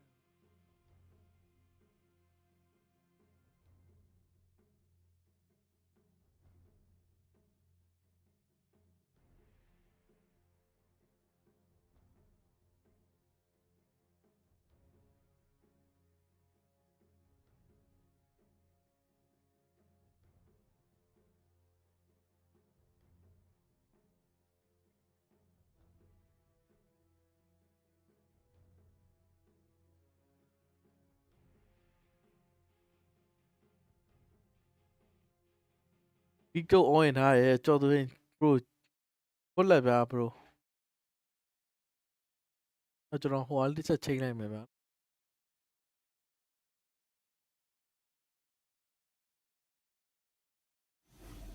ဒီကနေ့ချိန်လိုက်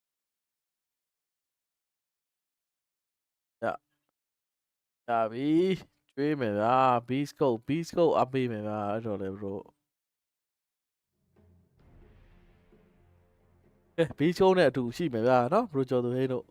ဖဲကွန်လောင်းတဲ့အကိုလည်းကန်ကောင်းပါသည်ဗျာအန်တာလောင်းတဲ့အကိုလည်းကန်ကောင်းပါသည်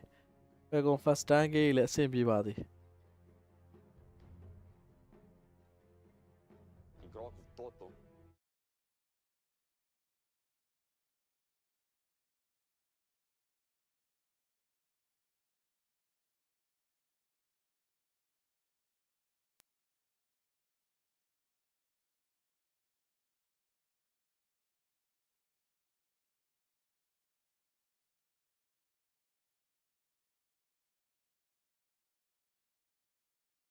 Thank you so much, Sheever. Owie 2000, I'm here, of course, with the coach of Team Falcons. Owie, why should we go through the trials, tribulations, and heartache of life when we're cursed to one day, you know, pass on? And is it really for anything? Thank you for this. Yeah. I don't know. I'm a bit of a nihilist, so I don't think I'll give you a good answer. Okay. Well, there we have it. Let's go ahead and go into Game 3 of this game and see who comes out on top in this one.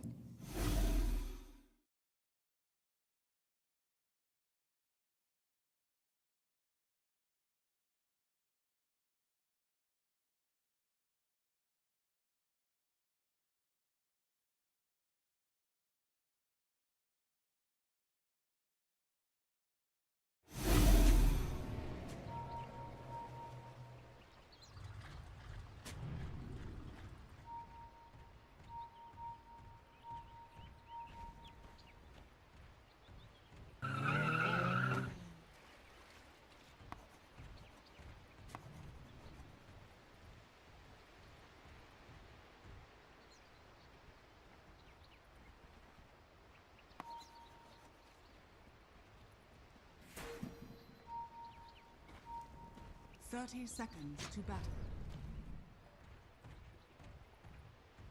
Игрок в тотал.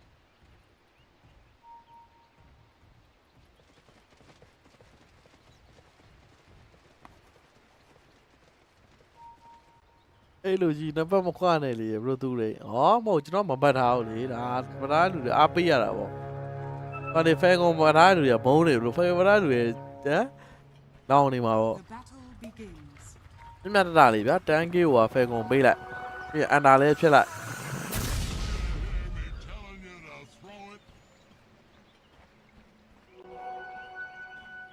Chạy rồi nó cho nó anh này bác sẽ xin chạy được rồi bao nhiêu mới rồi cái quan thì mà so với trống với không phải Luna bao nhiêu đó phê con mới chạy được mà Ali mà phê con sao mà phê con đau sọ thì mà so với sao gì không phải xe hùn rồi anh trả được con này nó phê con mới bút bút ra hiểu cho cả rồi phê cái đi Luna anh phát qua video nó đeo đi về trả này nó con mới ra mà anh luôn cắt đấy thì với mà thì mà so thì lâu mới được thế này rồi nhà tôi đã con luôn hero đã có bây giờ tôi tống mới luôn tôi ăn tôi rồi quên đuôi rồi thì bây giờ tôi tìm mà so rồi không bao giờ làm video cũ mới rồi mà thiền vậy quên đây đi ba ấy không bao giờ bỏ là cũ vậy và mấy mà rồi đã tìm mà so thì đó phía thì phải lưu về nên tôi sống với cái rồi con này tôi cũng là so rồi thì với tiny on tụi con mà chỉ mà tiny one two vậy đó là spare ba nhà rồi Luna level 6 rồi tôi level phía rồi con này mà nó mấy cái này vậy mà nó chỉ phép cảnh thế set me whisper sandor thong ba nhà mà base tông này bắt đầu mà thiu vậy phải là ambition này nè tông là rồi frostbite tông mình show mình đủ có move level 2 hold there bên lý đấy mà cả là léo xài lì có move level 2 à skida này nè rồi skida tông mà sao vậy đối với là free thì mà sao à skida đó là Luna cái này nè con tí sao ra vậy AC tu này nè rồi Sandor bên con này nè tốn ngon này nè rồi Sandor áo còn xài tốn ngon này nè nó đã còn critical ổn đi vào phiền áo mà bộ mà lấy ADL ở tỷ phiền về rate còn rồi Bisco có ổn ra để cái kính thế này mình lúc thế này và hậu để vào rồi có rồi cái kính mà xem gì nó con này và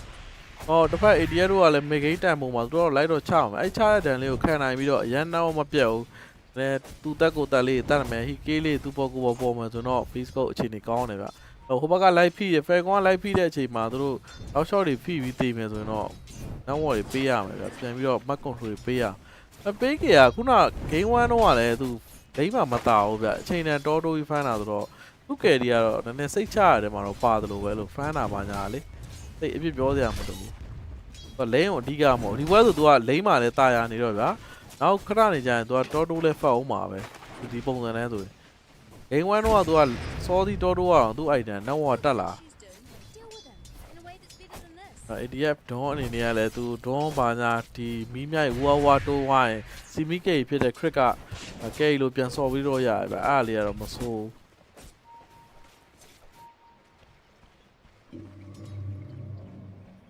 áo mà rồi lỗ tao rồi giang rồi cái phải tao vậy lo này nè tôi cũng là sinh pha liền mà số nó số có whisper này tôi lâu phía đấy mà tôi lấy mà mấy bạn nào tao mà chỉ à mấy bạn các bạn lại khuyên xe hóa rồi position thì chắc mà này biến chui kìa và thế giới bên qua rồi trốn rồi nhiều rồi frostbite tông nữa hoa chỉ nó level 2 cái tông này rồi là sao nó sẽ ra AC về và tôi này nè tôi biết rồi bây giờ mà là huy lên đặt nó xe nè thì cái ba chain đất xe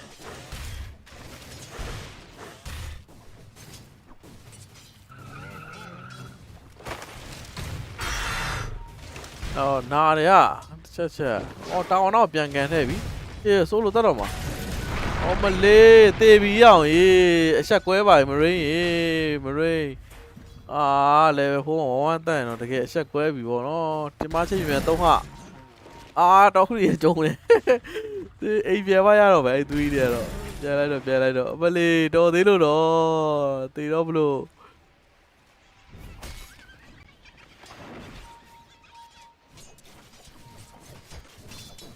ông mà skida chỉ biết này nè con nó tu là sẽ đi qua ít sai rồi mà sao nó lại xin bia là sao chứ còn là cố con nó này nè ông whisper lâu đi à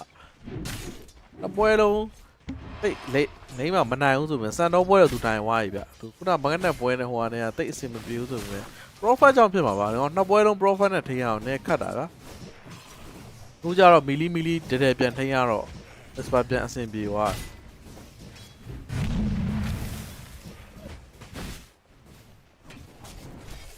အပေါ်မှာလည်းပေကေအနေနဲ့အဆင်ပြေပါသူတော့ပြန်ရောင်းဝယ်ဟာတော့ယူသွားရတာသူအနေနဲ့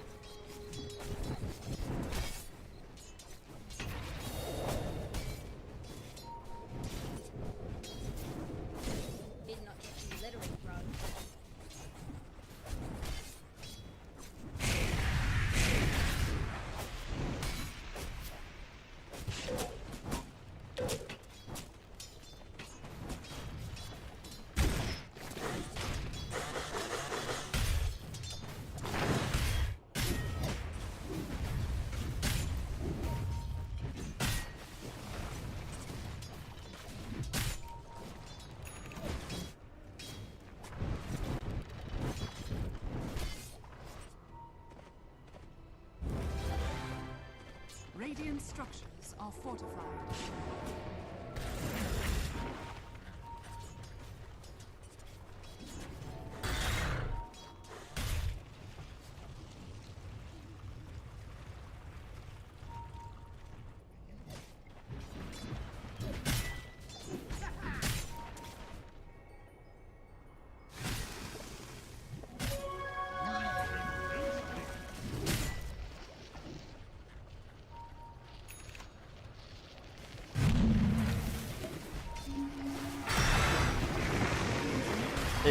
Ku mu level 2 တော့ check ရတဲ့နိုင်လာကြည့်နေရဟိုစပေါတော့ဖတ်လာပြီတစ်ဖက်တိုင်းနီအိုး TP ကပြန်ကောင်းသွားဗျနောက်ပြက်ကန်တာဟုတ်တယ်နော်ဖတ်လေ beast go အခြေအနေကောင်းတယ်ပဲပြောမှာချက်ချင်းဆိုလိုပဲနော် TP ကြလာဟော level 7နဲ့တိုင်းနီကဟုတ်တယ် Luna ဖတ်တော့မယ် Moon Rider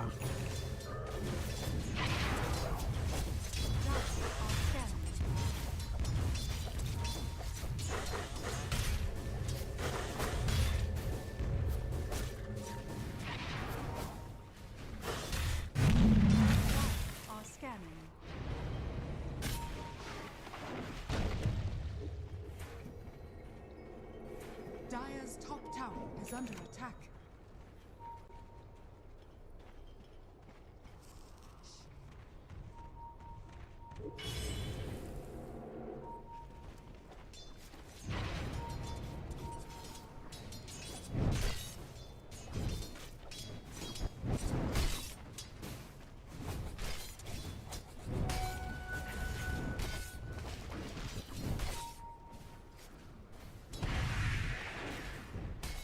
Dire's structures are fortified.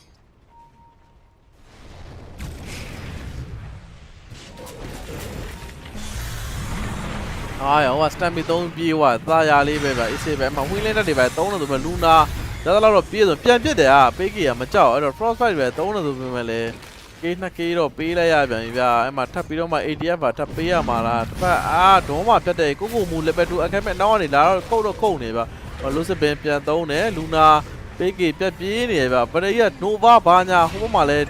ရောက်တော့ကေးရယူလာတော့မှဗျအခက်မဲ့ level 6ရောက်သွားကန်ကောင်းလို့စစ်မရပြန်ရှောမှာအကုန်ကြတာ TP တွေက Hero K 2-3တော့ဖြစ်သွားတယ်မစိုး Luna နဲ့ဟိုပြန်ဒီမှာ Stout down ပြီးတော့ပြန် ATF ကိုလုံးနေ ATF နဲ့ Infinite Blade သုံးတာတော့မယ်အော် Nova assist spray တွေအောက်မှာတော့ပြန်တမင်မှရှောမှာလောက်အသေးချတာကြီးနှစ်သိန်းလုံးอ่ะတောက်ကြောက်ကြတာအဲ့နားမှာအသေးကြီးများသွားတာပေါ့ဒီကောက်ကြီးကနစ်နာသွားတော့ဒါ beast code အနေနဲ့တော်တော်နစ်နာသွားပြီ Luna လည်းမလွတ်ပါဘူးသေသွားရဲ့သူ၄ယောက်တိတိပေးလိုက်ရတယ်ဗျာဘုကတော့ဒါတကောင်လောက်ပဲပြန်ပေးလိုက်ရတယ်ဗျာတန်အောင်တော့1600လောက်အစောကြီးပြန်ပေးလိုက်ရပုံရောက်လာတာ Academy မရောက်လာဘူးဆိုတော့မသိလောက်တော့ Luna လွတ်လောက်တယ်ဟို Academy ကြီးပါရောက်လာ level 5ကြီးနေပြီးတော့ဒီလိုတက်လိုက်လို့တော့သူ level 6ရောက်သွားတာဟော 2k ဖြစ်သွားပြီဗျာရုပ်တရက်ဆိုလို့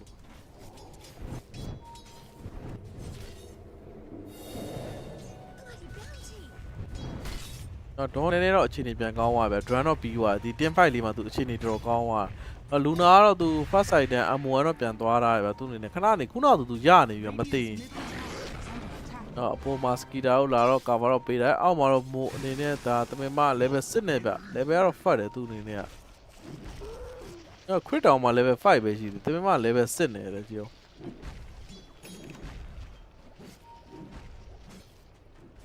Radiant's bottom tower is under attack. Radiant's courier has been killed.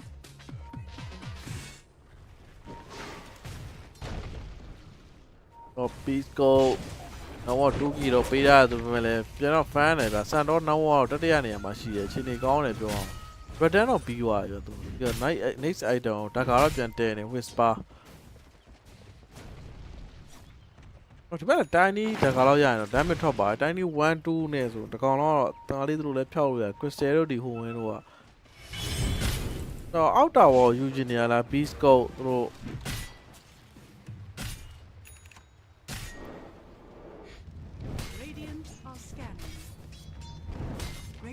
အပေါ်လန်တာဝါတော့စတော့ယူနေပြီတင်းဖယ်ကွန်အနေနဲ့ကတော့သူတို့ဒွန်းလဲဒွန်းအတစ်ဖြစ်တယ်ဗျ blazer တစ်လုံး Facebook နဲ့ဆိုအလဲမှာလဲ screen နဲ့တော့လိန်တော့တွန်းနေပဲတိုင်းကြီးအရင်လုံပြီးပါတဲ့လုံတော့လုံနေရပဲဗျာတိုင်းကြီးဒီကောင်နေလုံနေဆိုမှဟိုကောင်ရှော့တော့မနေတူရနော်ချက်ကရန်ရှော့ပြီနော်တယောက်တော့ခေးလာပြီတိုင်းကြီးကိုအဗလန်နောက်ဖြတ်ကန်လာအောင်နောက်မစီတော့ကန်လာတော့မှဗျတင်မဆောနည်းနည်းမာဆိုပေမဲ့လည်းလည်းပြဘာမှဟိတ်ဆုံးကြီးနေနော်ဟောကြီးကစမ်းပြီးပါသုံးလိုက်ပြီဗျအဲ့တော့ဟိုကလည်းဟိတ်ဆိုပြန်တော့သုံးတော့ရှော့ပါလားရှော့တယ်ဟာအေးဟိုတိုင်းကြီးကနှစ်ခါတော့ကန်လိုက်တာဆိုဝေါ်တာတစ်ခါနှစ်ခါဆိုတော့ဒါပေမဲ့ကများတယ်ဗျအရန်ရွာနေတဲ့မရင်းကတော့ရှော့သွားတယ်ဗျသူ့အနေနဲ့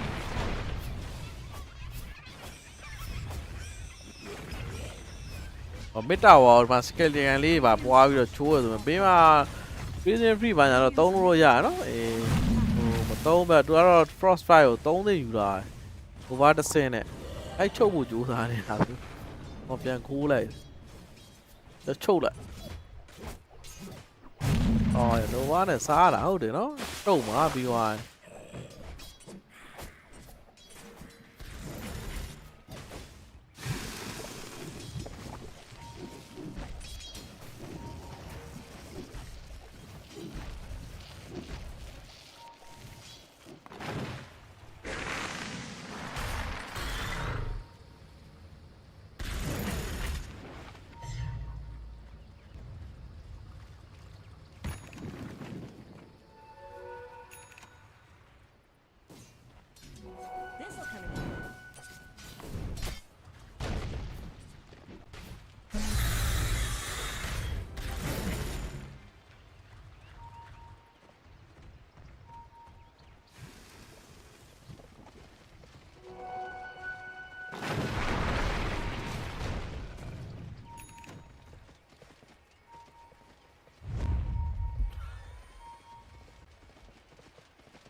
Radiant's middle tower is under attack.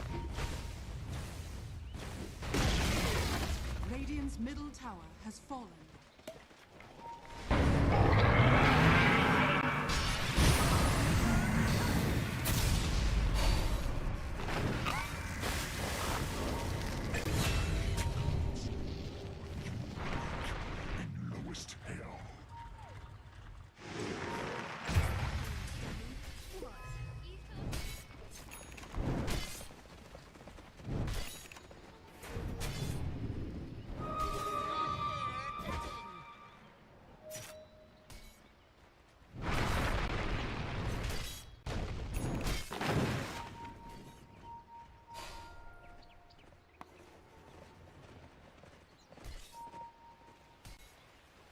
Radiant's top tower is under attack.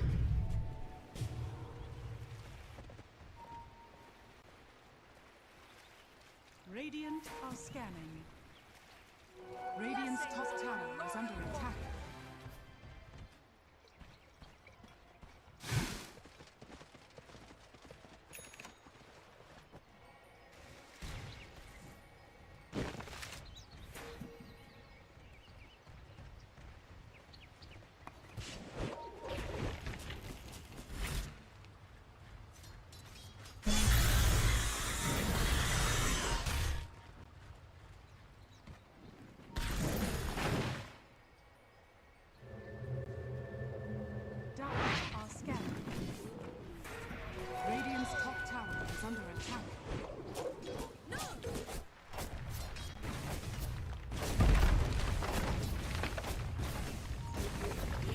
tanky အတိုင်းပတ်နေပြီ tanky ကတော့ဒါတရေတော့ဖြစ်နေ 5 tower နေတာဘာညာတော့တူတူလောက်ပဲဗျတော့ကတော့ 2k Falcon တာရဆိုပေမဲ့ဒါဒွန်းကြောင့်လည်းဖြစ်နိုင်တယ်ဗျဒွန်းရဲ့1နဲ့ 2k 3k တော့တိတ်တော့ short တော့မရှိဘူးအာကမ်က radiant တော့ပြီးသွားပြီဗျစကီတာ next side တော့ဒါကတော့သူသွားနေတယ်လူနာနောင်းက9100ဗျသူ2000လောက်တော့တနေ့တော့ပြတ်နေဗျဒီအကမ်ရဲ့ဒွန်းရဆိုတော့နောင်းကတော့ share တက်တာဒီထက်ပိုတက်မှတော့ကောင်းပါဗျနော်အနည်းဆုံး 5k 6k လောက်ဖြစ်မှာဒါပုံမှန်ပွဲလောက်တော့ကြာမှာဗျကိုက 4k တော့ဖြစ်လာပြီဗျတဖြည်းဖြည်းတော့ဆန်တော့နောက်နံပါတ်3 item တော့ BKB တော့သူသွားနေတယ်ဒါက return ရပြီးတော့ BKB ဒီမှာ drone ထည့်ဖို့တော့ချောင်းနေရ drone မှာထည့်လိုက်ပြီဗျအဲ့တော့ return တော့သူဖွင့်နေဆိုမဲ့လည်းဟို BKB ပြက်ကြီးပြီးတော့ဒီကဘာလို့ BKB ကြီးလိုက်တာမလို့ဘူးလားလို့ဒီမှာတင်မဆော့တော့အော်မစိုးဘူးတင်မဆော့ပြန်ရလိုက်တယ်1 for 1ပဲဗျနော် offlane နဲ့ mid နဲ့ trade သူလို့ဖြစ်သွားတာပြစားလိုက်ရတာရတိုင်းနီးစားလိုက်ရတာဗျ amplify ရုံကြောင့်ပြတ်သွားတာဗျဒါပြလူနာနဲ့တည်းတော့ခံနိုင်ဘူးတော့တော့အရန်ကြာသွားတယ်နော်လူနာ9ရောက်တွေပဲပြစ်မှာပဲနည်းစိတ်ပူအောင်ပါဗျာကွာဆောဒီမှာအပြန်အောင်တော့ပြန်သွားတယ်သူနေအိုင်ဒီကလည်း K လို့တော့ပြန်သွား BKB Echo Saver လူနာမကြခင်တော့သူမန်နာဆိုင်တော့ပြီးတော့ဗျာ PK အနေနဲ့ကတော့ကမ်မီ15မိနစ် Radiant တကာနဲ့ကိုနေဆိုင်တဲ့ BKB သွားမှာလားမန်နာဆိုင်သွားမှာတော့ချက်ကြည့်ရမင်းမှာတော့နည်း3ယောက်ပေါင်းပြီးတော့မှလိုက်တော့ကျွေးတော့ပြတော့ချောင်းနေပြီမြင်းတဲ့ကောင်တစ်ခါလဲဝေါ်မယ်နောက်ပြန်ဖြတ်ကန်မယ်ပစီယာရန်တို့လုံမယ်ဆိုပြီးတော့တစ်ခါလဲဖယ်ကွန်အနေနဲ့စမုတ်ပြန်သုံးတော့မယ်တူဟုတ်တယ်တင်မဆော့ပိတ်ထားတယ်သူတို့3 man စမုတ်တော့ပြန်သုံးတော့မယ်တင်မဆော့တွင်တော့ဆွဲစားတော့မယ်သူတင်မဆော့တော့တွေ့သွားဖြတ်မှာလားတင်မဆော့အခက်မဲ့ level 6တွေပဲတော့ found နေပြောင်းလာတယ်ကိုမူ level 2B နဲ့တူတယ်တင်မချိန်ခါပဲ waste space နဲ့ဖြတ်လာတော့မယ်နောက်မှာ skitter ထက်လိုက်အောင်ပါလားပတ်လိုက်တော့လိုက်နေပြီအဲ့တော့ဒီမှာတွေးနေတဲ့ဘာညာ illusion ရုံတော့ရှိရဆိုပေမဲ့ stamina 3လိုက် illusion လေးနဲ့ပြန်တော့ဖြတ်တာတော့မှာဗျအဲ့တော့ဒီမှာ stock ပြန်ထောင်းထားရတယ်တော့အာကွန်ကြော့ဘာညာ3လိုက်ဆိုပေမဲ့လည်းမတရားဟိုပြေးပြီးတော့ဖြစ် check ကနေအောက်မှာတော့ tiny တန်းရှော့မှာလားရှော့တယ်ဗျ tiny အနေနဲ့အော်ပေါ့စားတာပြေးတဲ့ကြီးမပြေဘူးအဲ့ဒါမှရစ်တီလုံနေတာ tiny သူပြန်ပြီးတော့ walk ကန်မှုချောင်းနေတာပြေးလိုက်တော့မဆိုးဟော hero key တကောင်ပေးလိုက်ရပဲ hero key 8 18မိနစ်မှာမစ်တာတော့ပြန်နှဲဖို့တော့ကြိုးစားနေ Falcon အနေနဲ့ကတော့သူတို့အတိုင်ပင်တစ်ခုမှတော့လိုက်ချပြီဗျာဟိုကောင်ကလည်း8တို့ရပြီဗျာ crit ကလည်းပတ်လိုက်ရမှာနော်သူတို့နည်းနည်းပတ်လိုက်မဆိုး hero key မပေးရနဲ့ဆိုင်ပြီးပတ်စံလည်းပေးလိုက်ရတော့လေအော်ဒုံးကခဏနေတော့ပြန်ပြေးတော့မှာဗျာဗျာဒုံးပြန်ပြေးတကောင်ထပ်သိပေးရအောင်တော့ crit မှာလည်းဒါ8တို့နဲ့ဆိုတော့ TP ထောက်ပြေးလို့လည်းမရအောင်ဘရောမှာတမင်မကတော့ K လို့သွားပေးနေသူအနေနဲ့ Dragon Land နဲ့သူပြစ်မယ်ပေါ့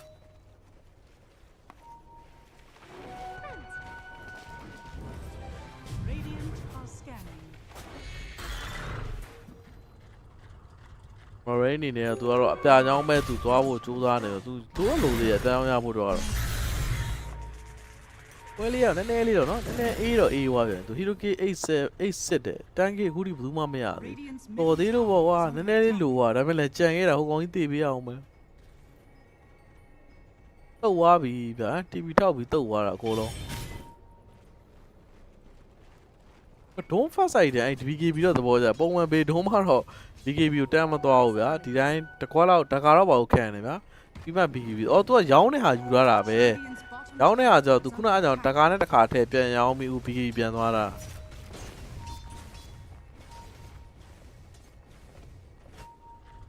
ပွဲလဲ over မယ်တူရနော်တန်းကြီးကကြောင်ပြောင်းနေလို့ရေးဒေသအောင်တန်းကြီးအတွက်ကနည်းနည်းခက်ခဲနေ UK 8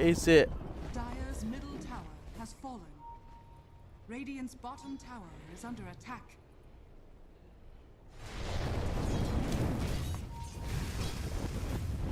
တော့ဘာလို့စမ်းရရှာတဲတာဒီတုံးကဟောရှောက်တဲ့တာလားမသိဘူးတကယ်ကြီးသွားမလို့စမ်းရရှာ Is under attack. Radiant's bottom tower is under attack. what's about ဒီမှာသူလည်း BKB တော့ပြန်သွားနေဗျာတိုင်းနီးလည်း BKB သွားနေနှစ်ယောက်လုံးတိုင်းနီး BKB what's about BKB ပြီးသွားရင် Luna BKB အဲ့တိုင်ပြင်လောက်ဆိုတော့သူ6လို့တော့ကောင်း BKB 3ယောက်ဆိုရင်တော့Academic ကတော့သူကတော့စမ်းကြည့်ရရှာပဲသွားမှာနဲ့သူပုံစံကြည့်ရတာကြီးอ่ะဟောသူက BKB ပဲသူလည်း BKB ဗျာ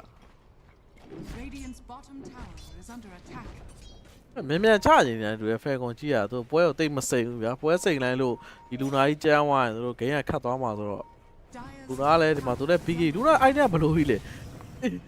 တော့တပြည့်ကြီးအဲ့လိုလုပ်ပါဟာတော့ကွန်လိုက်မန်နာစတိုင် MO1 ပြီးနောက် innate ဆိုင်နဲ့ PK ပဲ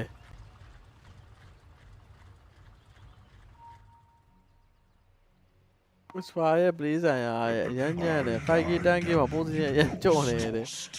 ဒုံးကိုဖြတ်နိုင်ရင်နိုင်မယ်ထင်တယ်တဲ့ဟုတ်တယ်ဒုံးဖြတ်နိုင်တဲ့ဆိုင်ဒုံးထဲတဲ့အချိန်မှာရှောင်းနိုင်လဲနိုင်လောက်တယ်ဒုံးထဲတဲ့အချိန်မှာဗျာဘတ်တယ်ကိုခဏခွဲဆိုင် stand ပြီး3ထွက်ပြေးလိုက်ပြီးတော့မှသူတို့ဒုံးပြီးတဲ့အချိန်မှာပြန်ဆိုင်တော့မဆိုး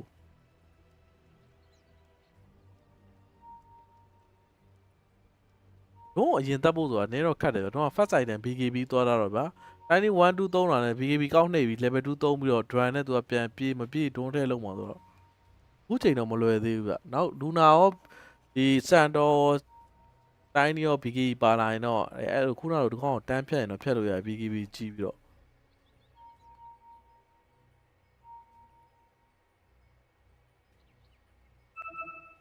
ရှီဘာကလောက်သွားလာရင်တော့တော်တော်ဆိုးသွားပြီနော်ဒုံးနာရှီဘာကပါထပ်ပါလာရင်တော့အရန်တက်ကလာခတ်သွားလာသူကလက်ထဲမှာ2900ကင်လာဘက်ကတော့သွားတင်တယ်ထင်တာပဲ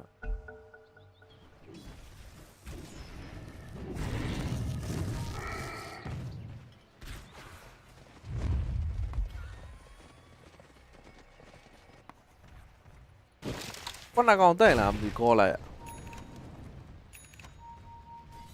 5ကောင်တက်မီဂါ K ဗျာ6ကောင်တက် Anstor A ပဲခုနကောင်တက် Wicket စီ8ကောင်တက်မှာဗျာအဲ့တော့ဒုံးတွေးပြီဗျာပြောရင်ဆိုရင်ပဲဒုံးငိုင်းမိသွားတာကောင်လေးငိုင်းမိသွားတာတယောက်တည်းကျွံဘောလေးဖြစ်တာပဲကျေးဇူးတင်အောင်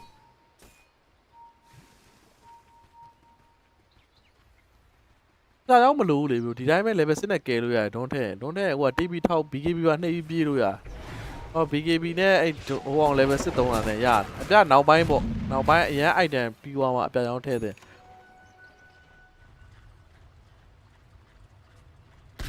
လူနာဘရိုဇော်ကြီးမင်္ဂလာပါဘယ်ထဲမှာလူနာဒုံးထဲကရဒမ်မိတ်ကမလောက်မရှိတော့ဘူးပဲဖဲကွန်သားဖို့များတယ်တဲ့6ကောင်တဲ့ကိုဘရို okay bro okay ဘောလိုက်ရ8ကောင်တက်မှာခေါ်လိုက်ဖြစ်တာကမသေးပဲဂျားထဲမှာဇက်တိုက်8ကောင်တက်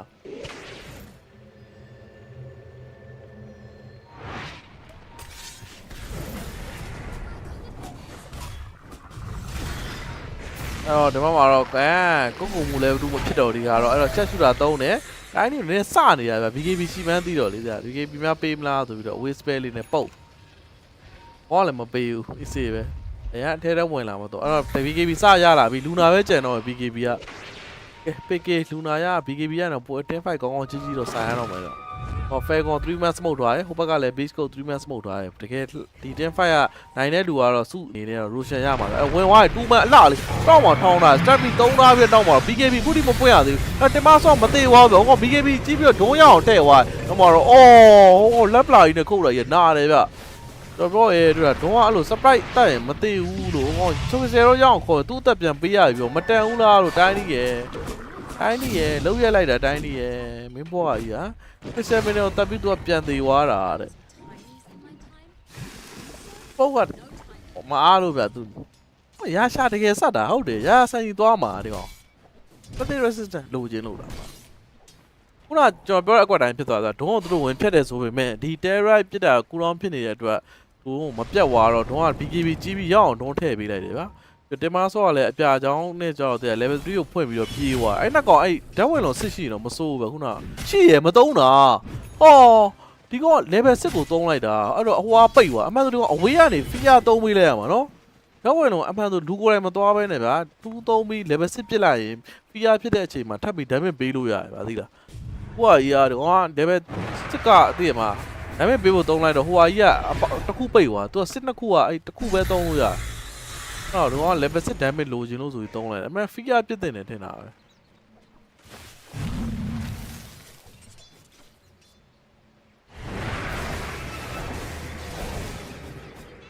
ဘယ်ကောင်အသေးစောနေတဲ့ beastcoast ဆိုတာနေကမာ AC ဝင်းထားတဲ့တေးလားဗျာဒါဟုတ်တယ်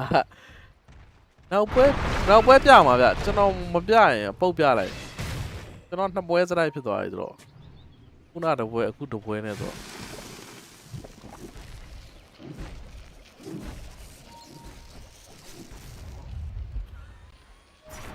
တော့ Falcon အနေနဲ့တော့ 3 man smoke သုံးပြီးတော့သူတို့သွားပြီးတော့ကျွေးတော့မယ်ဒုံကတော့ second 20တော့လိုသေးရဲ့ဗျ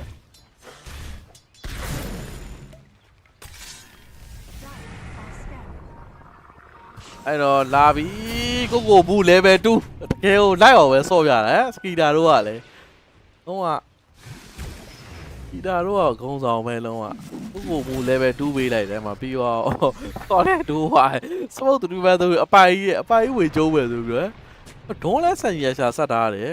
အခက်မင်းလည်းဆန်ရရှာဆက်ထားတယ်ဗျဒီကဒီ mini stand လေးတွေနဲ့မပြတ်အောင်လို့ဗျသိလားဟိုဘက်ဒီသေးဘက်ရဆောင်းအများတော့ဗျအဲ့လိုပုံစံ static resistance နဲ့မြန်ပြည့်အောင်လို့ဆန်ကြီးရဗျဒီ amplify ဟိုကလည်းပါညာဆိုတော့ဒီမှာ HP region နဲ့ဆိုတော့ဟီးရယ်ဗျဟိုဘက်ကအဲ့လိုခုနလို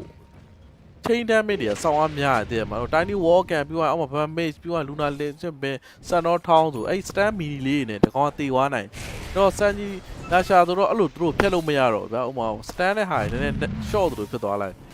မြန် BKB နှိပ်ခွင့်ရမယ်ဗျဒီမှာမယ်ဗျ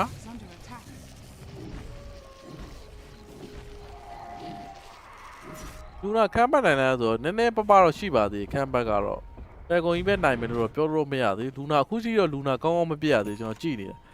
ခံပတ်တယ်လုံးဝသူမပြရသေးနောက်ဘက်က announce နဲ့ ambulance နဲ့ဗျစုံမှာတော့တင်းနဲ့ဟို fly တို့တင်းနဲ့ဒီမှာတော့အေးလာပြီကိုမူလေတူမဖြစ်တော့ဒီကတော့သူ target တော့မှန်တယ်သူဟော BKB တော့ကောက်တော့ဖြတ်ကြီးသွားပြီဗျအနောက်ကနေပြီးတော့ light တော့ခုတ်တယ်ဆိုပေမဲ့တင်မချင်းပါညာအော်ရှက်ရှူတာနဲ့တန်းတော့ပြတ်သွားတယ်တပင်မမိုးအနေနဲ့တော့တန်းရှော့ရမိုးတယ်အဲ့တော့ stamina သုံးပြီးတော့ပြေးသွားတယ်ဒီမှာ turret တွေလည်းပေးလိုက်ရတယ်ဗျအဲ့ခုနကဖီးရရပဲချင်းချင်းပြေးသွားတယ်ဗျပုံမှန်ဆိုဖီးရနည်းနည်းကြာတယ်ဗျအခုကသူတို့စစရတဲ့ခါကျတော့နည်းနည်းမြန်ပြေးသွားအောင်ရိုရှင်ကတော့ free တော့ရပြီနဲ့တူတယ်တစ်ဖက်က stampede တွေရောပါတွေရောအကုန်ပေးလိုက်ရဒီကမာကလက်မငိမ်သေးတာတဲ့ဆောင်းရမ်းဝီးလိုက်တယ်ဟုတ်တယ် bro ရအဲ့တော့ဒီမှာ freezing free ပါသုံးရိုရှင်တော့ let it go နေပြီ bash ရိုရှင်လည်း bash ဝင်ကွာ bash ဝင်သွားဟိုကနောက်ဆုံးဒီ bash ကဝင်သွားတယ်နောက်ဆုံးတစ်ချက်တော့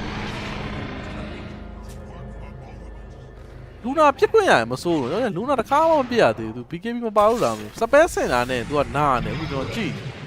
ဟိုဝင်းရဲ့ဝင်သွားပြီကိုမူလေတူမဖြစ်သွားဘူးဗျာခုတ်တယ်နောက်မှ glide ကတက်ချုပ်တယ် BKB တော့ပေးလိုက်ရဗျ whisper ဒီ stampede တော့မရှိဘူးသူနေလမ်းချောက်ပြီးတော့ပြေးနေပဲလူနာနဲတော့လာကြည့်ပြီးတယ်သူနေရော့1ဘာမှတော့မဖြစ်ရောဟောကြီးအတောက်ကြီးအလက်ကြီးကြံနေစကီတာ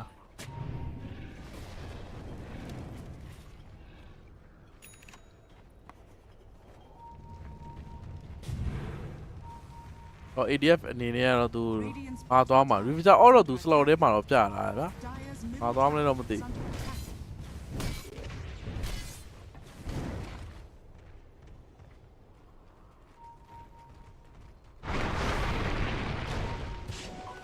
မိဝိုင်းဒီမှာမိဝိုင်းအဲ့တို့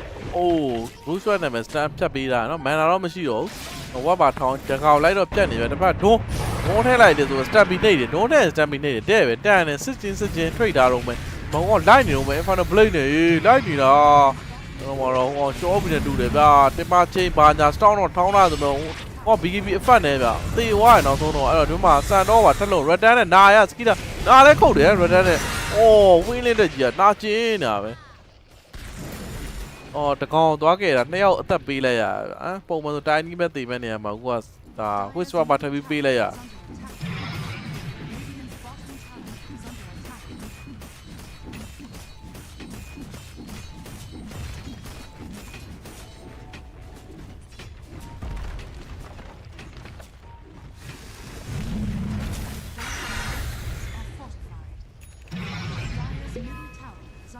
သုံးပွဲဆော့ရတယ်မစိုးပြောအောင်နော်ဘီကိုအမှန်တမ်းပြောရင်Dire's middle tower has fallen.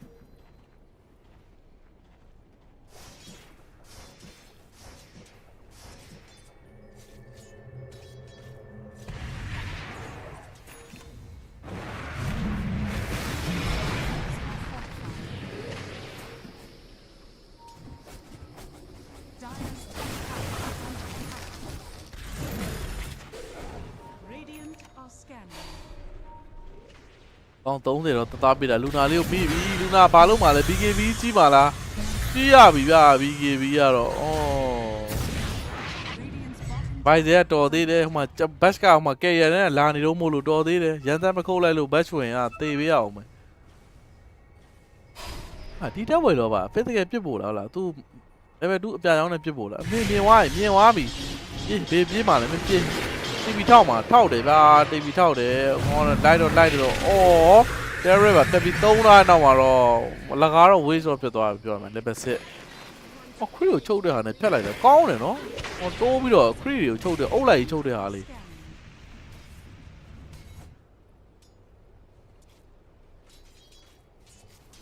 Dire's bottom tower is under attack.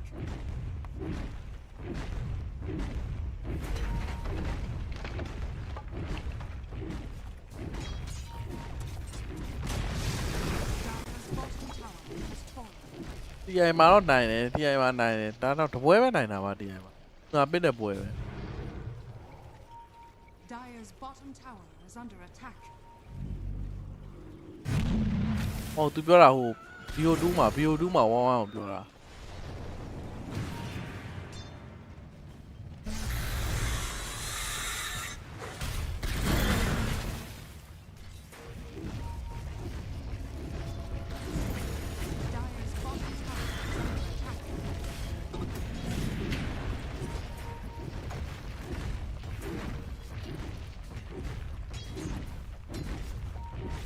Dire's structures are fortified. Dire's bottom tower is under attack. တင်းနိုင်ကောင်းလာတယ်တင်းနိုင်ကောင်းလာလွယ်ကူနဲ့မနိုင်တော့ဘူးရင်တော့ဖယ်ကွာစပွဲတော့အသင်းတွေကလည်းအရင် perfect မဖြစ်တော့သူတို့စော့အားကောင်းတော့အရင်အပြတ်တက်ရိုက်တယ်ဗျအခုတော့အသင်းတိုင်းနည်းနည်းစာတက်လာတော့သူလည်းစော့လာတော့မမအောင်ဗျာကောင်းဆုံးစော့လာတယ်ဒါတစ်ဖက်သင်းတွေကလည်းကောင်းလာတာပါ Infinite Blade ဘာညာသုံးထားတယ်တစ်ဖက်ဒုံးမှာဖြတ်ထည့်ပြီးတော့ပြေးလိုက်တယ်ဗျ Infinite Blade နဲ့ကျုံးပြီးတော့လိုက်တယ်ဆက်ရှူတာဒါပေမဲ့ဟိုကြီးဝင်ခံသွားတယ်ဒါပေမဲ့လိုက်တယ်နောက်ဆုံးမြေဆုံးဒီမှာထပ်ပြီးတိုင်းနေ average 3ပြီးတော့ we can တော့မှဆိုမကန်ဆက်ပြီးတော့3လိုက်ရပြီလူနာကိုဖြတ်ကန်လိုက်ပဲလူနာအနေနဲ့ကတော့ဒီဘက်က crit ကိုရပါ advisor team ကုတ်ကန်တာအရောင်လူနာကိုကယ်ပေးပါဦးလူနာတပွေးနဲ့ကျွေးရံနေရဟိုမှာလူနာမန်နာဆိုင်3ပြီးတော့ဒီရဲ့ဆိုရင်လည်းမရတော့ဘူးဗျဟိုကနေရက်ဆက်တာတဲ့လူနာကိုထားခဲ့ပြီအကုန်တော့သွားဆန်တော့အပြာရောင်းတော့ပြီးသွားပြီဗျသူကျိုးလှဲကျိုးထမ်းလို့ရပြီသူဒိုးထဲတဲ့ကောင်သူလှဲကျိုးတင်ပြီးတော့ပြေးလို့ရပြီအကောင်ကတော့30ပြေးဖို့တော့3အောင်ပဲလိုတော့ဗျအဲ့တော့တန်းကြီးအတာနဲ့ပဲမစ်ကိုတော့တက်လာပြီလူနာစက္ကန့်60ဗျတော့4ယောက်တည်း defense ထွက်အောင်ခဏနေတမင်မတော့ထွက်လာပြီဒါပေမဲ့လည်းသူတို့မတက်ဘူးဗျ ADF တို့မသေးကြတဲ့အတွက်ဗျအချိန်ကြီးလကားဝေးမလို့သူတို့လိမ့်နေသွားတွန်းမယ်ပြန်ဖမ်းမယ်လိုရှန်စောက်မယ်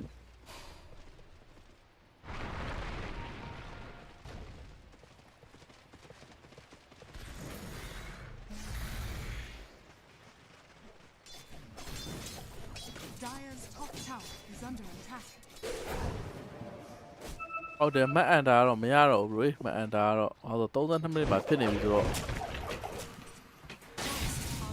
3ကောင်ကီယိုနဲ့3ကောင်ကြီးကအများကြီးဖြစ်နော်3ကောင်တစ်ပတ်တည်းလုံးနိုင်မှာ9ကောင်ရမယ်ဗျာသူတို့ဘက်တစ်ကောင်လောက်ပြန်ပြီး6ကောင်နှစ်ပတ်တည်းမှာ12ကောင်လို့နည်းနည်းတော့ခတ်တယ်နော်ဟိုဘက်ပြန်တက်ပြီးတော့မစိုးဘူးဗျာအဲ့လို trade key လေး9ယောက်3ယောက်တွေပါဆိုတော့မစိုးတစ်ဖက်တည်းကြီးပဲ9ကောင်တန်တော့ဘရိုက10ကောင်ပဲရှိဘိုင်ဘိုင်နဲ့ဆင်းသေးနော်2ကောင်လောက်ပဲရတက်နစ်က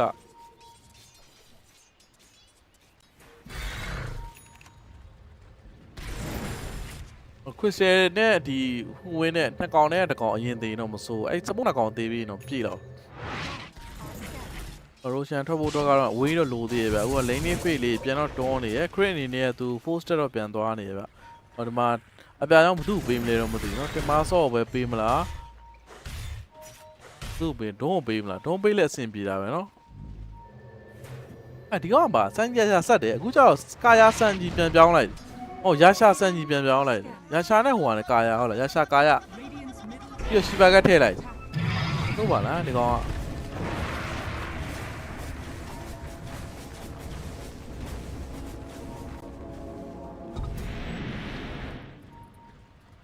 over လောက်ပြီလေ bro ကဲဘယ်လောက် over လဲ bro ကဒီမှာ30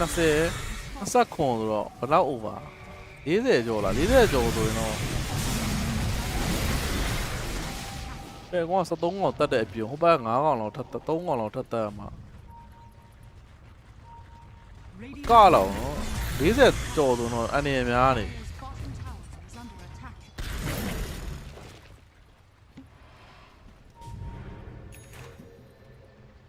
တိုင်းနီဘာညာအေးဒုံးလေးတော့တွေ့တာတယ်ဒုံးကိုတွေ့တာတယ်ဒုံးကိုတွေ့တာတယ်အဗလန်ဘာညာခုတ်တယ်အဗလန်တက်3တာတော့ပဲ BKB ထောက်ပြီးပြည့်ရွယ်ရှိပါကဒုံးထဲပြန်လောက်တာဟောလဲကျတော့ထွက်ထမ်းလိုက်တယ်လဲကျတော့ထမ်းဘီဒိုးอ่ะအော်ရှိတော့ကြောက်မကောက်လူနာအီကလစ်တွေအောက်မှာတော့ ATS တော့ show ဝိုင်းမစိုး nice ဒီလိုချိန်မှာတော့ဒါ Roshan တော်မဲ့အချိန်ကြီးမှာကေးရလေးကကောင်းတယ်ဗျသူတို့ mid tower pressure ပေးလို့ရတယ်တကယ်တမ်းဆိုရင်တော့တော့ဘိုင်ဘက်မထွက်ဘူးသူတို့ကတော့အပေါ် T2 ကိုယူဖို့တော့ကြိုးစားတယ်ဗျ44ဆိုတော့တော်တန်မနော်44အခု28ပဲရှိသေးရတော့16ကောင်တန်ဒီက16ကောင် Tower is under attack.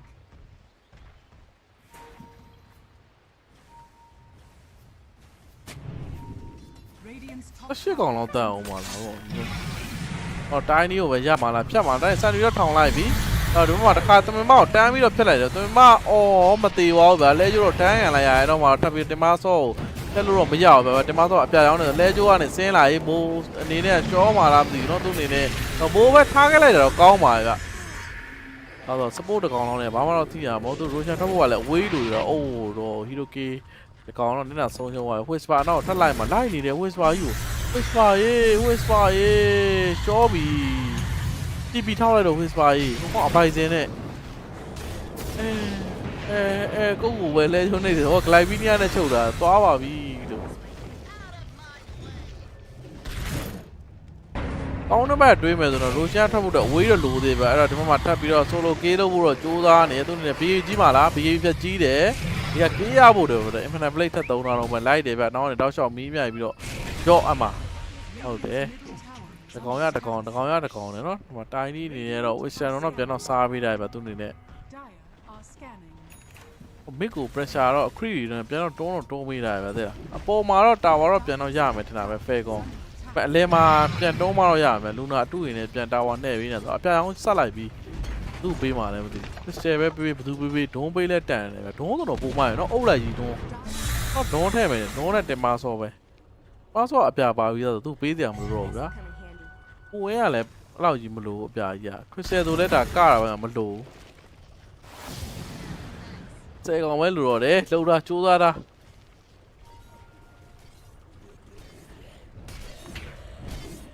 AD ကိုပေးမှလည်းတူပဲ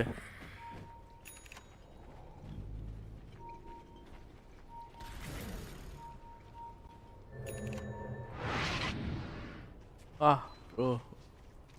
ယောက14ကြီးတဲ့ယောကကြတော့10ကောင်နဲ့14ကောင်နဲ့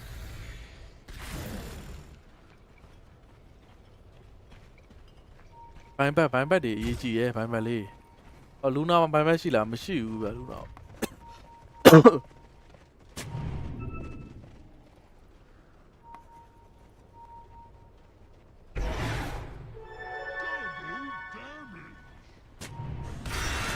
မဝင်းလင်းတက်မှာကျတော့3ထားပြီးတော့တို့vision တော့ပေါ်လာတယ်ဗျ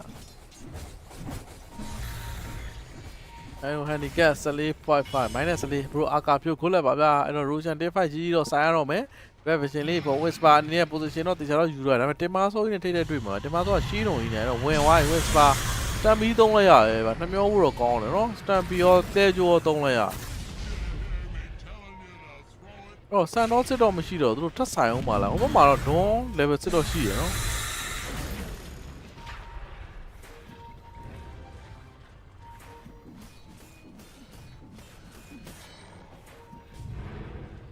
Roshan နဲ့တော့ပြေးတော့ဝင်သွားပြီဗျဖယ်ကွန်နေနေကသူတို့ Roshan ကိုတဲပြီးတော့တတ်နေပြီဟိုဘက်က Roshan ကိုပေးမှာလားကဲ Roshan သွေးရတော့3ပုံတပုံတော့စတော့ယော့နေလေအကန်မှာ level စစ်တော့မရှိဘူးဗျစက္ကန့်25စက္ကန့်အလဲမှာလူနာတော့တဲချိုးနေပြီဗျသူတို့ Roshan ယူဟိုက Terror Land ပစ်ထားတော့မယ်လူမတော့ဘာမှတော့မဖြစ်ဘူး Glyvinia ချိုးလို့ဆိုမဲ့မိုးရှောင်းတိန်ထားတော့မယ်ဗျသူမဟီးနေတော့မလဲချိုးတော့ထမ်းထားပြီးတော့ BKB နဲ့ Storm အလဲမှာလူနာရှာမခင်းတော့ဗျ TP နဲ့ချင်းတော့ထောက်လာရောဒုံးတော့ပြတ်တဲ့တာInfinite Blade ခောက်တယ်တော့ Back ကလည်းထပ်ဝင်တော့ပြေးလို့မရဗျတမင်မနောက်ဆုံးတမင်မကကြောဝါကြီးတမင်မလည်းဘဲဝင်လုံးထပ်ပေးရဗျလူနာအမှန်ဆိုဆက်ချိုးလိုက်သေးတယ်ထင်တာပဲ လူနာတော့ပြန်တော့ရောက်လာလူနာအခုတိတော့ BKB ချက် BKB ကြီးပြန်တော့ပြစ်လာရနာလူနာ eclipse မှာ3ပြီးတော့တဲတော့ပြစ်တော့ပြစ်နေပြီတင်မဆောမသေးသေးဘူးဗျအခုနေနေသူ BKB ကြီးတော့နည်းတက်တာနေဒါနောက်မှာလူနာနောက် infinite play ဒီမှာမှာခက်ကွဲတိုင်းလိုက်တော့လိုက်နေ package တကောက်တည်းပဲကျန်ခဲ့နောက်မှာတော့ 5 မှာတင်ပြီးတဲခုတ်ပြန်ပြီတော့အော် 5 man down ဝိုင်းပဲတင်းဝိုင်းပဲဖြစ်သွား fair ကုန်နေတဲ့ marine ထွက်ပဲပါကီးဝိုင်းကောလိုက်တော့ပြစ်တော့မယ်ဟောစကီတာကောလိုက်သမားတော့အခြေအနေကောင်းသွားပြီအလဲလန်းကတော့ခုနလူနာမလာဘဲနဲ့လေချိုးလိုက်တလိန်းလောက်ရတယ်နော်လူနာချိုးလိုက်တလိန်းရပြီလို့ရှန်ပေးလိုက်ရရင်တော့မစိုးဘူးဗျာသူအိုင်တန်တစ်ခွက်လောက်လည်းထည့်ရမယ်တလိန်းလဲမီဂါဆိုတော့ကိုယ့်ရအသက်လဲပေးလိုက်ရမီဂါလဲသူတို့မရလိုက်ရရိုရှန်လဲပေးလိုက်ရတယ်ဗျဘယ်လိုက25ကောင်17ကောင်တို့39ကောင်ဖြစ်နေပြီဗျဟုတ်တယ်ဘရိုမိုးတန့်ဆွေလူနာကကျွန်တော်ထင်တာမီဂါယူလိုက်မယ်ထင်တာအမှန်တော့မလာအဲ့မှာအလဲမှာတွေ့တာ तू ဆက်ချိုးလိုက်တလန်းအသာ तू BKB ဟို TV မထောက်ဘဲနဲ့တလန်းချိုးပဲထပ်မလာရင်အောက်လမ်းမှာထပ်နေလို့ရဟောဘယ်တဲ့အကြာကြီးဆိုင်နေသိလားအဲ့မှာကြည့်လိုက် तू ချိုးရင်တလိန်းအသာလေးပြီးအခက်မသိရင်အောက်ကတောင်ပါထပ်နေလို့ရဗျာပြီးအောက်လမ်းတော်တော်လုံးသွားစားလိုက်ပြီးအေးရှန်စားလိုက်အဲ့တဲ့နောက်တစ်ခွက်လောက်ထပ်ရအဲ့ तू ကမထူးဆက်ကင်းလာဆိုင်တာဘာမှမထူပါဘူး तू ကကြီးသူလဲရှော့ဝါဟီရိုကီလည်းမရလိုက်ရသူတော့ကိုပြောသလိုဟုတ်တယ်အခုတော့ဟီရိုကီလည်းပေးလိုက်ရအသက်လည်းပေးလိုက်တိတ်တော့မတန်ပါဘူးမလာသေးဘူးကျွန်တော်ထင်တာတော့ရိုရှန်ကောင်တွေဒီဗဒယ်ဆိုင်လက်ပြီးတဲ့အပြင်ရိုရှန်ယူတော်တော်အချိန်ပေးရမှာဗျာသိလားအဲ့အချိန်မှာတလန်းမို့နှစ်လန်းအသာလေးပဲလူနာအိုက်တန်း6ကွက်နှာလေးကျိုးရဗျာဟိုက40လဲပေးပြီးသားပြီးတော့နောက်ဝဲ now နဲ့ ambulance နဲ့ဆိုတော့နှစ်သိန်းလုံးတော့ကျွန်တော် ambulance ဆိုနေကန်ဆန်းကျင်တယ်ဗျာ ambulance ကဆော့ကောင်းအဲ့ spine night ကတကယ်ကောင်းတယ်ရုံးတယ်ဗျာ disturb တို့ဘာလို့ဆိုကျန်းတယ်ကြည့်ရမှာပဲ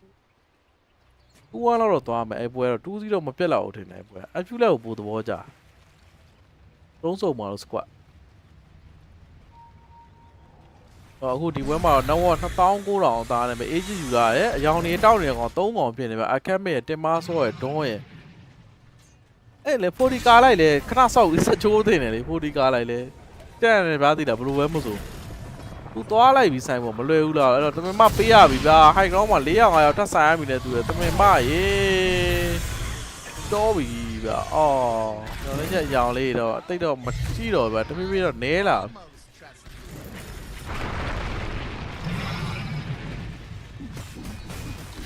အော်ဒီမှာစကီတာကြီးဗျာအနေနဲ့ကတော့အမှန်ကန်တောင်းအောင်ချိုးနေဗျာသူ့အနေနဲ့ကတော့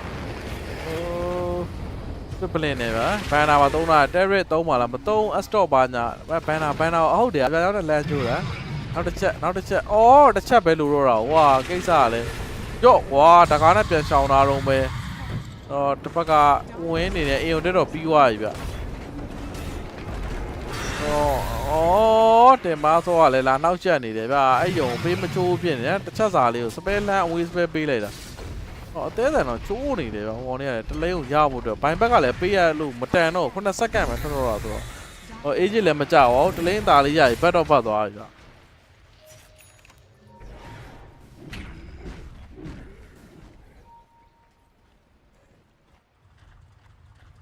တင်မဆောကဖတ်တာတော့မစီးတော့သူ့အနေနဲ့ကတော့သူကတော့လုံးဝဒါစပလင်ကိုသူကစကရမ်ပလင်သွားမှာဗျာပို့ပြီးနှေးတဲ့ဟာပါညာတိုင်းလည်းအိုင်ဒန်တော့ရှိပါဘတ်တဲ့တီးစာမဆိုင်ရတာပဲဗျာဟိုဘက်ကကြီးပဲဖဲကွန်ဝါကြီးပဲအရင်ဖွင့်နေပဲတင်မဆောကြီးကငါ့ကိုကြားတော့ပြေးဝင်လာပြီအပြောင်းနေတယ်ဝဝလုပ်တယ်အဲ့ချိန်မှာဒုံးကတကောင်ထဲသူတို့ပြီးဘက်ကရဗျာဒီစတက်ပြီးသုံးပြီးတော့သူဘတ်တဲ့ကိုဆိုင်လို့မရအောင်ဖြစ်နေတာဒီလူနာရောက်လာတဲ့အချိန်ကြီးအဲ့လိုနောက်ကျနေသူ့လူတွေရှော့ပြီးမှရောက်လာဟိုမှာ refresher on တယ်အေးအဲ့မှာအခက်မဲ့ဒီမှာထပ်ပြီးတော့သူကလဲကျိုးတင်သွားပြီးတော့ပြေးလာစောင်းနေတော့ထောင်းလာတော့ဒုံးမှာဖြတ်တဲ့လဲကျိုးတင်တဲ့ကောင်ကြီးဒုံးထဲလိုက်ပြီးကဲမင်းရှော့မှာ refresher အောက်မှာထပ်သုံးတာအေးသွေးဖိကန်ထဲမှာသွေးမတက်ဘူးနော်အော်ရောသွေးဖိကန်ထဲဝင်သွားဒုံးမှာထပ်တယ်ဟာအိဒီယာဘာလို့လားအိဒီယာကြီးဟုတ်တယ်အိဒီယာလုံးပုံညာကလုံးထဲမှာသွေးဝင်သွားတာတဲ့အဲ့ဒီဘက်မှာလူနာ eclipse တွေကိုတယောက်တည်းတော့ခံသွားရပဲ AC ပဲဟိုမှာလည်း BKB ကိုစီတော့ပြန်တော့ပေးလိုက်ရတယ်ဒီမှာ Terry ပြန်ဖီးရတော့ပေးရတော့မှဗျာအဲ့တော့တစ်ဖက်က buyback စံတော့ထွက်လာတယ်ဒီဘက်မှာ Crystal ရှော့ဝါးကြီးလား Crystal ခုတိတော့မရှော့ရော့နောက်တော့ Crystal ရှော့ဒီဘက်မှာ sound တော့ဖမ်းလာတော့မယ်အဲ့တော့ academy မှာထပ်ပြီးပေးရတော့မယ်နောက်မှာလဲကျိုးနဲ့တက်တော့နေလာတော့မယ်တင်မချေဒီဘက် losing bin ဘာသာသုံးလာတော့မယ် ကွာ agent နဲ့တော့ထွက်လာပြီအခမ်းပြန်တော့ဘတ်မတော့ရမယ်ဗျ။အိုး ATF ပြီဟလို့စစ်ဘင်းပါကြမတုံးသေးဘူးဗျ။အဲ့တော့ stock ထောင်းတယ်တစ်ဖက်အတိုင်းဒီတစ်ဖက်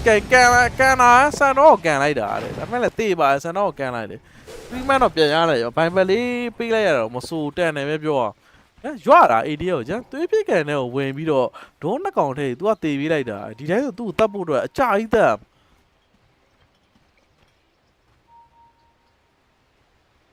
အခုချိန်မှာတော့ဒါ28ကောင်14ကောင်ဗျာနော်38 42ထပ်ကောင်တော့ဖြစ်သွားပြီနော် over သမားတွေအတွက်ကတော့ဒါ AC ဖြစ်သွားပြီဗျနောက်ထပ်ဟုတ်တယ်ပြင်ဝင်ရတာတင်းပြခဲ့တဲ့ဝင်ပြီးတော့တမေပါဗျာဘာမှရရလဲပေါ့ဒီမှာဗျာရပြီ AC ပဲချိလိုက်တော့သူတို့သွားပြီးတော့ဘီကာသွားချိုးလိုက်ဗျာနှစ်လမ်းရပြီပြီးပတ်လိုက် AC ဟိုင်အဲ့ဒါကိုအဲ့ဒါကြီးနဲ့ဇိုးပေါ့သူတဲ့ဝေဝါအကျိုးအကျိုးသူဇိုးပေါ့တောက်တာပဲဒီကောင်ဟိုကောင်နဲ့ဘယ်တည်းရဖယိုမဲပြစ်ကိုရိုးသေးတော့ 3K လားရမှာပါ bro 3K อ่ะ bro ကျိုးသားလားဒီမှာ 3K ဟိုကောင်မှာတလန်းပြန်ယူနေပြီနော်လူနာထိုးကောင်စက္ကန့်30လူနာတာဝါချိုးကတော့မြင်တယ်တော့ခဏလေးပဲအဲကောင်ငါတို့နိုင်ကျင်လို့နှိမ့်ပဲအေးလူနာကိုလဲကျိုးနဲ့ကဲဝါကောင်းလိုက်တာအေးငါတို့ OG က whisper ကွာနော်ရင်းနဲ့ချက်ထဲမှာရအောင်ကဲဝါလား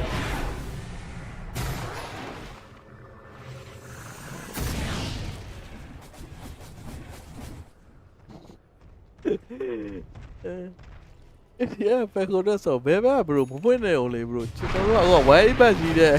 ဝိုင်းဘက်ဟိုဟာကြီးတဲ့ကြီးတာ bro ဘယ်ဘက်အကြောင်းလာပြောမတော့တယ်လေ bro ဒီဘက်ဘယ်ဘက်နဲ့မသက်ဆိုင်အပုတ်ပါ Telegram မှာ group ရှိရတဲ့တူပဲ bro အဲ့ group ထဲမှာတော့ပြောရတော့ရာ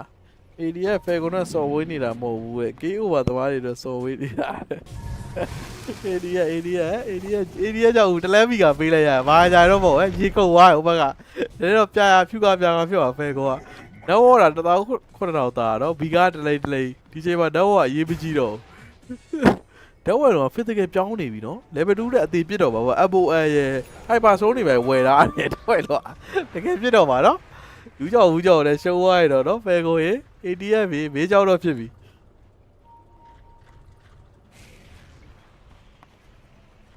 ဟုတ်တယ်နော်တရိုးကြီးကိုပြစ်သွားတယ်ဒုက္ခလဲဘိုးကြီးတရိုးကိုပြေးချိုးသွားတယ်ဝတ်တယ်ဟိုပဲတော့ကြတယ်လိန်ကင်းရောက်လာပြီဆိုတော့ဘိုင်ဘက်ကအရေးကြီးတယ်ဒီဘက်လူနာဘိုင်ဘက်ရှိရယ်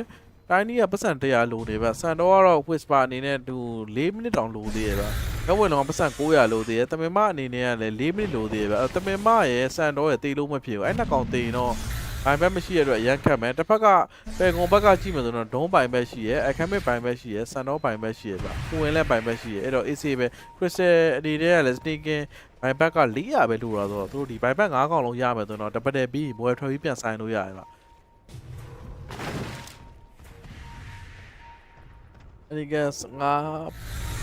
5កောင်ယူရတယ်တဲ့ PC ဘက်ကတဲ့အဲ့တော့ AC ပါ5កောင်ယူတာမရင်ခုန်တရားပဲတော့5កောင်လဲတရားတွက်ကြည့်29 28ဆိုတော့ Dire's middle tower is under attack. တော့အလေတာဝါတော့ပြေးတော့ချိုးနေဗျနောက်မှ solar crack တင် speeder လည်းပဲစစ်ပါပြောင်းဝင်ချိုးတယ်ဗမမိတ်သုံးပြီးတော့ဓာတ်ဝင်တော့ပြစ်နေဗျပြစ်တယ်နော်ဟို position 4ကတားလိုက်ပူနာလာပါဒါအစာပိုင်းတစ်ချက်နဲ့ပြစ်လို့တော့လူနာတော့သူ့ပလင်တော့သူသွားနေဗျအဲ့လူနာစစ်တန်းနေတော့မဟုတ်ဘူးဗျအော်တော့လိုလာနှစ်ခါဗျဘာညာ30နဲ့ထင်တယ်ဟို break တယ်ဒါပေမဲ့ smoke မ break သွားဘူးသိလားနည်းနည်းလိုသွား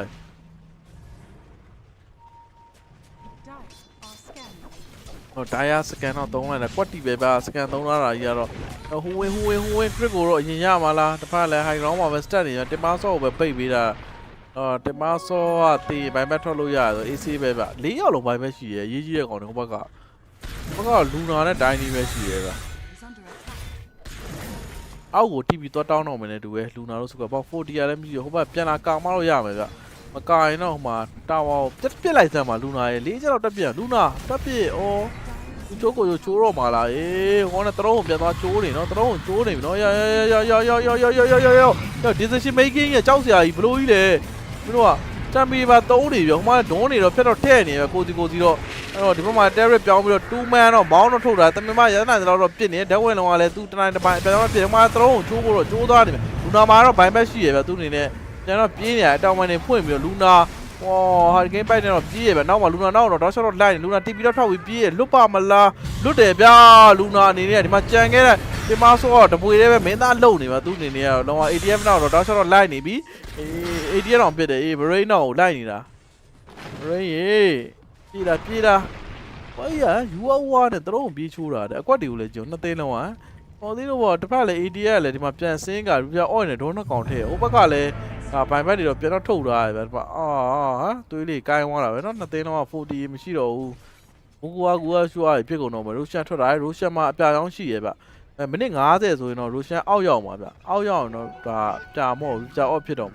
ဟော10မိနစ်တော့မဟုတ်စက္ကန့်30အတွင်းကြောင်းတက်နေတက်မတက်တော့ရိုရှန်ကဟိုရစက္ကန့်30စက္ကန့်20လောက်ပဲရမယ်ရိုရှန်အမြန်တက်နိုင်မှရမယ်เนาะရိုရှန်အမြန်တက်ထားစက္ကန့်20 15စက္ကန့်တော့ရမယ်ဟိုဘက်လည်းပြီးတော့ဒါတယ်အမြန်ဆန်တက်ထားတမမဗမမေးတော့3နာတော့ပဲပြစ်တော့ပြစ်နေရဗျဟိုဘက်ကလည်း smoke တိုးပြီးတော့ပြန်လာနေ Falcon 5 man smoke 3ထားရနော်မြန်တက်4စက္ကန့်9စက္ကန့်10စက္ကန့်9စက္ကန့်ဗမမေးနဲ့ရိုရှန်ဟိုဘက်ကိုပြေးနေပြီနော်ရိုရှန်ကြီးပြေးနေပြီဗဒယ်ကြီးဆိုင်တော့ပဲလူနာအင်္ဂလိပ်တော့ပြေးတော့3တော့ဟိုဘက် star beat နဲ့ပြေးဝင်လာအခက်မဲ့ advisor တင်ပြီးတော့တက်ခုံနေရပဲလူနာဟာရီကိန်းပိုင်းတော့ပြန်တော့ဖြတ်ပြေးသွားပြီပဲသူနေရိုရှန်ကြီးကတော့အောက်ကြီးတော့တိုးကကြံခဲ့တမင်မကတော့ဘိုးထားခဲ့လိုက်ရပြီဒါပေမဲ့ဒီဘက်မှာ eclipse ပိုင်းတော့3ကိုချောင်းနေပြီအိုးဟိုဘက်မှာပတ်ပြေးသွား BKB TP ထောက်တယ် batch 2နဲ့ခုံးမဲ့ကောင်ဒီဘက်တော့ကြောက်နေပြီ3 man down တော့ဘိုင်ဘက်မရှိတဲ့ဆန်တော်နဲ့ short ရိုရှန်အောက်မှာသွေးဖင်ကလေးနဲ့အောက်ရောက်သွားတာတဲ့ဇာတာကိုလည်းကြည့်အောင်သူက3မို့တပုံနဲ့တော့ Falcon ကရိုရှန်ရပြီဗျဟို over သမားရတော့ over wide 48ကောင်က5ကောင်အကျော်ဟိုဘက်သမားတော့3ကောင်နဲ့နာသွားပြီပြောမှတော့ရိုရှန်ရိုရှန်မရလိုက်ဘူးရိုရှန်လေးကမာလေးရလိုက်တော့မဆို beastcoast နည်းလေးခန်းနေပွဲဖြစ်မှာဗျအခုတော့ရိုရှန်လည်းပေးလိုက်ရဟီးရိုးကြီးလည်း3ကောင်တီတီပေးလိုက်ရဗျဟိုဘက်တယောက်မှမသေးပါဘူးပွဲတိုင်း over နေရ Falcon over ပါ Falcon စင်ပေါ်ကနေပြပြန်ပြီလေတဲ့တော်ကြီး over ပဲ over ကြီးပဲတောက်လျှောက်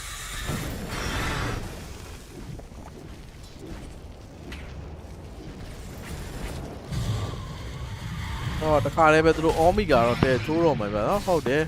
ဒါပေမဲ့ဓာတ်ဝင်လုံးကတော့မရှိဘူးစံတော့ဘိုင်ဘက်300လုံးနေပဲဒီ Wisdom ဘော်ဒီလုံးလေးတယောက်သွားစားပေးတော့မဆိုးစံတော့ထွက်တယ်ဒါပေမဲ့ရှောင်းမီနဲ့တူပဲတရုံးချိုးရင်တော့ချိုးလို့ရတယ်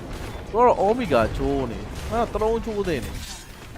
yes သွားပြီလို့ရသွားပြီလို့ okay ဗျာ good luck ဗျာဟိုအကုန်လုံးကန်ကောင်းသွားတာဟုတ်တစ်ဖက်ဘိုင်ဘက်တော့ထွက်လာတယ်တရုံးတော့ချိုးပဲလူနာအနေနဲ့ကတော့ဘိုင်ဘက်တော့ရှိရဲတစ်ဖက်တရုံးမှာကန်တော့ချိုးနေ ABL လည်းဘလန်းကိုသွားဒုံးတော့သွားထည့်တာ crossfire ချိုးပြီးတော့လူနာကတော့ပြစ်ချင်တယ်ပြစ်လို့မရဘူးတကောနဲ့ AC ပဲလူနာကပြစ်ရိုက်သက်ပေးလိုက်လူနာဘိုင်ဘက်ထွက်လဲတရုံးကိုတဲချိုးသွားဟောအချိန်တွေတော့ဆော့လိုက်ရ52တက်မိနစ်နိုင်တော့နိုင်ဟိုခေါင်းတွေပါငူသွားဟောကျုံငါတော်ဆော့လိုက်ရတာပဲငါတော်ပင်ပန်းသွားတာပဲကွာတော်ဆော့လိုက်ရတယ်နော်နိုင်နေဆိုပေမဲ့တော့တော်ရေးကြီးမိုးကြီးဆော့လိုက်ရပြောတော့မပြောဘူးဖြစ်တယ်ဖယ်ကောင်ကနိုင်သွားတော့ကြည့်အကုန်လုံးစူပုတ်အကုန်လုံးတရုတ်ဆောင်စုကိုဝေးကွာရသွားပါတယ်ခင်ဗျာကေဗျာဒီလာကြည့်ညီကိုတယောက်ချင်းနဲ့ကျေးဇူးတင်တယ်ဗျာအခုမြင်တဲ့အတိုင်းပဲဗျာဖယ်ကောင်ကဒီလောက်တော့ဆော့သွားတယ်မစိုးပဲပြောရမှာနော်တော်တော်တော့ဆော့သွားတယ်ဗျာဟောအခုမှကြီးနိုင်တော့ဟ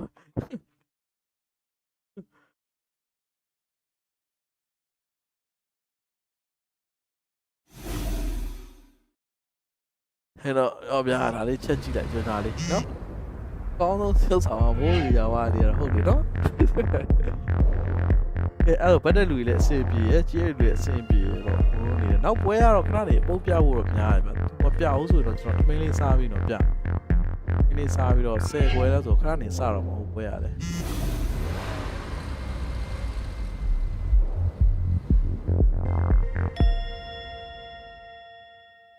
ဟုတ်good night ဗျာတကယ်လို့ပုတ်လာရင်တော့ good night ပါဗျာပုတ်မလာရင်တော့ကျွန်တော်လည်းပြန်စုံတာပေါ့ဟိုတို့ဘိုင်ဘိုင်ပဲပါသားလို့ ဘေးအသင်းကြိုက်လဲဆိုတီးတဲ့ညီကိုဆိုတော့ကျွန်တော်ကတော့ FU လက်ကိုတည်းကြိုက်တယ် fact ဟိုနောက်စနေနဲ့သူ့ဟာသူကောင်းတယ်ဗျာဒါပေမဲ့နှစ်သင်းတော့ချမှာပဲအဲ့နှစ်သင်းကလည်းတစ်ဖက်တော့သိရှိမှာပေါ့ဟိုကောင်တွေကို Mr. Bat ပေးတော့ကောင်နဲ့အသေးကျုံးတယ် FU လက်ဆိုတာ smile လိုက် carry ရတကယ်ကောင်းတယ်ဗျာဖက်လဲယူမာ carry ရတယ်သူ့ဟာသူကောင်းတယ်ဗျာလူနာတွေပဲရိုက်မာတဲ့လုံးတယ်ရုံးကန်လုံးရှားတယ် spirit တွေပဲထုလာတာဆို